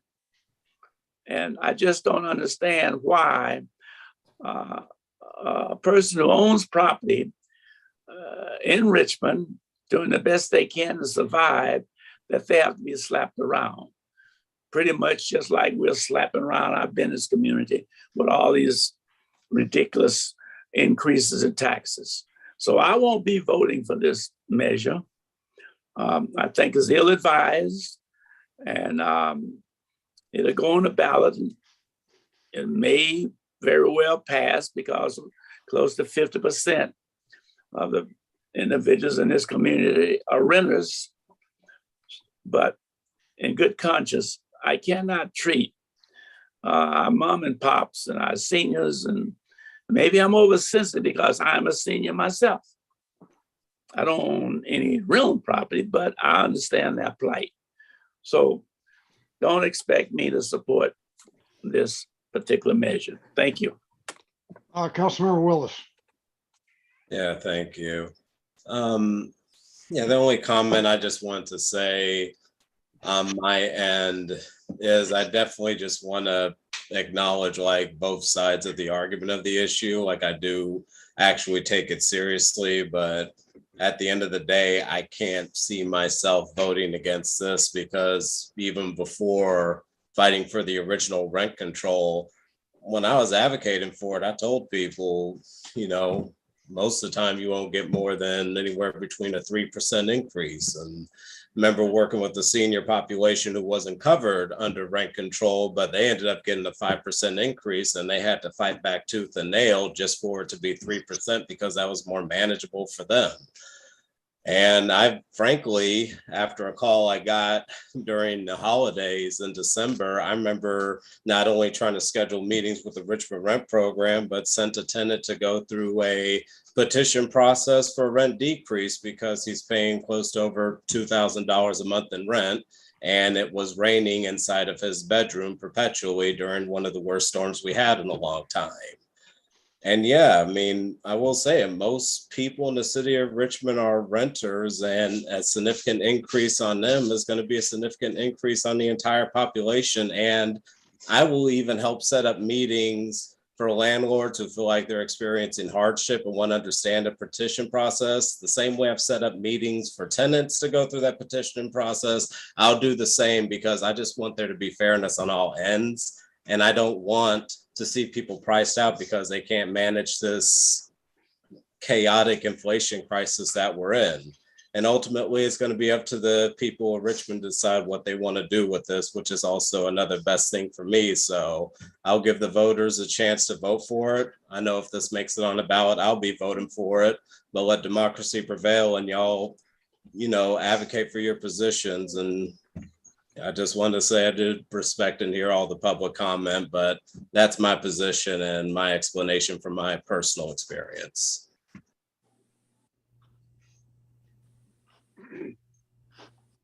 Councilmember McLaughlin, I see you have your hand up. You've already spoken extensively on this. Can I move on to somebody else? Well, I was going to make the motion. Well, let me say my thing and then you can make the motion, okay? So, you know, we heard from a lot of housing providers, and, you know, I would be the first to say and concede that a lot of renters are challenged by the cost of housing. We all know that. It's a huge problem in California, particularly. So, but what I'm concerned about is how you remedy that.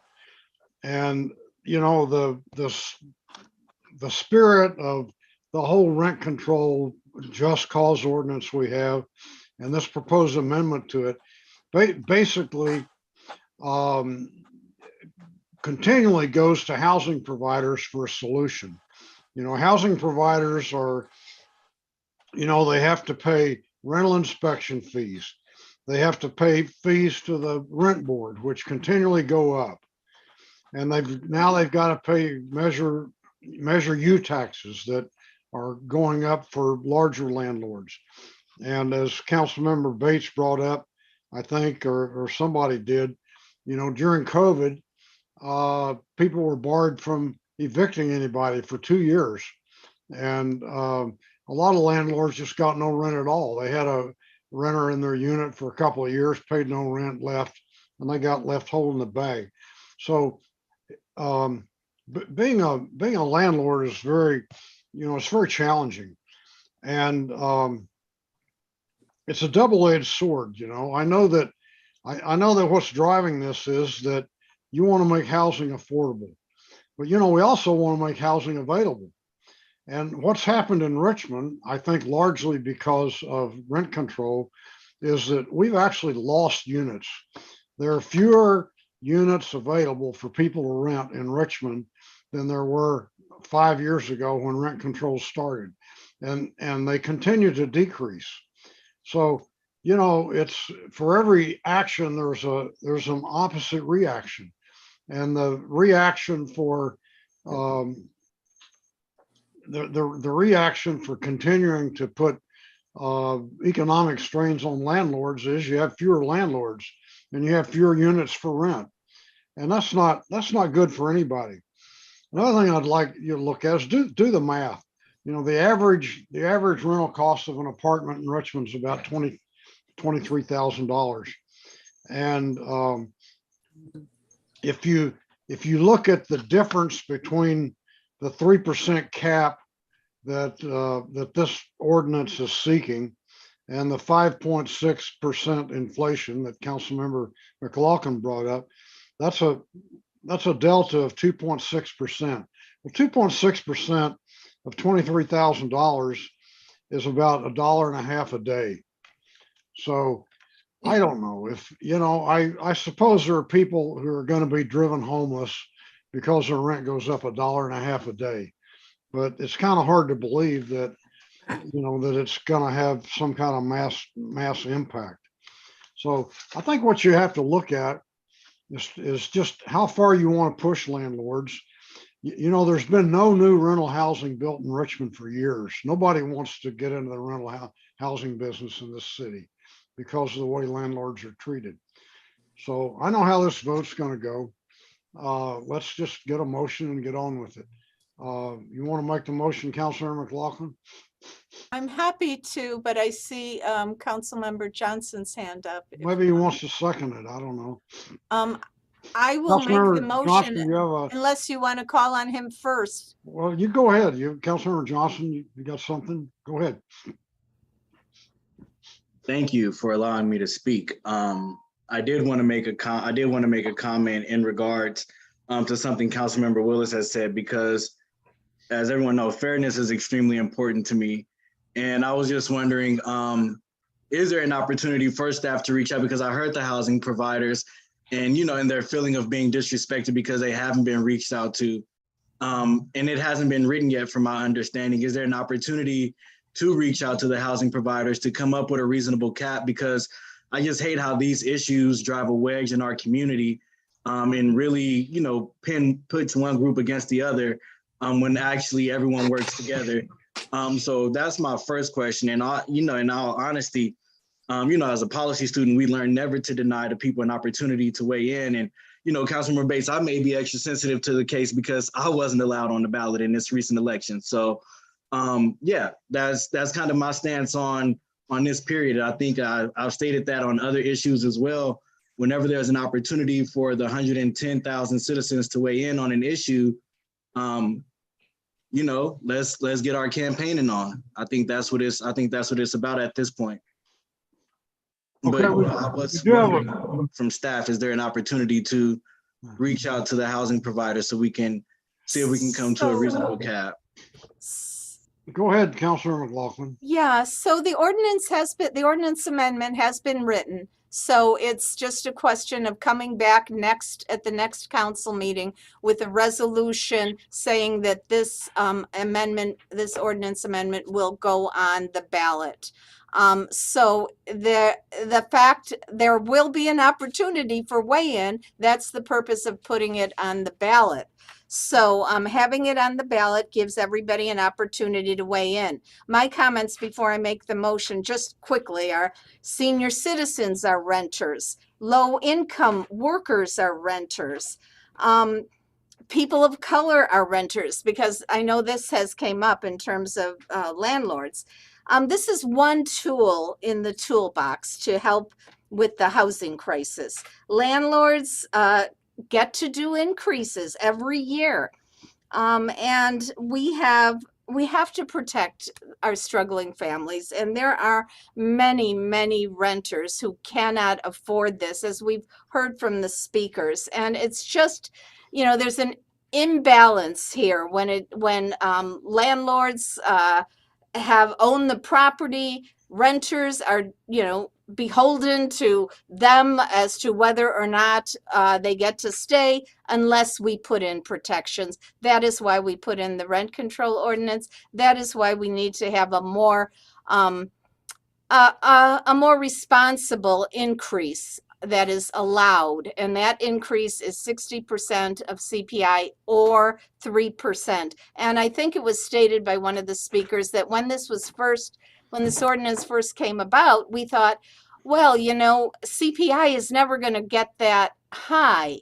Well, it has. I don't know if anybody expected us to have this inflationary period, this historic one that we're experiencing right now, along with the unprecedented CPI increases. So this is just an adjustment.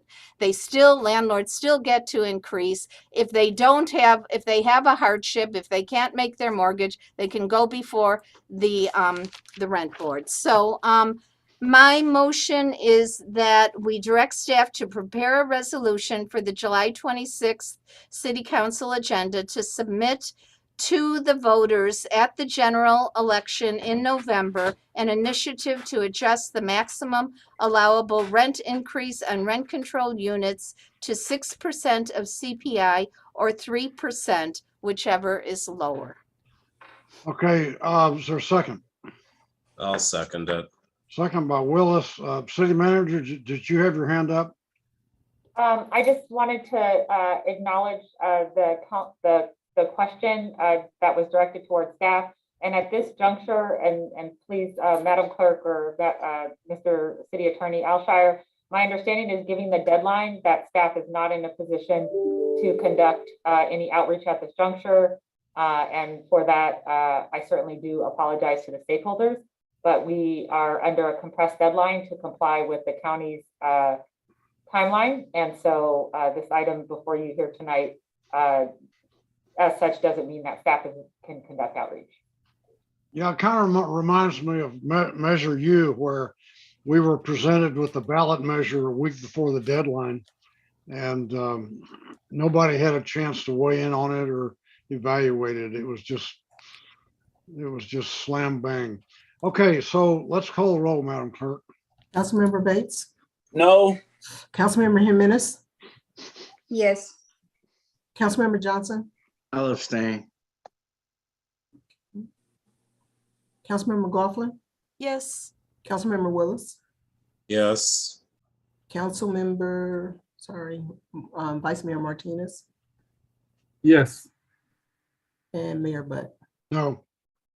The motion passes with Councilmember Bates and Mayor Butt voting no, and Councilmember Johnson abstaining. So we have 3 consent items to go back to, and I'll try to get through these fast. I hope there's not a lot of debate about them. So I think the first one is item V1A, amendment of the Downey Brand Agreement. Is that right, Madam Clerk? Yes. Okay. Item V1A is to approve a first amendment with Downey Brand in the amount of $120,000 for a contract amount not to exceed $160,000 for the Point Melody Giddyville litigation. So I just had a couple of questions about it for the city attorney's office, and I actually asked him earlier today if he could tell me how much fee we've already paid Downey Brand for litigation related to Point Melody, and how much we anticipate paying them in the future. So do we have those numbers?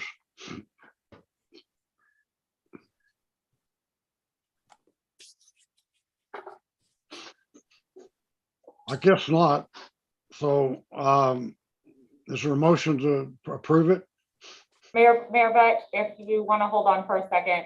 No, let's just move on. Okay, thank you. Is there a motion? I don't see a motion. Dies for lack of a second. I'll move the item. Okay, motion by Willis. Is there a second? Second. Okay, second by Johnson. Okay, call the roll, Madam Clerk. Councilmember Bates, No. Councilmember Jimenez, Yes. Vice Mayor Martinez, Yes. Councilmember McLaughlin, Yes. Councilmember Willis, Yes. Councilmember Johnson, Yes. and Mayor Butt. No. The motion passes with Councilmember Bates and Mayor Butt voting no. Okay, the next item is V.5.B, professional services to develop and provide economic analyses on real property negotiations. You want to read the rest of that, please? Yes, item V5B, like board, is approve a second contract amendment with Land Econ Group in the amount of $50,000 for a total contract amount not to exceed $100,000 for professional services to develop and provide economic analysis on real property negotiations for a term extending through June 30th, 2024. So I pulled this off just to have a chance to vote on it. And I'm not going to support it because I believe the Land Econ Group is incompetent and they've provided very poor services to the city of Richmond. And I'm really sad to see that they're going to continue doing that. I guess I should ask if there's any questions from council members. I don't see any. Is there any public comment? Councilmember Jimenez, do you have a hand up? Yeah, I think I just wanted to say that the reason why the mayor is just criticizing this consultant is because the research and the economic analysis that they had done for several projects doesn't help the narrative that he wants to put there, and this is why he is attacking them, and in that way, as usual, really attacking the work of staff and attacking the work of consultants. Okay, any other questions, comments from council members? Are there any public speakers? No, there are not. Okay, is there a motion? I move the item. Okay, motion by Martinez. Is there a second? Second. Second. Second by Willis. Call the roll, please. Councilmember Bates, No. Councilmember Jimenez, Yes. Councilmember Vice Mayor Martinez, Yes.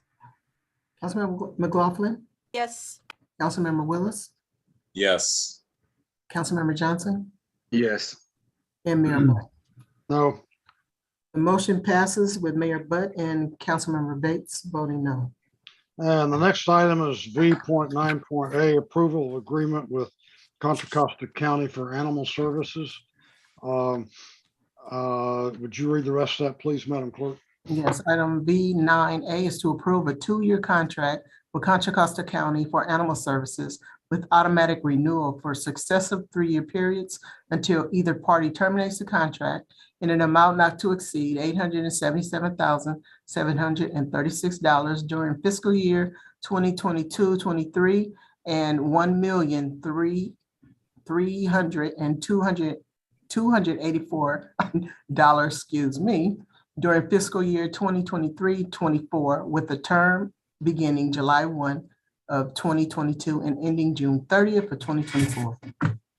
So I pulled this off the consent calendar because, in my opinion, Contra Costa County and particularly Supervisor John Joya has basically thrown the city under the bus and disrespected us by simply saying, here it is, take it or leave it. If you don't like it, just do it yourself, which I think is a terrible way, to treat your fellow legislators.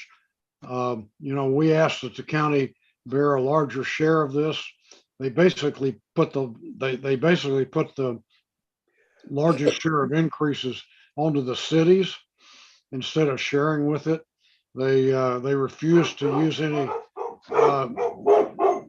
any Measure X funds, to help pay for this. I mean, basically, they just shoved us at it and said, take it or leave it. I think it's terrible attitude, terrible idea, bad for the city, and I'm going to vote against it. So are there any questions, or comments from council members? Go ahead, Councilmember Bates. Well, thank you, Mr. Mayor. I certainly share your viewpoint. More important, I don't think this council nor any of the staff members really know what is going on with this program. I've been listening and watching, and I find that the most people that are aware and knowledgeable of the poor performance of this animal control agency by the county are the animal control people themselves. And there are a couple of them out there that I would like, I think they've signed up. Madam Clerk, do you have some someone to sign up to speak on this item? Well, I'll call for public speakers as soon as we get. Well, anyway, I wanted to, well, I will wait until the speakers speak, and then I will like to have another word to say. So thank you. Mayor Butt. Mayor Butt. Yeah, City Manager, go ahead. I do want to acknowledge the community concerns that have been raised regarding the contract. And so Animal Services is here this evening. I do want to flag that I think it's important for the council to know that the contract can be terminated within 90 days. Assistant Chief Torona has worked and his staff and Shawnee and our city manager's office have worked closely on the development of this contract. We acknowledge it is not what we would prefer, but frequently, like we find ourselves in government, we need to compromise. And what I would request, I think at the last meeting, Mayor Butt requested that Councilmember Bates put an item on the agenda to encourage the West Contra Costa County cities to band together. And my hope would be that perhaps we can collectively advocate moving forward in future fiscal years for the county to split the increases on a proportional basis. And I joking that we need the county supervisor to understand that people really love their pets. Well, look, we've debated this for hours. I really hope we don't get into a long debate again. I don't think. No, we're not trying to debate. I just wanted to encourage that we're going to keep working on it with the other city managers to see if we can, in future years, get the county to take up more of the financial responsibility. That's fine. I just want to have a vote on it, and I want to have an opportunity to vote against it. So go ahead, Councilor Willis.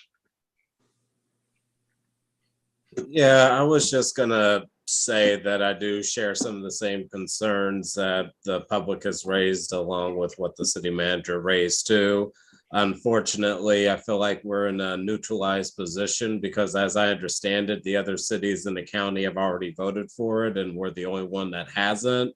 So it would be good to collaborate with some of those other cities to talk about these service agreements and what seems fair for the city's end and fair on the county's end. But for now, we should just. Well, I would like to note that the city of Pleasant Hill negotiated a side letter with the county that changed a number of the provisions, and that's something we could look at. So anyway, Councilor Martinez, go ahead. Yeah, I just wanted to point out the fact that if we don't have an agreement, then we don't have any services whatsoever. So I think it's a matter of continuing the services, but it's only for 2 years, which gives us time to talk to other cities and come up with a JPA, such as Council Member Bates had suggested. And as our city manager said, we have 90 days to consider. Right. So okay, Councilor Jimenez. Yeah, I think like the other part that is not, it hasn't been discussed is that how much will it cost if we do it by ourselves. I know that one of the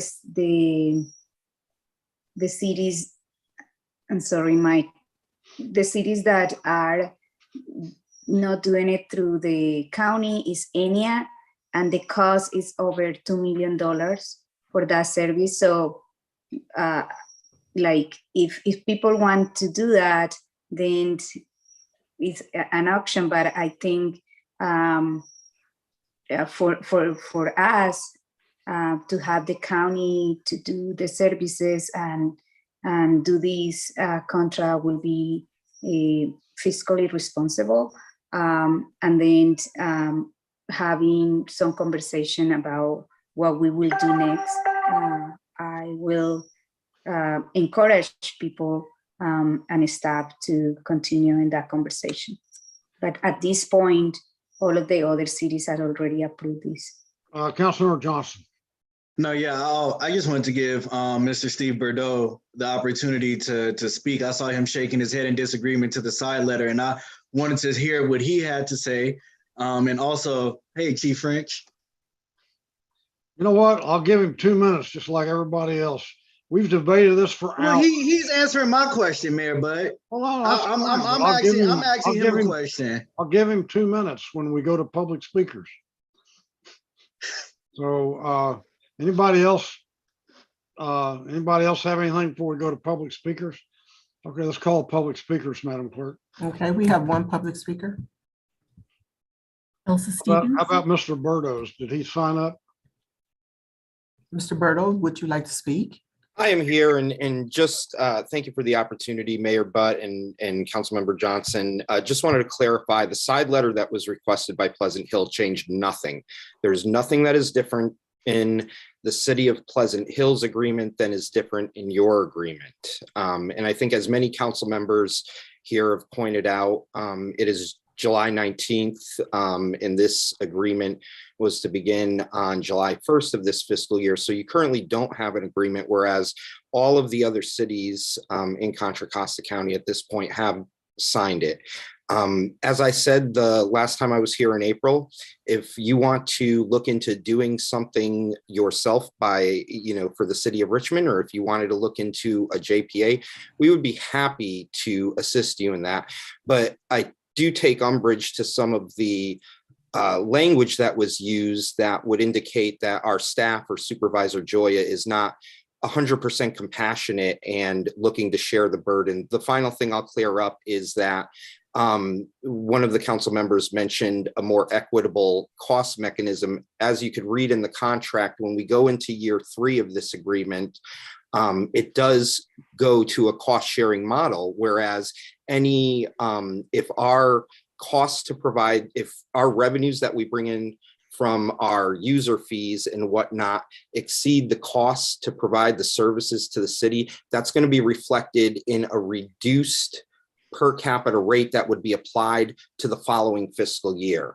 So, this is a good agreement. It's a fair and equitable agreement. And this was not just placed in front of you. This has been 2 years working with your city manager, working with your police chiefs to develop this and listening to the community. Again, most of the community concerns that were raised, and we've pointed this out at multiple meetings, have been issues that do not fall under the mandate of our department. And we're certainly, again, interested with working with you and other entities to find out how we can, address those issues. But the agreement before you is fair and equitable, and my hope is that you sign it.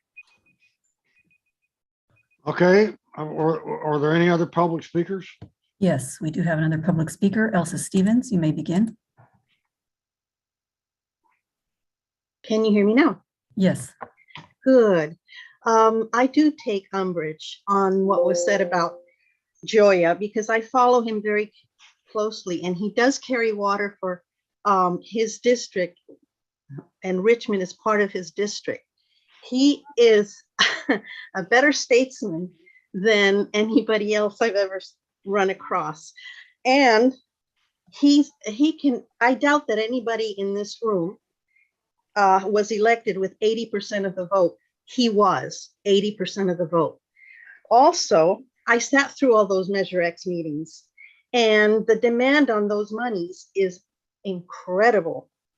There were a handful of things that should have been covered by Measure X that maybe next round will be covered. So no, don't criticize Joya. Not on my watch. Okay, any other public speakers? No, that was our last. Oh, we just had one person raise their hand. Laureen Lober. You may begin. Hi, this is Lorraine Lober with the Animal Rights Coalition. I have a very, okay, you just started my timer. So there are so many issues with this agreement. And I don't think it's really fair to say that you've had a full 2 year of discussing this agreement. I have had conversations with other city officials throughout Contra Costa County. And I agree with Tom Butt. This is kind of being forced on the cities to have this contract. There's a lot of inhumane issues with this contract. One of them is the starvation of community cats. Nobody, I don't think, is really looking at animal welfare. And as far as just saying that this is only about mandated services, that is not true, because this is including the deceased animal pickup, which is not mandated. So I don't understand how you can just make a comment like that and it's actually false. So I just think it would be more fair to sign a 1-year agreement and continue. And if you're actually really going to negotiate, then let's actually have a conversation, include the rescue groups and the volunteers. We're the ones out there that are contributing a lot of funds, and we're actually doing a lot of the work of field officers. We do the trapping, we foster, we get, animals adopted, and we don't really seem to have a say in this. So this is very upsetting to me that we're really not looking at some of these issues here. And I think it's really a lot of misinformation being given from the county. And yes, Measure X money could have been given, but the county decided not to pursue that funding and to pursue city funding. That is documented in the. Thank you. Your time has expired. Okay, any other public speakers? That was our last speaker. Okay, before we wind this up, I see Councilmember Bates' hand up. I want to agree with Mrs. Loader. They're the recipient of these services. They have more knowledge in terms of what is going on and not going on. It's my understanding that there's a clause that says that we can opt out after 90 days, but the county has to approve. So what is and maybe the legal staff can address that, but I don't want to get into all of that because I know where the votes are.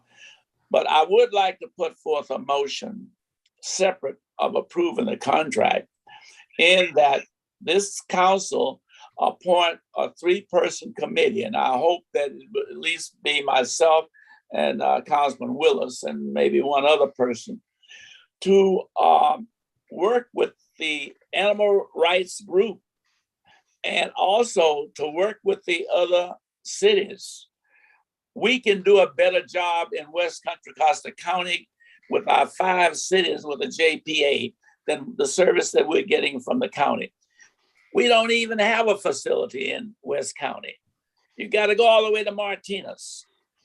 We have dogs and cats on the road consistently where the police have to pick them up. We're not getting the service that we're paying for.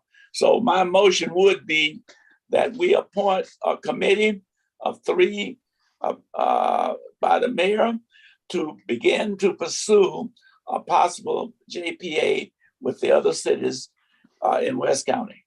Thank you. I'll appoint an ad hoc committee next week. By the way, I want to thank the previous speaker for reminding me.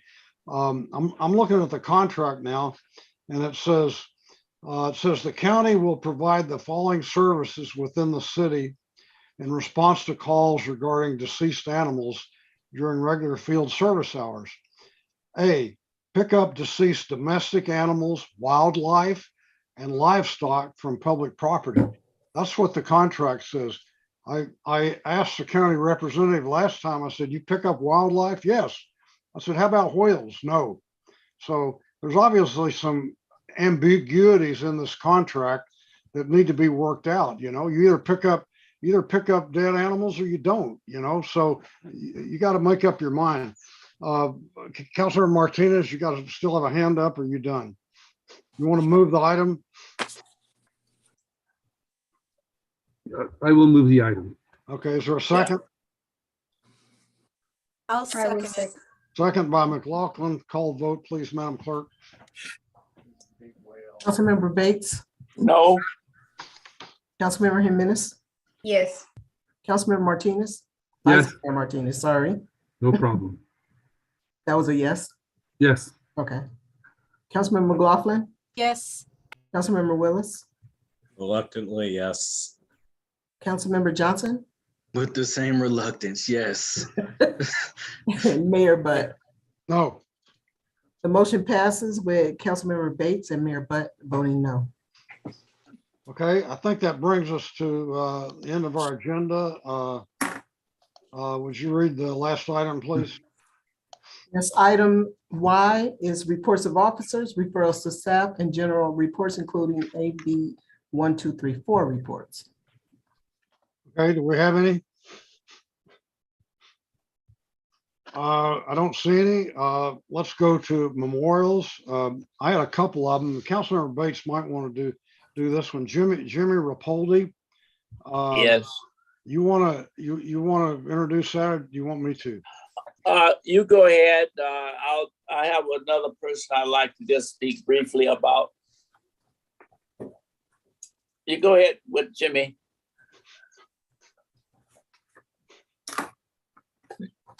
You okay? You mute, Mr. Mayor. No, I'm not. You want me to read it? Yeah, go ahead. Okay, so, well, I don't have a lot of information. It says Jimmy Rampoldi passed away on July 9th at the age of 100. He lived in Richmond and retired as a City of Richmond employee in the landscaping department. And we'll add his name to those we're adjourning the meeting in memory of. And then I have a second request. This is for Carol Redmond, and her son Mike Redmond sent me this. My mother Carol passed away on July 12th, 2022.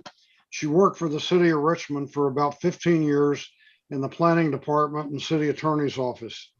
I would like to be able to let her old City of Richmond friends know about her passing, as well as anyone else in the local area who may have known her.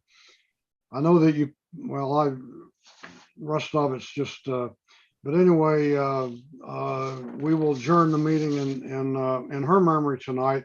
And then there was a third person. The city manager sent me an Instagram text, but I can't get into Instagram. So if you want to read that, Shasta, will maybe I can find it here. Yes, one moment.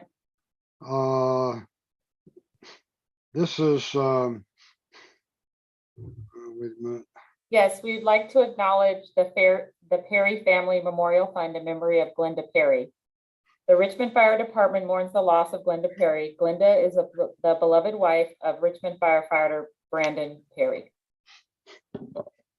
Glenda Perry began her battle with triple negative breast cancer on April 1, 2021. We are heartbroken to notify our friends and family that our beloved wife, mother, daughter-in-law, sister-in-law passed away on Saturday, July 16th. Okay, thank you. So we will adjourn the meeting in the memory of those three individuals. Anybody want to add anything? Well, just quickly, in reference to Mr. Jimmy Ramponi, the Okay. funeral service is Thursday at 10:30 in Rodeo, 825 7th Street. Also, I just want to highlight that the memorial services and dinner and lunch was beautifully held in honor of Richard Lumpa. His wife and son put on an extremely beautiful event, and it was a lot of fun. And Richard Lumpa was sent away very nicely. So it was a beautiful event. I want to let everybody know that they expressed appreciation to the city. Okay, anyone else? Okay, thank you. We are adjourned, 10:35, a record. Thank you. Have a Night, good night. everyone. Night. Good night, everyone. Good night, everybody.